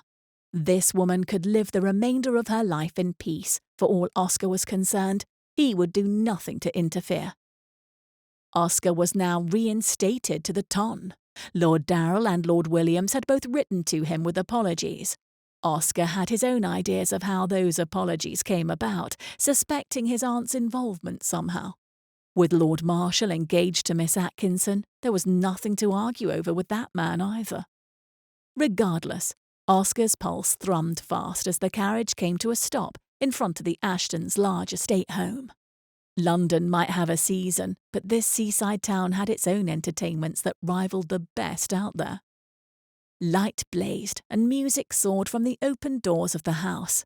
The night air was still warm, and the terraces on the sides of the house were also occupied with guests. Oscar climbed out of the carriage, then handed his aunt down from it. With her clinging to his arm, he led her up the stairs to the massive front doors. They were greeted by the butler first. Then just inside the threshold, the Ashtons both welcomed them. Lord Ashton clapped Oscar on the shoulder. "Well, see you in the library when you're tired of dancing. The card game and cigars will keep you entertained while the women gossip." Everyone laughed. It was all said as if Oscar had always been part of the ton. As if he hadn't been absent for 10 years. As if his parents hadn't died. Oscar swallowed against the thickening of his throat. "I will be there shortly, then." Lord Ashton chuckled. "Very well." Then he turned to greet the next people coming up the stairs. Oscar escorted his aunt into the large ballroom and led her to her usual group of friends. They all smiled and fussed over him, so much so that Oscar was feeling like a poked pig. "Now go dance with some of the wallflowers," his aunt said, much to the delight of her friends, who tittered their approval. So he did. Now that Oscar was re-entered into the good graces of the ton, there was no reason for him to put off the dancing with young ladies in an effort to getting to know one of them. He asked a woman whose red hair rivaled that of Aunt Beatrice's velvet carriage seats. Miss Wenton had a high-pitched laugh, and it seemed that everything he said was quite hilarious. As long as she wasn't laughing at his dancing errors, it had been a while. While dancing the quadrille, Oscar caught sight of Miss Atkinson. Her dark hair was arranged in an elaborate updo, and the rose colour of her dress set off those pretty lips of hers. But it was the deep blue of her eyes sparkling back at him that made it hard to look away. Even with Miss Wenton as his dancing partner, he shifted his gaze, but against his will, it returned again and again. Of course she was dancing with Lord Marshal. Seeing the two of them together should have solidified in Oscar's mind that the pair were well and truly engaged. She was another man's betrothed now, and Oscar should let all things rest in peace. Yet his eyes continued to wander towards her until he caught sight of himself, and he refocused on Miss Wenton. I am parched, Miss Wenton said with a giggle after their final bows of the dance. Can I trouble you to fetch me some punch? My pleasure, Oscar said. Miss Wenton giggled again, of course. He strode from the woman, wishing he could instead detour outside and absorb some of the cooler air, and to stop himself from openly staring at Miss Atkinson. When he reached the punch table, he was so caught up in his thoughts of how to sneak his way outside after delivering the promised punch that he didn't notice the woman who came up beside him to fetch her own. Lord Rosewell? Her tone was soft, almost a whisper, but he recognised it immediately. For an instant he didn't know how to react. She'd called him Lord Rosewell. Then he remembered his manners. Miss Atkinson, how are you? You've not come to the boulder, she said. No. His chest felt heavy, yet light at the same time, and he didn't dare look at her, but instead he reached for one of the punch glasses. I need to speak to you. He glanced over at her then. She was standing perhaps 2 feet away, a glass of punch in hand. Do you think it wise? He asked. I don't care about wise, she said, her blue eyes somehow holding him captive. It's a necessity. Meet me in an hour, in the sculpture garden. Then she was gone, turned and disappeared into the crowd with her glass of punch. She hadn't even given him a chance to turn her down, to tell her that whatever she had to say couldn't change the past. This must be about her family and his family. It was all he could assume. Her mother must have told her what had transpired, and a conversation between him and Miss Atkinson in a secluded garden at a ball would not do. If anyone saw them alone together, the scandal would be unrecoverable. So as the hour passed and Oscar danced with more young ladies, he knew what he needed to do. There was no way to get a message to Miss Atkinson without arousing interest, so he hoped she'd forgive him in the end. No matter how her father treated his father, Oscar couldn't bring any condemnation to Miss Atkinson. Instead, Oscar headed to the card room, which was really the library, set up for the gentlemen to while the hours away, gambling and smoking. Sounded like the perfect way to forget a dark-haired beauty waiting for him in the sculpture garden. Would she be disappointed? Angry? Rosewell, one of the men said as Oscar strolled into the hazy room. Whiskey and laughter abounded, and Oscar found himself seated between the host, Lord Ashton, and Lord Williams. Who would have thought?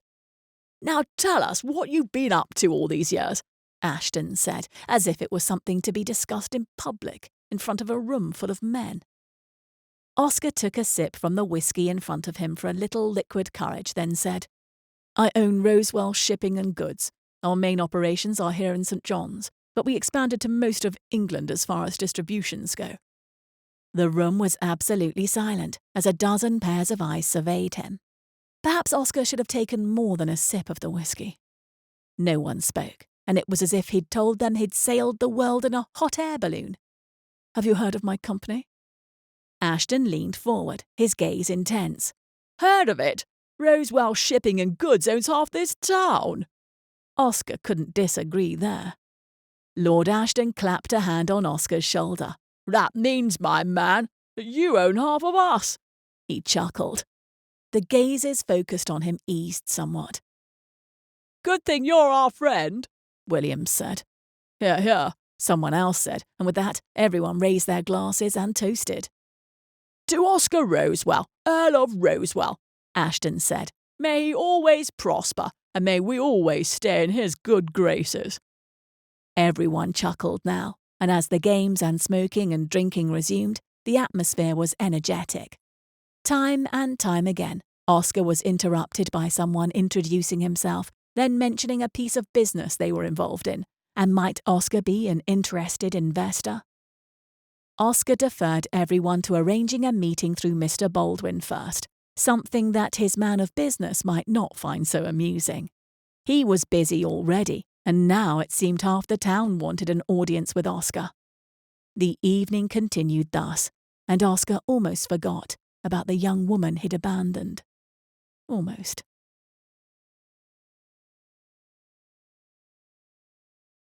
Chapter 13. Lord Rosewell must have had his reasons, Dotty decided, for not meeting her in the sculpture garden. After the first few dances, she hadn't seen hide nor hair of him. Although her mind concluded that his reason was perfectly logical and probably unavoidable, her heart said something else. He'd learned the truth, and now he wanted nothing to do with her. Plus, she was an engaged woman, or had been an hour ago. Dotty wasn't at all proud of her actions tonight, but the final action she was standing behind. And no one could blame her, not even Mother or her stepfather. When the evening had approached the supper hour, Dotty was waiting for Lord Marshal to come and claim her for the supper dance. He was late, and then he was later. She didn't want to worry, but she did. In fact, she was distraught enough to begin looking for him, and heaven forbid, asking after him. Her mother, Blanche, and two of her mother's friends walked with her down the long hallway towards the library where the men were at their card games.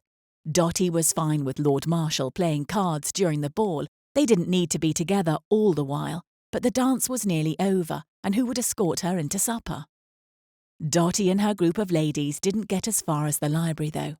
No, they were all stopped in their tracks when they heard a soft moan coming from a side hallway, darkened from lack of candlelight.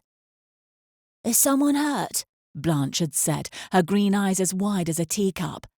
"Maybe a lady has twisted her ankle or—" A gasp sounded next, and in the dimness, something moved. A young woman in a grey dress moved away from the wall, along with a man, whom Dotty recognised upon sight. Lord Marshal had been in a shadowed hallway with another woman, kissing her. Dotty didn't know her name, but what did that matter? Her coiffed hair sagged, and one of her sleeves was pulled so low that it exposed much of her bosom. She frantically tried to right her dress. Lord Marshal stepped in front of the dishevelled woman, as a courtesy possibly, but it only emphasised their guilt. "Sir," her mother said, "you have quite compromised that young lady." "Miss Bernice," one of her mother's friends said, "what is happening here?" "You are engaged to my daughter," her mother continued, her tone cold. Lord Marshal lifted his chin. "You have misunderstood. This lady is my cousin."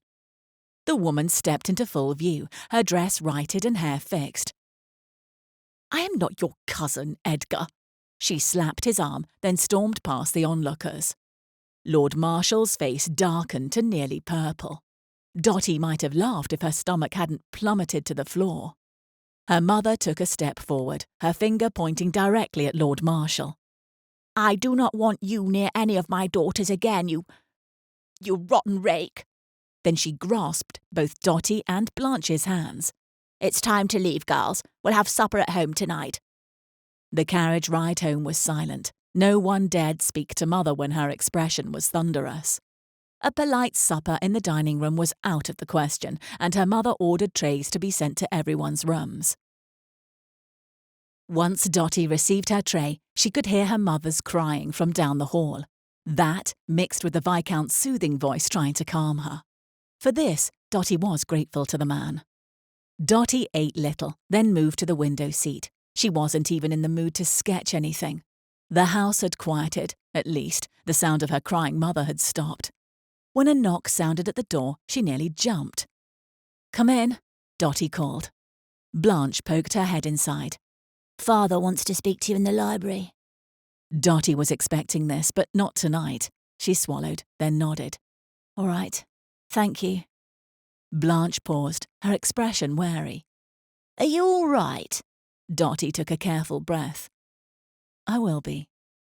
"It's not as if you loved him," Blanche observed, her voice gaining strength. "That's true," Dotty said, "and I'm grateful we discovered his character sooner than later." She set her sketchbook aside, then rose. Bypassing Blanche, she headed down the stairs and found her stepfather in the library. He turned from his desk when she entered his room, his expression grim. She stopped near one of the chairs but didn't take a seat yet. "Your mother told me everything," Lord Fisher said in a steely tone. Dotty nodded. For some reason, only now were her emotions catching up to her, and she felt like crying. "She told me about discovering Lord Marshal and that woman," he spat out. "She told me what he said." Dottie's eyes burned with tears and she nodded again.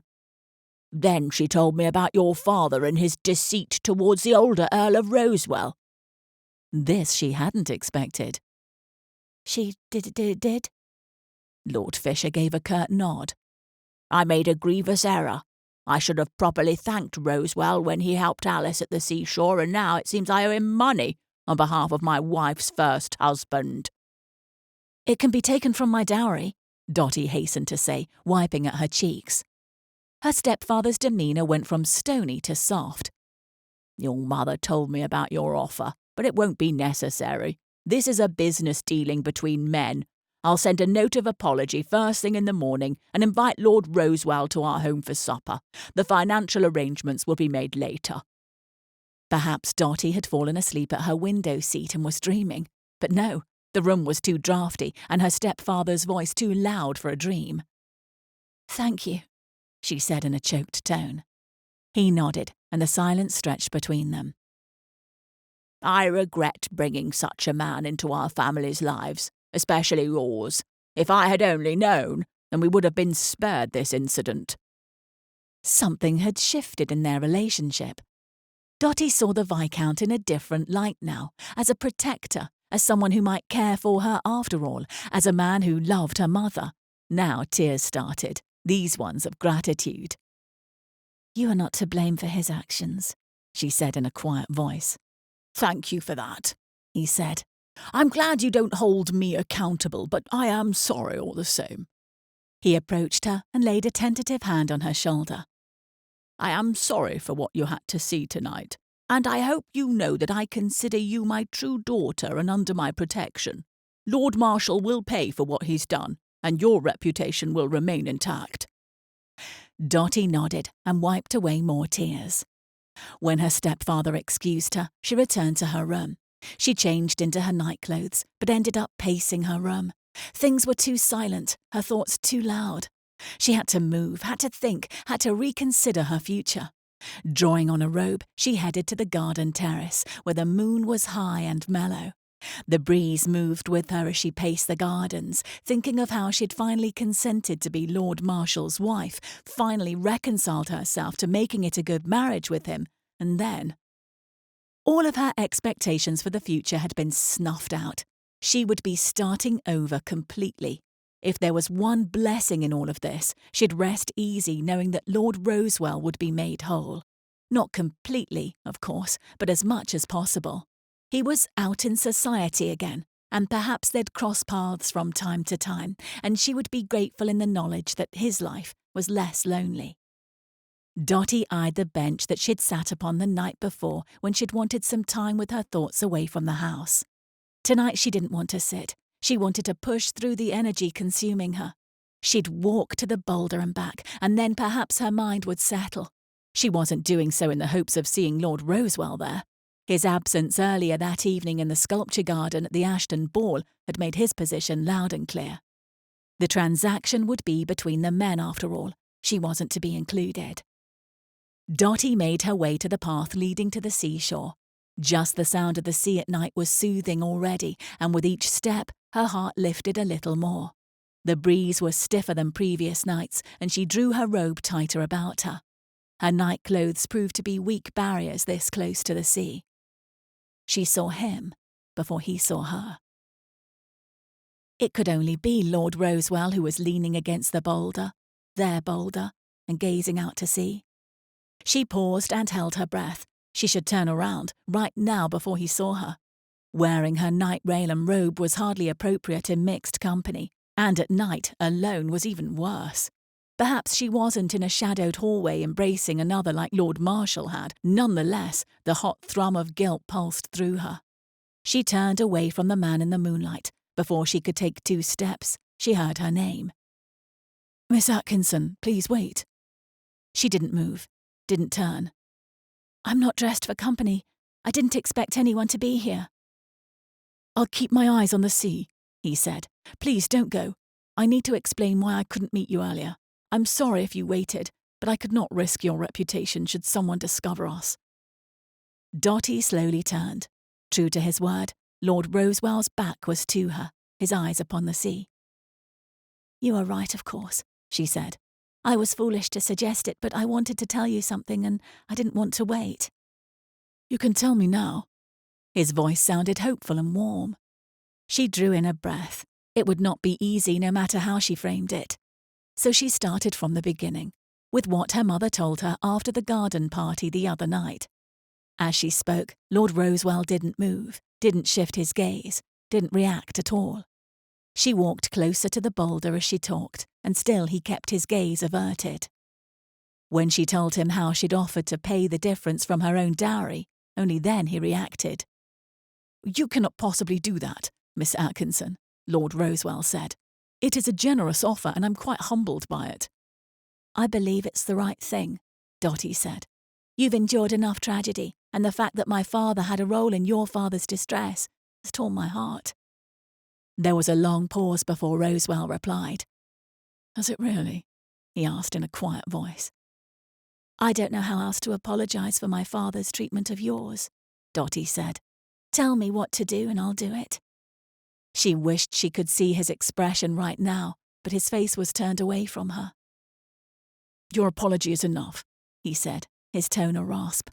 When your mother fetched you at the garden party and I saw the expression on her face, I knew there was some sort of connection. I returned home and searched my father's ledgers. There was enough recorded to understand the connection between our fathers. He paused for a moment. Truthfully, I didn't think there was any possibility of reconciling the past. She looked over at him. He'd turned his head more, so now she could see his profile. She didn't like the sorrow and heaviness in his expression. Whatever will help correct my father's actions, I'm willing to help. By offering me part of your dowry, Lord Rosewell mused, his tone lighter now. Yes. A faint smile stole across his face. And did your mother and the Viscount approve? Well, no, Dotty said, her own smile appearing. But my stepfather said he's going to write to you in the morning with an apology for both not formally thanking you for helping out Alice and to make the business deal right. Lord Rosewell's eyebrows shot up and he glanced at her, then quickly away. This is unexpected. I don't want him to be obligated. It's already settled, if you agree. She moved closer to him. The breeze had died down for a moment, and she breathed in his scent of leather and pine. I think you should agree. It's the right thing for everyone, and it would let us all move on from the mistakes of the past. Lord Rosewell lowered his head, his gaze now on the boulder before him, his hands braced on the rock. The offer is coming from a man who had no part in it. Lord Rosewell, Dotty said in a soft tone. She was so close to him, yet he was still not looking at her, just as she'd requested. You deserve generosity.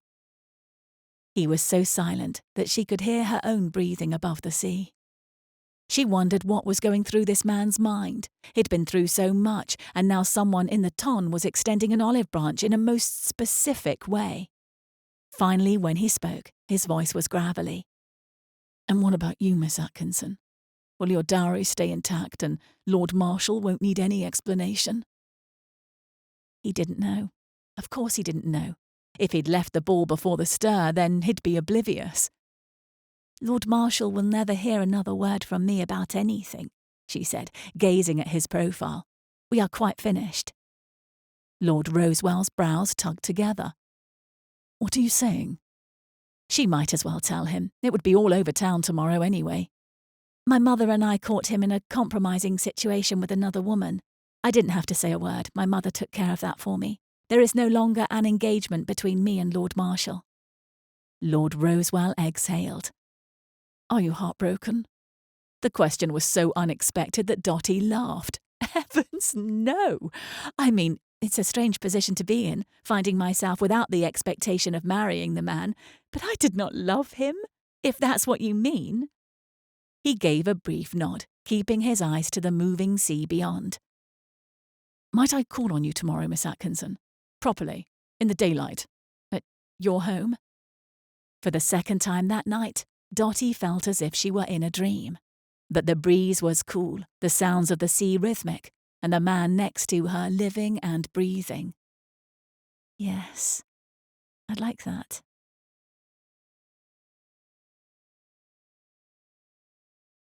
Chapter 14. Perhaps Oscar had kept Miss Atkinson talking too late last night, and he could only hope that she'd had a good night's rest after all that they'd said, which had been a lot. After they worked through the fact that Miss Atkinson didn't need to feel obligated for her father's choices, and she didn't need to carry out any guilt for Oscar's father's demise, they talked about art and music and places they'd been as a child. He told her about his brother Harry. She told him what it was like to suddenly have 3 younger sisters. All of this conversation with his gaze on the sea and only her profile in his peripheral vision. And now, in another moment, he'd be walking into her home. Oscar had elected to walk over to their house. It wasn't so far after all. So many thoughts had passed through his mind since last night's conversation with her, and then upon receiving the invitation from Lord Fisher. Oscar rapped on the double front door, and moments later it swung open, answered by a butler. "Lord Rosewell, welcome," the butler said. "Lord Fisher is expecting you in the library." "Thank you," Oscar said. There was no sign of activity as he followed the butler through the grand entrance, then down a wide hallway. Soon, the butler tapped on a door that was halfway open and announced Oscar. "Welcome," Lord Fisher said, moving out from behind his desk. The shorter man extended his hand, and Oscar shook it. "I appreciate you coming on short notice when I'm sure you have plenty of business to attend to," the Viscount said, appraising Oscar. "Quite a stir was caused last night when the gentlemen of St. John's learned that you are behind Rosewell shipping." Oscar nodded. "I'm afraid my solicitor might be out of sorts with all the inquiries this morning. Most of the gentlemen of the ton don't associate with shipping companies, so I was able to stay under the radar until now." Fisher chuckled. "There's no going back now.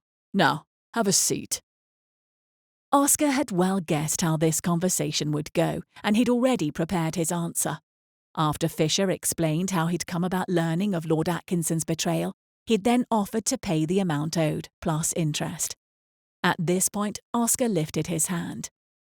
"You both honour and flatter me with your offer, but I must decline.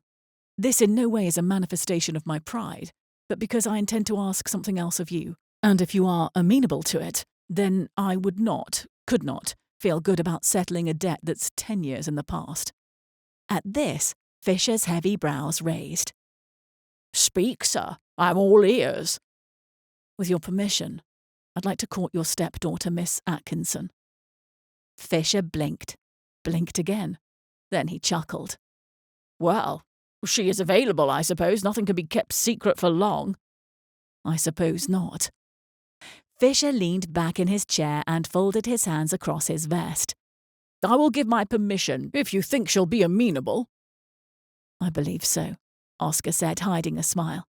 "I've encountered her a few times and we seem to be in accord, at least in conversation." Fisher chuckled again. "Well then, let's see what she has to say." Before Oscar could get over his surprise, Fisher reached for a bell on the corner of his desk and rang it. The butler appeared at the doorway immediately, as if he'd been hovering, waiting for the sound of the bell. "Please inform Miss Atkinson that she is needed in the library." "Yes, my lord," the butler said, then disappeared as swiftly as he'd appeared. "While we are waiting, I also wanted to invite you for supper tonight," Fisher said. "Alice has been asking about the man who saved her hat, and I'd love to tell her that he's still around, saving things." Oscar didn't know whether to laugh or frown, but he said, "I'd love to come to supper." Another chance to see Miss Atkinson would never be turned down. That was, of course, if she was accepting of his offer of courting. "Did you ask for me?" Miss Atkinson said, coming into the room. For a brief moment, Oscar observed her before she noticed him. She wore a simple day dress, much different than the ball gown of the night before, and, of course, the night clothing after that. Her hair was down, reaching to the middle of her back, and he couldn't decide which Miss Atkinson he liked better. There was no doubt she was a beautiful woman in all ways, and she'd completely captured his attention. But that still left the question of what she thought of him. "Come in, Dorothea," Fisher said. "Lord Rosewell is here at my request, and it appears he has turned down my financial offer, but he has a request of his own." Miss Atkinson's blue gaze had shifted to him, and by the flush on her cheeks, he knew she wasn't expecting this encounter. Or perhaps she was, and nonetheless she was pleased with it. Well, Rosewell, are you mute now? Oscar hadn't realised he was taking over the conversation. So be it. He stepped forward and cleared his throat. It wasn't like he was nervous or hesitant. All right, so he was nervous. Miss Atkinson, I spoke to your stepfather and asked for permission to court you. He is amenable if you are. Her eyes searched his face as her cheeks pinked further. She exhaled. I am amenable. Oscar had heard her slight hiccup on words before, but in this case, at this moment, it was the most lovely thing she could have expressed. A smile pushed its way onto Oscar's face, matched by Miss Atkinson's own smile. Well, you two, the day will get away from us soon enough, Fisher said. Take a walk through the garden before the sun sets. Oscar chuckled. Miss Atkinson's cheeks flushed. And don't forget about supper tonight, Fisher said, as Oscar walked out of the library with Miss Atkinson. She led the way along the hallway until she reached the terrace doors that led to a set of gardens. The sea was visible beyond the gardens. Dotty, a young voice called. She paused on the terrace. Alice, are you out here by yourself? Mary said I could pick some flowers and come right back. Alice noticed Oscar, and she beamed at him. You're that man, the one who saved my hat. That's right, Oscar said. Say hello to Lord Rosewell, Alice, Miss Atkinson said. Hello, Alice said in a formal tone, which only made Oscar chuckle. Hello, he repeated. Those are beautiful flowers. They need water, Alice exclaimed. You'd better get them to Mary so she can help you, Miss Atkinson said, and Alice scurried into the house. Miss Atkinson began to walk deeper into the garden, Oscar walking alongside her, his hands behind his back. Well, Miss Atkinson said, I'm not sure I like it that she was out here by herself. You know a bit of her personality. You're a good sister to her, Oscar said. She slowed to a stop. Her blue eyes found his, and it seemed that things went still between them. Are you sure you want to court me? He asked. Her smile reappeared, the one that he'd grown very fond of. I'm sure. She tilted her head as she studied him. You know that I'd be happy in a quiet life. I don't need all the fuss of society if you're against it. Now you tell me. The look on her face told him she took him seriously. I'm teasing, Miss Atkinson, Oscar said. Yes, meeting you might have propelled me to take action, but the time was due. He stepped closer to her and asked again, Are you sure you want me to court you? The flush of her cheeks warmed his heart. I am sure. He held back a grin. Care to give me a tour of the gardens? She nodded, and he extended his arm. When she fitted her hand around his forearm, he decided he liked the weight of it, very much indeed. They walked arm in arm through the gardens, with Miss Atkinson pointing out her favourite plants. I've drawn a few of them, you know. I'm not surprised, he said, looking down at her. How was it that her eyelashes were so dark, and were the light freckles dotting her nose new? Do you prefer being called Dorothea or Dotty? She bit her lip. Dotty, I think. My mother calls me Dorothea when she's upset, so Dotty is more friendly. And you? Do you have a nickname? For Oscar, no. He winked at her and smiled as he drew her to a stop beneath a shady tree. So what should I call you? She smiled back. Dotty. Very well, Dotty. Shall we walk to a particular boulder that I'm very fond of? She laughed, and the merry sound wrapped itself around his heart, tight and secure. Certainly, she said, but maybe we should enjoy this bit of shade a little longer. Oscar looked up at the overhanging branches above them. The day was proving to be warm, and this shady spot was refreshing. Then he looked down at Miss Atkinson, Dotty, and in her eyes he saw promise and anticipation and a future he hoped would be a part of his. Her smile was slow, warm, and it reached into his heart, making it thump. Somehow it gave him courage.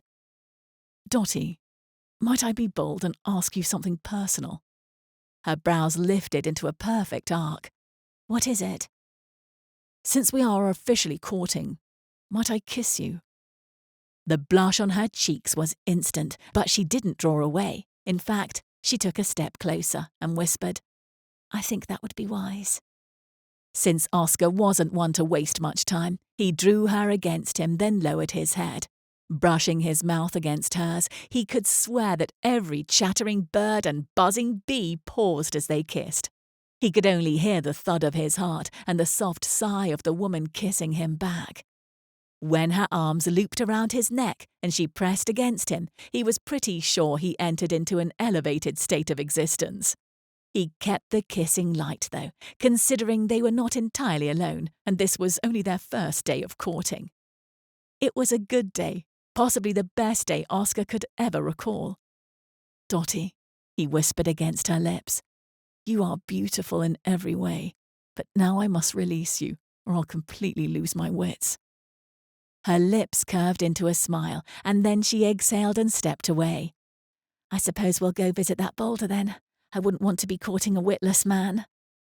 Oscar secured her hand about his arm, then bent close and kissed a spot below her ear. "I'm at your command, Dottie. Whatever you want, you shall have." She settled her other hand around his arm, bringing them closer. "I already have what I want." Oscar couldn't agree more, and courting Dottie Atkinson was just the beginning.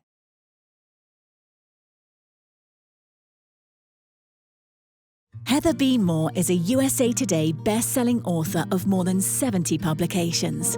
Her historical novels and thrillers are written under pen name H.B. Moore. She writes women's fiction, romance, and inspirational non-fiction under Heather B. Moore. This can all be confusing, so her kids just call her Mum. Heather attended Cairo American College in Egypt, the Anglican School of Jerusalem in Israel, and earned a Bachelor of Science degree from Brigham Young University. Heather is represented by Distel, Goderic and Bourret. For book updates, sign up for Heather's email list, hbmore.com/contact. Her website is hbmore.com, Facebook, Fans of Heather B. Moore, her blog, mywriterslair.blogspot.com, Instagram, @author HB Moore, or find Heather on Twitter, @Heather B. Moore.